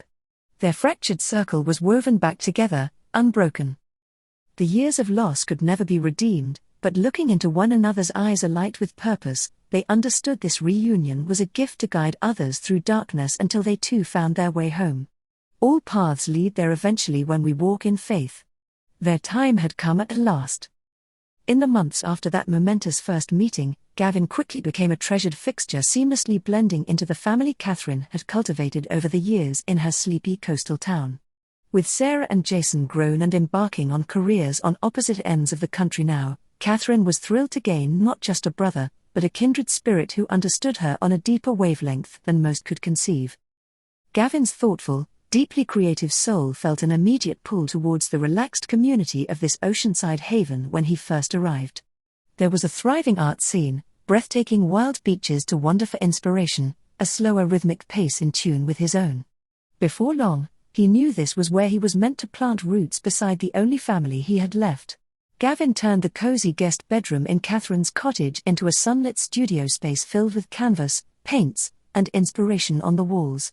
He quickly fell in with a group of local artists who convened regularly to create and discuss their latest works over wine and potluck dinners. Their feedback on his evolving series of paintings reflecting ambiguous childhood memories versus awakened hope offered perspective that elevated his art. When several pieces were accepted into a prominent gallery downtown, the validation made Gavin realize it was finally time to leave his corporate graphic design career permanently and embrace his artistic gifts unbound. He enrolled in an intensive one-year mentorship program with esteemed painters connected to the local university who saw immense potential in channeling his latent talents. Surrounded by this uplifting community of support and guidance, Gavin's passions flourished more over those months than in his entire adulthood previously spent conforming to convention and practicality. He slowly healed parts of himself long numbed or severed. Creative expression offered release, his paintings redemption. He was learning to live fully, not just survive. Katherine was overjoyed watching her brother begin to truly thrive and settle into himself after so many lost years spent suppressed by exploitation and fear. She knew he had been destined to find his way here to illuminate the world with vision only he carried, just as her long journey had delivered her to sharing light through teaching children. Their circuitous fates were revealing their purpose together. In the tranquil evenings they passed cooking leisurely in Katherine's farmhouse kitchen or sipping wine out on the back patio listening to the distant ocean roar, Gavin began opening up more about the extent of his own intuitive abilities and the challenges of an empath's overloaded nervous system in crowds. He had spent decades rigidly confining extrasensory perceptions just to function in daily life. But Katherine's unconditional acceptance now gently gave him permission to explore these aspects of himself once buried.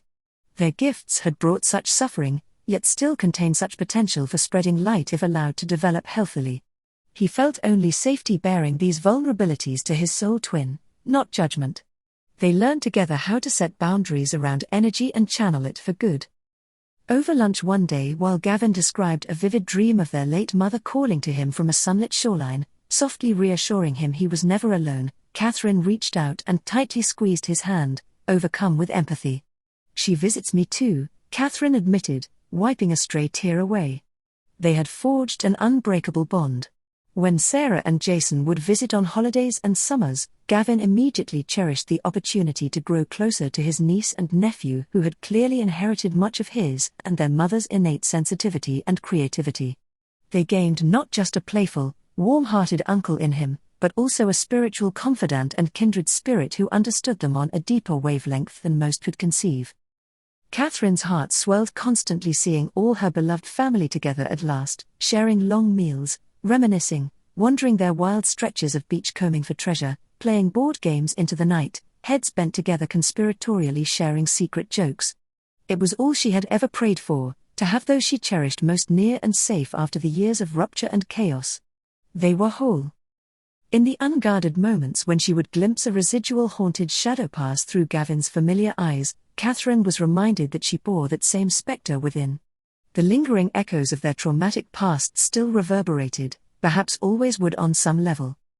but she knew innately that Gavin's miraculous companionship would help gently keep those lingering ghosts of pain and isolation at bay for them both when they arose. In him, she had found an irreplaceable ally against the vestiges of darkness, someone who saw her most clearly and loved her most fiercely.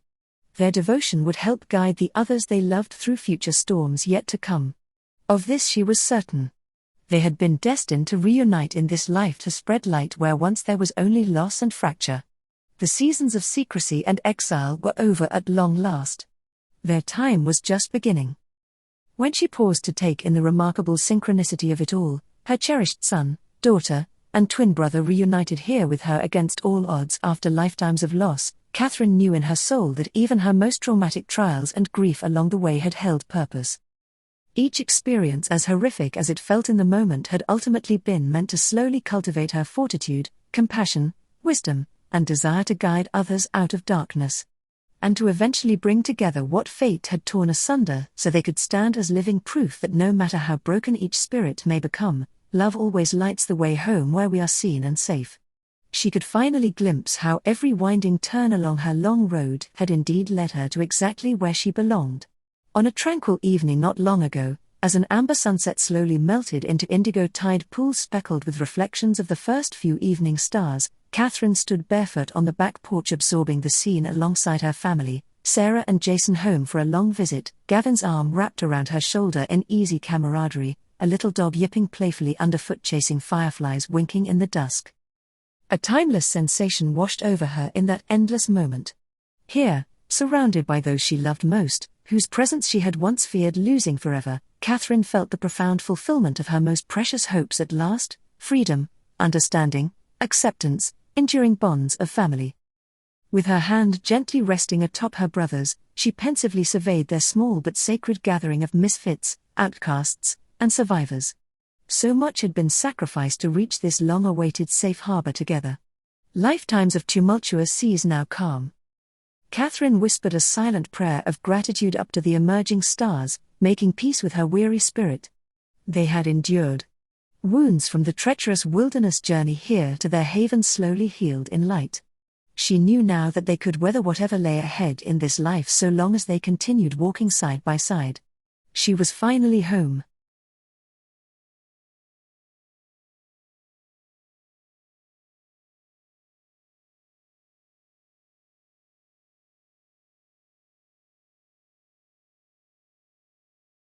Chapter 21. Sense of Destiny. On a quiet evening not long after Gavin had relocated permanently, he and Katherine sat out beneath the stars sharing a bottle of wine at the weathered picnic table in her backyard that had heard years of stories. Their conversation meandered gently between reminiscing about treasured memories from childhood and reflecting on hopes still waiting to be realized. As so often happened these days between twin souls reunited, their dialogue organically turned to a vulnerable place of sharing painful scars from formative years dictated by secrecy and exploitation. Though decades had passed, there were still shadowy corners within yet to be brought into the light together through courage and grace. Healing was their never-ending work. When talk turned to the spiritual gifts and perceptions they had needed to smother to survive those hostile environments, Katherine slowly began opening up at last about the memories and insights that had flooded her awareness during the brief period she crossed beyond the veil after childbirth complications and clinical death over a decade ago. She described the experience softly to her brother, knowing he would truly understand, floating above her body racked with trauma, feeling unconditional love wash over her from smiling benevolent guides, having her life pass before her eyes filled with clarity on the lessons woven through suffering. How time felt non-linear and human existence just one temporary phase of an eternal soul's development. Her awareness had expanded across realms and lives during those suspending moments between here and the beyond. The wisdom persisted even after she was pulled back. Gavin listened intently, eyes glistening with empathy, as she articulated details never shared with another. He could sense how profoundly those ephemeral moments of crossing over had realigned her spirit and shown the way when she was lost in darkness after losing Joshua. Her experience had touched the infinite. She had glimpsed eternity. "I've never told anyone this before," Katherine confessed cautiously after finishing her account of both the mystical peace she encountered beyond the veil and the visceral anguish of being ripped away from that grace back into a world of pain and violence. But ever since that brief glimpse across the boundary between worlds, I can't shake the sense that I'm waiting for something more still. That my purpose here isn't yet complete. Does that make any sense? She looked at Gavin almost pleadingly. He reached over to squeeze her hand in understanding as she continued trying to articulate the persistent feeling. It's as if some veil still hangs over a forgotten memory I can't access, but my spirit knows there is something essential I am meant to do in this life beyond all I have survived thus far, she explained, frustration and hope mingling in her voice. I wish I could see beyond the veil shrouding my mind. I don't know how else to explain it. Katherine shook her head apologetically. I'm probably not making much sense. I know I'm already doing all I can, sharing my gifts, being there for my children, trying to guide others seeking light. But deep down, I just can't shake this persistent intuition that part of my purpose, my full potential, still remains obscured. Gavin nodded slowly, reflecting on her words. As an empath himself who had crossed briefly beyond the physical plane before being pulled back during a childhood illness, he knew those fleeting glimpses worked in mysterious ways for the rest of one's days on Earth. Not all realms revealed their truths at once. Revelation unfolded gradually when the time was right. But he sensed Katherine's sense of waiting portended something profound still ahead for her. I understand exactly what you describe, he acknowledged kindly. Our glimpses into the great beyond are but brief, we only grasp fragments of its wisdom before returning here. It makes sense you feel there are still puzzle pieces waiting to reveal the full picture when the timing aligns. I trust your intuition that this purpose you sense still lies ahead will become clear in time. He smiled. But until it does, just keep following the course that feels aligned, your steps are guided even when the destination is unclear. Katherine exhaled in relief at his reassuring words. She had needed to give voice to this persistent feeling of destiny lingering just out of reach that filled her with both exhilaration and restlessness in alternating waves. It always returned just when she thought she had found equilibrium. But at least now the anticipation was shared, the possibilities held in the light together. Their journeys still meandered, but she followed the glimmer within faithfully, trusting she would recognize her path when it appeared. With Gavin's patient understanding, the urgency Katherine felt to grasp at her purpose dissolved into calm once more. 1,000 small acts of love and compassion could fulfill one's calling just as nobly while awaiting a larger revelation. She would remain open and listen to spirit, letting destiny unfold. There were still verses of her life's song left unsung. When the time came, she would be ready. Until then, she walked on, one step at a time, surrounded in grace. In the weeks after Katherine first confessed her persistent sense of destiny yet to be fulfilled, Gavin found his thoughts increasingly consumed with puzzling over the winding, intersecting paths that had shaped their lives. Why had fate seen fit to separate them so young, only to orchestrate this poignant reunion later in life, once they had endured such scarring tribulations alone? What tied their shared origins and gifts to broader purpose beyond just healing their family? There must be meaning in their converging timelines beyond coincidence, he felt certain. Late one sleepless night while gazing out at the full moon's refracted glow on the dark sea, it struck Gavin that if destiny had destined their paths to both diverge and reunite in this lifetime, their intertwined callings must serve some greater good still obscured. Their collective trauma held in tension. What intrinsic qualities or abilities set them apart from most others that made them targets from childhood for those like biotech who sought only to exploit innocence? Had greed and hubris truly driven such darkness, or were there deeper motives and revelations their gifts posed threat to expose? There had to be more connecting all the sinister threads than just chance misfortune. Gavin mulled over these questions endlessly, sensing Katherine held the same unresolved speculation about the shocking injustice and cruelty that had haunted both their early lives without reason or accountability. Were the roots entangled in shadowy places they had only glimpsed slivers of over the years? What evil flourished still in darkness that light risked exposing? Their intuitive gifts were central to the mystery. But how? The more Gavin reflected, the more he considered whether their particular extrasensory capabilities posed some deeper, latent threat to the powerful conglomerates like biotech that had pursued them, a sixth sense that pierced facades and secrecy. Had their abilities to sometimes glimpse events before they manifested, know hidden truths without being told, see into the hearts of others and commune with the infinite terrified those with dark perversions of power? Gavin pondered whether biotech's monstrous obsession with himself and Katherine from childhood was truly driven by greed for the immense financial gain their gifts could supply if harnessed. Or had it actually been an attempt to identify and snuff out dangerous embers that, if left unattended, could cast light on something so terrible it threatened to undermine entire systems? Had they been running from tyrants these past decades without fully realizing the stakes and secrets at play? The very notion made Gavin shudder, both at the unimaginable depravity mundane facades must conceal and their own innocence that had kept them blindly believing escape was their only goal. They had overlooked the sinking suspicion that darker forces were still thriving somewhere in the recess beyond sight. Katherine had known pain and fear. But true evil had other faces. What did it wish to keep contained about the world that their gifts could potentially expose and disrupt? What was the source of the sinister malice that had stalked them for so long? On clear nights when the curtain between worlds seemed thinned, Gavin stared up at the expanse of constellations, feeling not the awe of before, but foreboding like a noose around his chest. They were not safe, not truly. He recognized that now with icy certainty. Biotech had only been a tentacle of some deeper monstrosity they had failed to discern. Its bloodshot eye had found them once. It would again. And they still did not understand its nature or origin outside fragmented puzzle pieces and dread.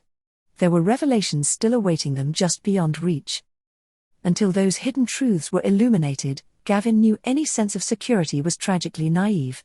But without seeing the full shape of what they were up against after decades running blindly, how could they unlock whatever crucial missing facets of their gifts and calling were still shrouded? What knowledge did their soul connection harbor that rightfully unsettled empires? How did their interwoven fates reveal the way forward into light? The questions and speculations multiplied endlessly. But this growing awareness crystallized one certainty in Gavin's mind: whatever great purpose yet awaited him and Katherine held the power to finally expose, condemn and dismantle the insidious evil that had nearly destroyed their lives for all these years without accountability.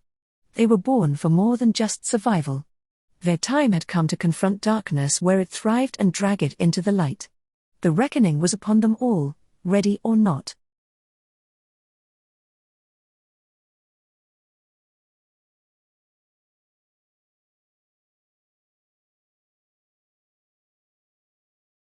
Chapter 22. Revelations. A few evenings later, in the shelter of dusk, Gavin finally summoned the courage to share these unsettling theories and speculations with Katherine, curious if her intuition aligned with the ominous hunch steadily overtaking his, that there were deeper revelations from their gifts still shrouded that posed a threat great enough to call down unimaginable retaliation if awakened fully. He gently asked her if the mystical insights she had gained during her brief period beyond the veil of death years ago had perhaps illuminated anything further about the nature of the dark forces or far-reaching evil that seemed to haunt their family beyond just the worldly greed and hubris of those like biotech who had exploited them. Had her glimpse across the spiritual plane possibly unveiled clues about some vaster central source that these corrupt corporations secretly served, even if unwittingly? As Gavin timidly summarized his escalating suspicions, that biotech's obsessive pursuit of them even now was likely tied to much more monstrous pervasive evil thriving untraceably in the world that their extrasensory gifts posed threat to expose or disrupt, Katherine's pensive eyes gradually widened in consideration, then dismay, and lastly steadfast resolve. She nodded slowly as he spoke, intuitively grasping the gravity of what he implied. Yes, this resonated fully with the nameless unease she too had tried unsuccessfully to articulate about there being some much deeper revelation awaiting them still just past the veil shrouding understanding. Her expression turned grave but focused, mind reviewing memories to align with Gavin's theory. Looking back, I don't believe my brief time beyond during the NDE fully unveiled the extent of darkness roots here on Earth, she reflected after a long silence, almost reluctant to give the fear take by acknowledging it aloud. The glimpses I was granted then seemed meant to heal immediate grief and equip my spirit for the trials directly ahead, reconnecting to Josh on a soul level, finding forgiveness, having strength to carry on as the sole protector of our children. But anything unrelated to those purposes remained concealed. She exhaled heavily, adjusting to the unpleasant awareness crystallizing along with Gavin's.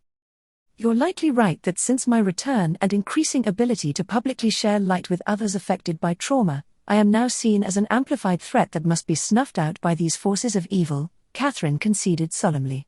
I wish it wasn't so, but the timing of your arrival and our reunification after a lifetime apart does imply a destined convergence to combine our gifts and provide mutual protection neither could achieve alone against such formidable darkness.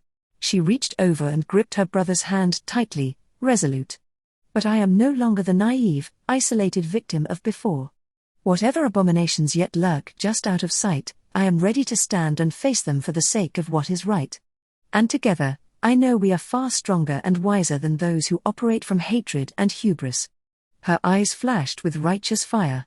The time has come to bravely follow this through, wherever that may lead and regardless the outcome. Gavin's chest swelled with grateful emotion at her steadfast words, the unshakable courage that had sustained them both intact through the valley of shadows before. How many lives had she sheltered and inspired already? He was blessed to stand beside her for the next leg of this quest. Come what may, they would walk onward to bring light where there was darkness and healing where there was pain. The reckoning was here. In the days that followed, Katherine and Gavin had many long discussions about the curious nature of fate and the importance of remaining open and attentive to even the smallest intuitive nudges and synchronicities to help illuminate the winding path ahead. Katherine emphasized to Gavin her sincere belief that their uniquely heightened sensitivities and intuitive gifts, if carefully nurtured and developed together, actually positioned them to perceive meaningful patterns, insights, and revelations in the world that the majority of people remained tragically oblivious to. She stressed that maintaining and harmonizing these rare perceptual talents carried an enormous ethical responsibility not to ever be taken lightly again. Both had made naive errors of youth by showing off to normal folks or carelessly revealing too much before understanding the larger implications and dangers. But events had cultivated wisdom now. Katherine pointed out that by humbly adopting a mindset of constantly seeking below the surface and observing life's interconnected events with deeper discernment, the seemingly unrelated threads and random occurrences of their individual experiences could gradually begin to weave together beautifully to reveal guidance, purpose and direction where before there had only been confusion and mystery. Of this truth her spirit felt absolutely certain, that maintaining an outlook of contemplation focused on analyzing links between people and happenings which appeared insignificant would allow profound insights to organically blossom over time as their intuitive gifts were synergized. She shared how being in tune with aligning signs and serendipities had guided her forward during other formidable times of adversity, the timely encouragement of a kind stranger coming just when despair threatened to overwhelm, a glance at the clock on the wall sparking epiphany in the 11th hour, even a song on the radio sending confirmation she was on the right course after stumbling through the darkness. Katherine believed such synchronicities were the very language of destiny, personalized signposts and compass headings sent to keep those with eyes to see moving towards their intended harbors. She and Gavin must stay alert and receptive to any promptings or messages subtle or overt that might aid their quest of bringing hidden evil to light. Where logical understanding fell short, intuitive wisdom could illuminate the next step. Gavin agreed readily with her assessment, realizing how often their unconventional path had been illuminated in unexpected ways. That first miraculous photo of Katherine that whispered of an unbreakable soul bond, the aristocratic stepfather whose connections had shielded Gavin from worse fates, now the profound opportunity of their present reunion against all odds. They owed it to destiny to walk in trust. Katherine also emphasized the importance of diligently recording their dreams upon waking, as guidance sometimes arose directly from the subconscious during sleep. She described poignant past episodes when profound premonition or warning had come to her in night visions that later protected their family from some unseen danger or pitfall. Honoring these gifts yielded insight. In turn, Gavin shared chilling recollections of eerily prescient dreams from his childhood that had signaled malice and corruption seeded deeply in the most unsuspecting of worlds. Though incoherent then, the latent symbols and messages were sobering in hindsight. There was wisdom locked within their minds left to unravel. Dreams offered insight to shelter them from impending storms. By tuning their perceptions and documenting anything illuminating the way ahead, no matter how cryptic initially, they just might piece together the puzzles that had confounded them their whole lives, who and why such relentless evil had stalked them, where its roots truly lay, how their own unique gifts played into the cosmic drama unfolding still. No detail was too small or arbitrary. With this newfound sense of direction, Gavin soon enlisted his stepfather's sprawling global resources to begin extensive private investigation into biotech's inner workings, leadership, political alignments, partnerships, any paper trails pointing to ulterior motives or agendas beyond their sterile public image. If answers existed, they would leave marks somewhere. It was decided worth the risk of awakening past demons to shed light on anything sinister still slumbering within, before it opened its bloodshot eyes again. Forewarned was forearmed. Meanwhile, Katherine and Gavin personally committed to entering each new day with heightened awareness, attuned to the subtle language of omens, portents and synchronicity. They meditated on strengthening mental safeguards around revealing too much until wisdom guided proper timing. Come what may, they were ready to walk into the fire and wave light over whatever vile corners still cowered from its cleansing exposure. They were oath-bound to heal humanity's haunted past by first lighting the way. Eyes wide open, they stepped forward.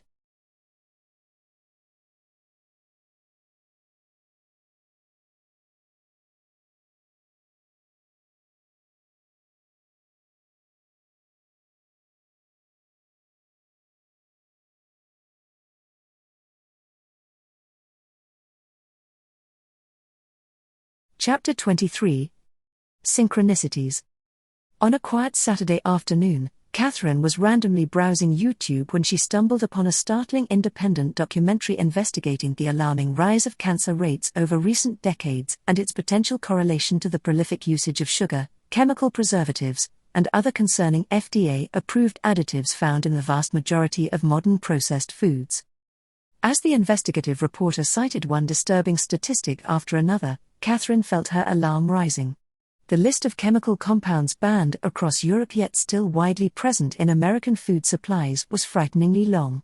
Studies warned of carcinogenic and endocrine disruptor effects, yet corporate lobbying kept these substances unregulated and pervasive in common grocery items most families ate daily without a second thought.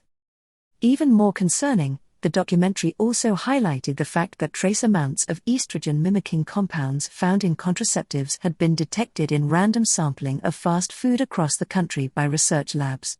The reporter urged viewers not to take his word, but to look deeper for themselves. There were dark agendas at play hidden just below the surface of everyday life that stood to corrupt body, mind and soul if allowed to flourish unchecked. The documentary left Katherine deeply unsettled with 1,000 new questions swirling. She immediately dug in online to learn more about the corruption in the modern healthcare, pharmaceutical and agricultural industries hinted at.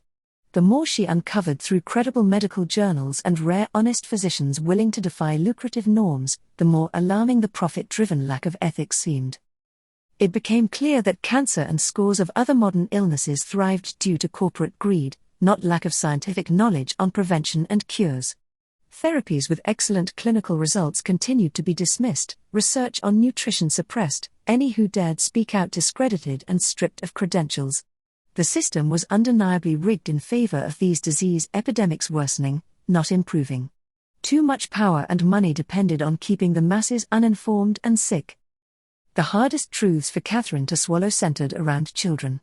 Beyond the cancer-causing toxins and hormone disruptors flooding their developing systems, she was distraught to learn how psychiatric drugs were frequently prescribed to kids who simply needed compassion and nurturing stability, not chemical straitjackets altering their still-growing brains. The safeguards in place were hardly guarding society's most vulnerable.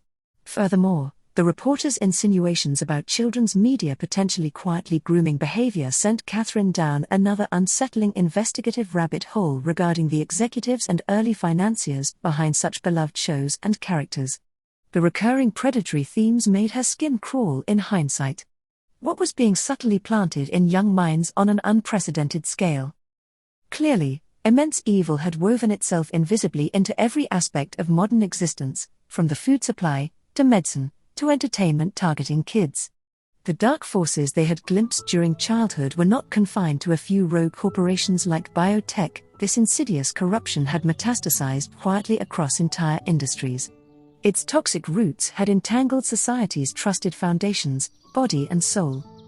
All who tried sounding alarms were swiftly silenced and character assassinated before any mass awakening could occur. Financial incentives kept the system marching towards sickness and predation like lemmings. But it was also craftily implemented over generations, hidden behind prestige and popularity, that few thought to question what was being blindly reinforced. Domination depended upon secrecy and denial. But the more dangerous truth was that those in power knew exactly what they were enabling and chose to keep feeding the demons they had unleashed. The greatest evils in this world wore familiar respectable masks over their profane hunger, masking sinister agendas with saccharine illusion. Predators did not advertise themselves as such. But actions could not lie. With these harsh realizations, Katherine understood immediately that this was likely the tip of the iceberg of what her and Gavin's gifts were innately sensitive towards exposing on a global scale if awoken fully. No wonder dark forces wished them extinguished or exploited before they pierced facades. But it was too late, the blinders were off. All who served depravity would be opposed with their every gift from here onward, including righteous wrath. The time for timid tolerance was over. Light's battle awaited. Over many fervent discussions in the days that followed, Katherine and Gavin ultimately decided the only way to responsibly share these disturbing revelations and properly awaken the masses was through crisply articulating all they had uncovered in an extensively researched book together. Only by laying out an irrefutable case using credible data sources could they hope to sound the alarm before the tentacles tightened their suffocating hold for good. The stakes were too high to remain silent any longer. They began rigorously compiling and cross-checking resources, connecting insidious dots across industries, institutions and agendas. They pored tirelessly over medical journals, environmental reports, financial holdings, leaked documents, candid political speeches, epidemiological models, adding each relevant piece to the sprawling matrix taking shape. What gradually emerged was a sinister global network of corporate, governmental and elite interests working in covert coordination towards sinister shared aims under the guise of unrelated bureaucracy and philanthropy. The more Katherine and Gavin elucidated the labyrinthine system, the deeper its malevolent agenda became to create a world where an elite technocracy controlled every facet of human life and nature, while the masses lived in powerless dependence. Their exhaustive research unveiled mounting evidence that many prominent policymakers, scientists and supposed stewards of public good had entangled themselves with these agendas, lured by promises of status and funding. Revolving doors blurred the lines. It was a machine oiled by greed and hubris above all else. But everyday public acquiescence allowed its tightening grip. A reckoning had been due for a long time coming. Perhaps their words could be the spark to ignite it. The pair made profoundly unsettling discoveries the deeper they dug for supporting information to bring these nefarious schemes to light. It became undeniably clear that fostering widespread human suffering and death was viewed behind closed doors as expedient means to ends by many of those steering global systems. The public was considered cattle to cultivate or cull. They exposed concealed plans leveraging corrupt health authorities and biased data models to magnify fear of different viral strains in order to implement sweeping restrictions on rights and liberties in the name of emergency health provisions. Prominent medical advisors were on record discussing how easily pandemics could be manufactured via dangerous gain-of-function research to forcibly reset cultural, economic and social norms when conditions were ripe. The ends justified monstrous means to them. Even more horrifyingly, Katherine and Gavin put together irrefutable evidence of coordinated efforts across Western nations to systematically reduce fertility rates and accelerate depopulation goals. Whether through tainting food and medicine supplies with chemical sterilants or creating economic conditions too bleak to consider children, every powerful lever was being employed to clandestinely force down global numbers, the public be damned. The scale of orchestrated suffering for this cause was unforgivable. But the most dangerous revelations centered on how aggressively youth were being conditioned through education, media and policy to embrace the envisioned techno-feudalistic future as progressive and essential for their survival. Dystopian indoctrination had become ubiquitous, students never questioning why genuine creativity, autonomy and civic engagement were withering on the vine. The next generation was ripe for exploitation, conditioned to crave their own servitude and policing of non-compliant peers. A chilling workforce was being engineered to operate the machine. As the evidence mounted, Katherine and Gavin realized no cost was too high for exposing these collusive forces threatening humanity's future. Their gifts had foreseen these patterns when others scoffed. Now finally grasping the full shapes lurking in shadow, inaction would be complicity. The truth had to reach as many unobscured minds as possible before the windows permanently shut. Perhaps their courage could help catalyze a great awakening rippling out from first sparks. They steeled themselves and kept writing into the small hours. Dawn would come. Darkness always burns away in the end.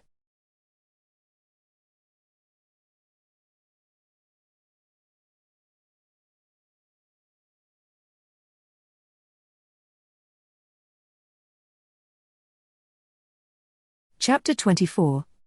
Illuminating Truths.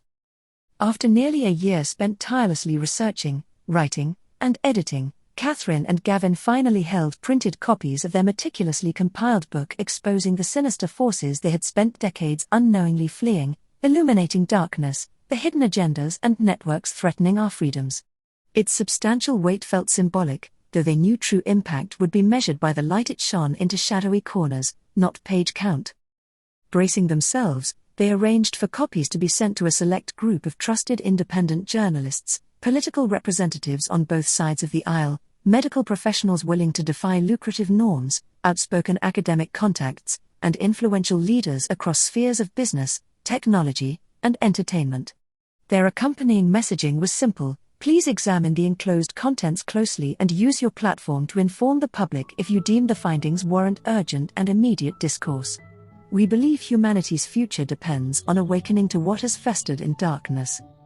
Within mere days of carefully targeting their meticulously compiled evidence dossier to key trustworthy journalists, politicians, academics, and influential figures far outside the reach of mainstream media channels, the ripple effects of Katherine and Gavin's anonymous revelations began to spread with astonishing momentum as the gravity of their extraordinary claims sparked urgent dialogues. By circumventing establishment gatekeepers and directly providing their dossier of malfeasance to reputable contrarian reporters, scientists open to truth, principled ex-military whistleblowers, cutting-edge blockchain platforms with integrity, and other prominent figures far beyond the reach of institutional influence, Katherine and Gavin managed to catch the corrupt healthcare and political establishment completely off their guard for once. This rare tactical maneuver sent the entire neatly controlled official narrative matrix suddenly into mass disarray and tailspins. Power brokers, normally accustomed to quickly smothering dissent and manipulating online discourse through paid trolls and bots, now scrabbled chaotically to contain the mushrooming public scrutiny and skepticism but found it impossible to control. Too many respected voices had seen the evidence with their own eyes and lent their credibility to questioning settled science. A rare window was opening that had to be seized fully by the righteous before it was boarded up again. This opportunity was precious, but also precarious and perishable if urgency waned. While global health authoritarians were still backpedaling and issuing obviously desperate damage control over previous lies exposed, their credibility shattered daily by new revelations, Katherine and Gavin worked around the clock to ensure the window remained wedged open. They pumped out a continuous stream of thoughtful discussion guides, new interviews on courageous indie platforms, updates with confidential sources to bypass censors, highly shareable social graphics, physical replication and dissemination of their dossier to more awakened journalists and academics, alternative mobile apps. These draining efforts to keep feeding truth through the cracks before they sealed shut again came at immense personal sacrifice, but Katherine and Gavin felt spiritually called to push through fatigue and uncertainty. If such crimes against life itself went unpunished and unchecked, darkness would only fester and return in more deceptive guises. All who valued dignity and soul were responsible at this point for doubling down before inertia set in. They had to hold the line, emboldened by truth on their side. And despite established villains predictably attempting new smear campaigns and blatant censorship, the cache of public data confirming their own greed and lies continued expanding exponentially in this priceless window of transparency. Once opened fully at last, the Pandora's box could not be shut again so easily, as much as they tried to downplay and deny. The sinister roots were illuminated bare now, writhing in righteous light. This small brave victory buoyed tired souls through the larger unfolding battle. Their stand had not been in vain. Their courageous book quickly became the focal point of discussions across alternative and mainstream news outlets from different perspectives. No matter what labels got thrown around to sow confusion, the sheer gravity of questions raised could not be brushed aside so easily given the caliber of the book's contributors. A hesitant cultural awakening had been planted in fertile soil. It remained to be seen what fruits the seeds would bear, but complacency was no longer possible for any who peered beneath the surface at what Katherine and Gavin's bold project had unearthed. The light refused to be dimmed again. As expected, in the wake of the book's release, Katherine and Gavin received a barrage of requests to participate in interviews, panels, and televised discussions unpacking aspects of their exhaustive research and connecting dots. They proceeded cautiously, granting only a select few engagements to avoid diluting potency across too many platforms. Their physical safety was also paramount, with dark forces surely observing closely, eager to bury everything exposed before mass scales fell from eyes. For now, calculated visibility alongside prudence was key. The whirlwind of public scrutiny felt both exhilarating and deeply wearying at times. They knew such prominent offensive maneuvering against the untouchable elite came with immense risks should the swell of public intrigue fade back into complacency. But when letters and social media messages began pouring in from relieved parents, struggling teens, and carcinoma patients affirming the life-altering impact of their revelations, Katherine and Gavin were assured no matter the repercussions, their mission had been righteous and true. They had struck blows on behalf of all light and goodness. The rest was in higher hands. In the turbulent societal dialogue sparked by their explosive findings over the ensuing months, veils were finally lifted for so many who had slumbered blindly to the predators in their midst. Grassroots movements catalyzed rapidly in reaction across spheres, channeling public outrage over revelations of corruption into constructive action. Katherine and Gavin demurred credit, simply grateful the spark was catching. On a congressional level, probing hearings convened around disturbing practices and ties exposed in the book across public health agencies, law enforcement, education, food supplies, environmental policy. Legislation gained unprecedented traction to ban chemicals, additives and drugs hazardous to developing minds and bodies. Special protections for religious and medical exemptions faced the axe, along with leaders hastily retiring under convenient pretexts to escape scrutiny. Their despotic visions were unraveling rapidly in the light's purifying exposure. For all who benefited from the spreading brushfires, credit belonged to the brave whistleblowers who had handed Katherine and Gavin the missing puzzle pieces to assemble such a thorough accounting in the first place. Their own humanity had impelled them to dissent and pull back the veil from inside at immense personal risk. Where power had abused the vulnerable, compassion demanded conscience resist. The best of human spirit yet persisted, though evil pressed hard. As the ripple effects continued spreading steadily outward, Katherine and Gavin maintained a low profile to keep spotlight on the urgent issues raised, not themselves. There were countless selfless lightworkers fighting on different fronts. Recognition was not their reason for speaking out. They had simply fulfilled an unexpected vocation life's winding roads placed them on. The rest was beyond their hands. But the future felt brighter, for the flames of truth lit.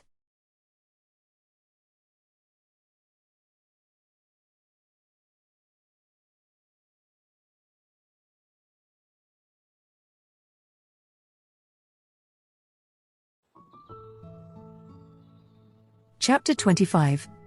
Dreams. One pivotal Tuesday night, both Katherine and Gavin awoke in the darkened pre-dawn hours from separate yet similarly vivid, unsettling dreams that neither could shake. As they talked over coffee in her quiet kitchen, it became clear these had been much more than ordinary subconscious imaginings. Each dream had revealed shocking truths that aligned precisely with their quest to illuminate darkness. The veil was parting further. In Katherine's detailed vision, she had witnessed shadowy figures deep underground escorting groups of terrified children in chains aboard sleek silver ships of unusual engineering. But these were not ships sailing the seas, they rose vertically through massive hangar bays hidden beneath remote military sites before disappearing in the blink of an eye. She realized with horror that these vessels utilized the same anti-gravity propulsion system granted by reversed-engineered extraterrestrial craft secretly obtained and exploited within the black-budget world for decades. Furthermore, it became clear that these mysteriously vanishing ships were being used for two related atrocities by those who controlled them: the highly lucrative trafficking of defenseless youth to elite clientele with unthinkable proclivities, as well as the covert harvesting of living organs from other kidnapped children to ply the transplant black market. Both soul-crushing operations relied fully on the ship's ability to access subterranean sites and vanish without a trace before desperate parents ever realized their child was aboard. Meanwhile, in Gavin's unsettling vision the same evening, he too had been granted awareness of the immense power granted by reversed-engineered alien technology now safeguarded by a breakaway civilization. In Gavin's vivid dream vision, he was shown classified quantum energy systems that utilized only infinitesimal amounts of element 115 to produce staggering amounts of electricity. He understood that this radioactive material, artificially synthesized in top-secret facilities, catalyzed a powerful controlled reaction within uniquely engineered reactors. He was able to grasp the basics of the advanced physics at play, that by bombarding element 115 with protons, it releases antimatter which then reacts with matter in the chamber to convert mass directly into electricity through a matter-antimatter collision. The process required only tiny quantities of element 115 measured in mere teaspoons to continuously fuel the reaction. Gavin was astounded to witness through demonstration in his vision that one single compact reactor unit about the size of a metallic briefcase could generate many gigawatts of electricity each second when activated, enough clean energy to easily power an entire city indefinitely, just from the missing mass within the reactor being converted directly to electrical current. He could perceive how the virtually limitless energy these small units were capable of producing, if mass distributed throughout infrastructure, would allow humanity to permanently transition away from any reliance on polluting fossil fuels, radioactive fission reactors, and environmentally damaging hydropower. Just one of these portable reactors alone could likely power all critical needs of an urban center forever without cost, maintenance, pollution, or scarcity. It was a revolutionary technology that held promise to uplift all of humanity and restore balance to the natural world through clean abundance. But tragically, Gavin understood this world-changing innovation was deemed an existential threat by elite fossil fuel empires and political establishments. So it remained suppressed deep in the hidden pockets of the military-industrial complex, its very existence sadistically denied to the suffering masses. He was shown in his vision how greed, consolidation of domination, and intentional scarcity mindset conditioning were the sole reasons this technology with potential to usher in an age of cooperation, education, health, and ecological harmony continued hovering tantalizingly out of public grasp. But the time had come for its liberating emergence through courage. These reactors were seeds to sow in fertile soil. The light would spread. After recounting their respective visions, Katherine and Gavin sat for a long time in solemn silence absorbing the implications. Clearly, their natural psychic talents to pierce any illusion and see the full truth, cultivated now in their mature partnership, must be precisely why the wicked powers that be had hunted their family relentlessly since childhood. The threat posed by their gifts directly accessing guarded secrets still loomed large. But the time for running and hiding was over. These glimpses were a call to conscience. Their next course seemed etched in moonlight now. They would strategically wield their truth-finding gifts to expose every atrocity still thriving in darkness. No matter the risk or cost, this light would shine far and wide. Fortifying themselves with courage, Katherine and Gavin proceeded with a primetime interview they had scheduled on a major network talk show with millions of nightly viewers. For most questions early on, they gave thoughtful but benign responses that attracted little controversy. But once saturated with their presence, they deftly wove mention of reversed-engineered ships and suppressed free energy devices into discussion of the usual societal woes, knowing the bizarre claims coming from such credible messengers would spark curiosity and controversy. They exhorted viewers to simply keep open minds and dig deeper. As expected, once their casual bombshells aired to millions, they were quickly dismissed as absurd conspiracy fodder by establishment gatekeepers. But not before awakened souls drawn to their work took notice and began diligently scouring the fringes for any kernel of proof.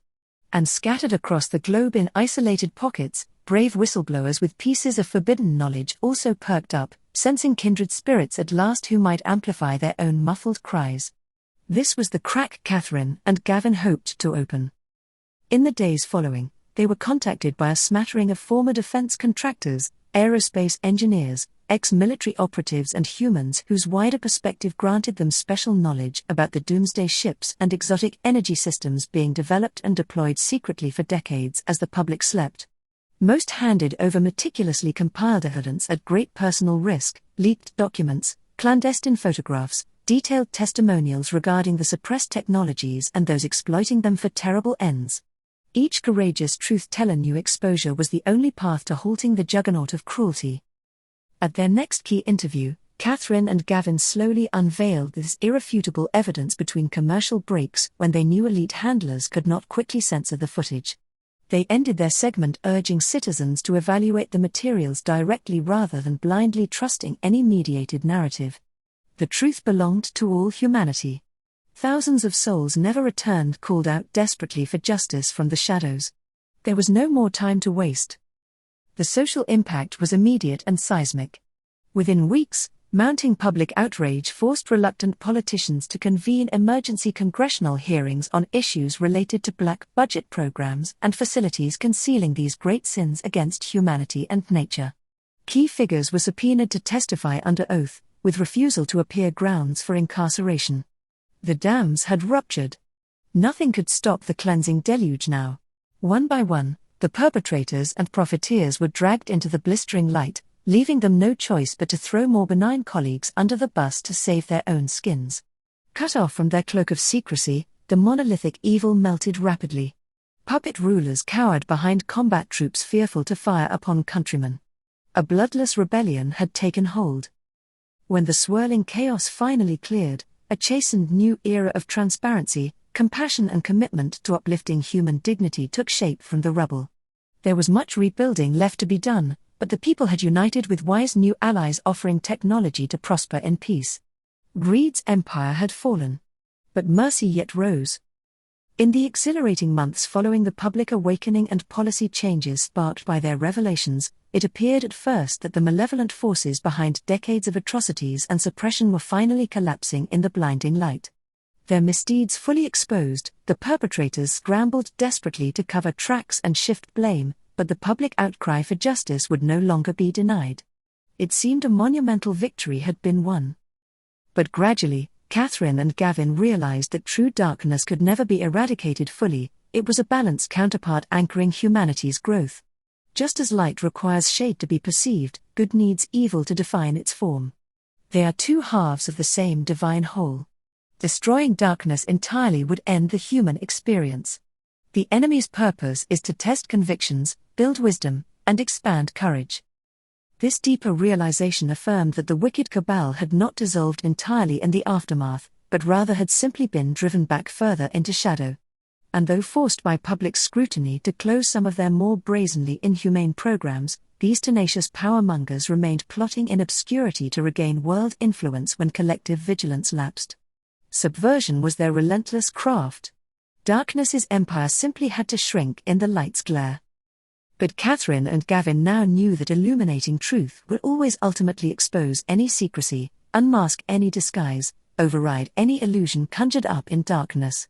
Light's revelation was constant and absolute so long as there were courageous souls willing to wield its brilliance. By shining wisdom into ignorance, freedom and justice would continue expanding, sometimes by quantum leaps when dormant souls awakened, other times incrementally through steady compassion and expression of truth. This understanding affirmed that their primary purpose had never been eradication of darkness's influence entirely, for that was beyond mortal means.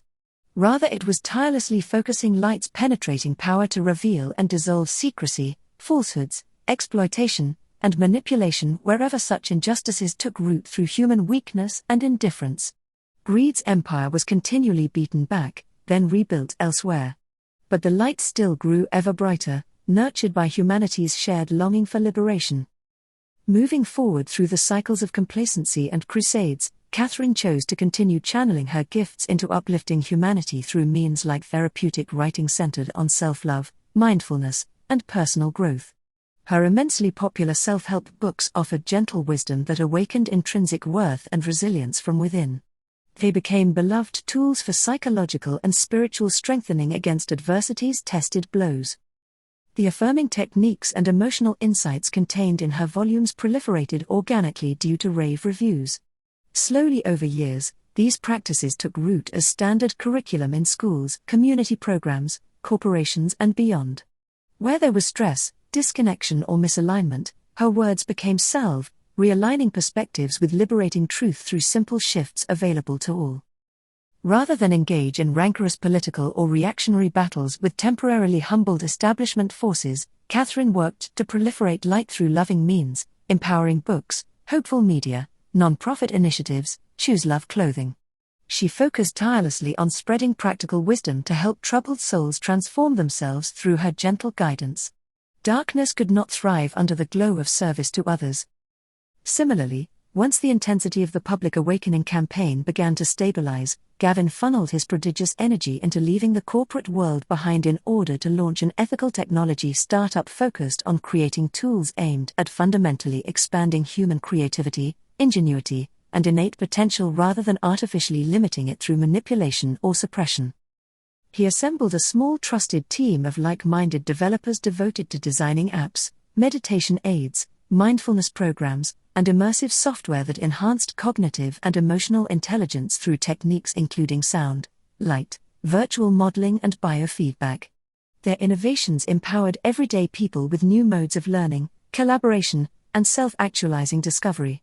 Unlike so many of his former Silicon Valley peers churning out addictive apps and extracting user data for profit, Gavin devoted his company to developing products that organically unlocked deeper dimensions of human consciousness and brought more light into the world by strengthening relationships and communities from the inside out.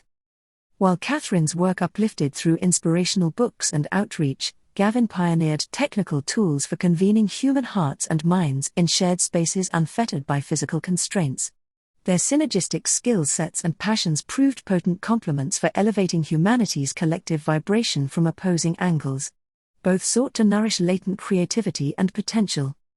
In his spare time outside running the budding startup, Gavin felt compelled to personally mentor underprivileged and troubled youths from some of the inner city's roughest neighborhoods, recognizing these brilliant kids merely needed patient guidance and support to thrive beyond statistics. He actively worked to develop tailored enrichment programs aimed at nurturing their self-confidence, creativity, and resilience by teaching critical solutions-focused mindsets to overcome adversity.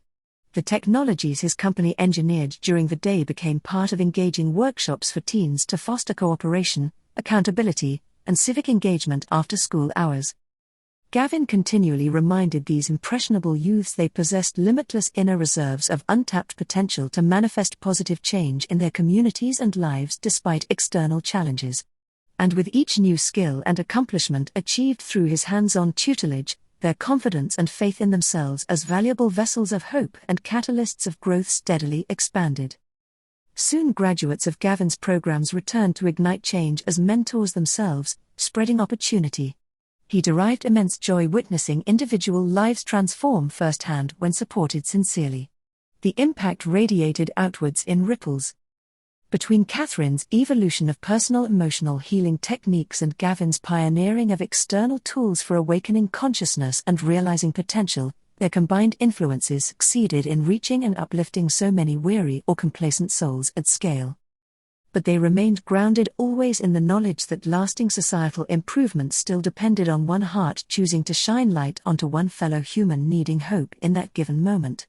1,000 small acts of love and courage could redeem lifetimes of stagnation when people awakened to purpose. Through these passionate endeavors, Katherine and Gavin discovered that awakening humanity's boundless capacity for imagination, love, and self-belief one person at a time created ripples of positive change more profound than vilifying external darkness ever could. The fabric of society was repaired strand by strand through tenacious idealism. Cynicism bred complacency, hope spurred action. They now understood that spreading light begins from within, through living with generosity, compassion, and service from an honest soul. Darkness ultimately cannot prevail where conviction stands firm. And thus they continue shining on undeterred, boldly living their purpose to uplift humankind through creativity's grace. The future remains unfolding, written in light. Chapter 26. Illuminating Truths. Years later, Katherine and Gavin have settled into a deeply fulfilling shared purpose of spreading hope and awakening humanity's boundless potential one soul at a time through their passions. Though the winding roads behind them included much adversity, they are the fortunate ones who now understand why they journeyed through darkness, to gain fortitude, compassion, and wisdom in order to serve the light. While most souls on Earth remain unsure of their particular purpose during this incarnation, Katherine and Gavin have embraced their calling to uplift others by boldly illuminating truths that promote human dignity, creativity, and love. Their spirits are fully aligned with loving service and walking in courage. Through Katherine's far-reaching therapeutic books, mindfulness programs for schools and businesses, and motivational speaking engagements across the world, she continues impacting millions of people in need of hope, providing emotional insight, resiliency tools, and renewal of belief in themselves. The ripples spread wide through humanity from her words that speak directly to weary yet persevering hearts. Meanwhile, Gavin relentlessly develops and promotes ethical technologies that expand human potential and connection rather than manipulate it. His innovations unlock boundless new avenues of education, collaboration, and discovery to empower everyday people, not just elites. He also works to lift disadvantaged youths by mentoring them in creative pursuits and showing that circumstances need not delimit dreams if spirit stays determined. Both Katherine and Gavin choose to focus their own gifts on spreading light through these positive passions, rather than dwelling in or engaging directly with destructive forces they cannot control. Their experiences revealed that darkness exists simply to test conviction and offer choice, whether to respond with fear and hate or walk the narrow way of wisdom and love. By embodying the latter, their lights radiate steadily. Their incredible journeys, which brought them together after years forced apart, have made Katherine and Gavin the perfect vehicles through which to share the jewel of eternal truth. That each incarnated soul walks this earth plane in order to learn and grow in a unique way, to cultivate the dualities of human nature into their highest expression of wisdom, compassion, courage. Life provides the lessons, we provide the willing spirit to learn. And those twin souls who have found their way are called to uplift others still stumbling down difficult paths. Katherine and Gavin profoundly understand this purpose, having endured their curriculum of betrayal, loss, exploitation, threat. But their spirits stayed true to the light through it all. Now their calling is to pass the torch, spread the hope, help souls understand life's hardship holds meaning if we seek higher truth. The years have shown them that darkness can only diminish where conviction stands firm. They have been granted perspective about humanity's collective curriculum here on this polarized realm of duality. When incarnated souls like us dwell in lower vibrations of fear, hatred, greed, we grant darkness dominion through our chosen thoughts and deeds. We reap the disharmony manifest through intolerance and blindness to our shared divinity. But when beings awaken within to their eternal essence of light and devote themselves to unconditional love, compassionate service, moral courage and wisdom, darkness loses its grip. The collective vibration rises, oppressive forces weaken, humanity claims more of its destiny. And so there is no greater purpose than uplifting others through steadfast light, whether through grand works or simple kindness.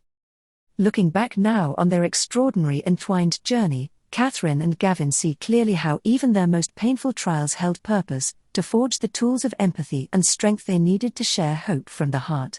All served a reason in hindsight. Just as luminous joys taught them gratitude. Together they created the most beautiful mosaic from fragmented pieces because they continued believing light always triumphs over darkness through devotion to something bigger than oneself. This sacred conviction made them warriors for the evolution of humanity's spirit. And though the winding road stretches endlessly ahead, they know many fellow light-bearers walk it with them, carrying the same torch, devoted to the same promises.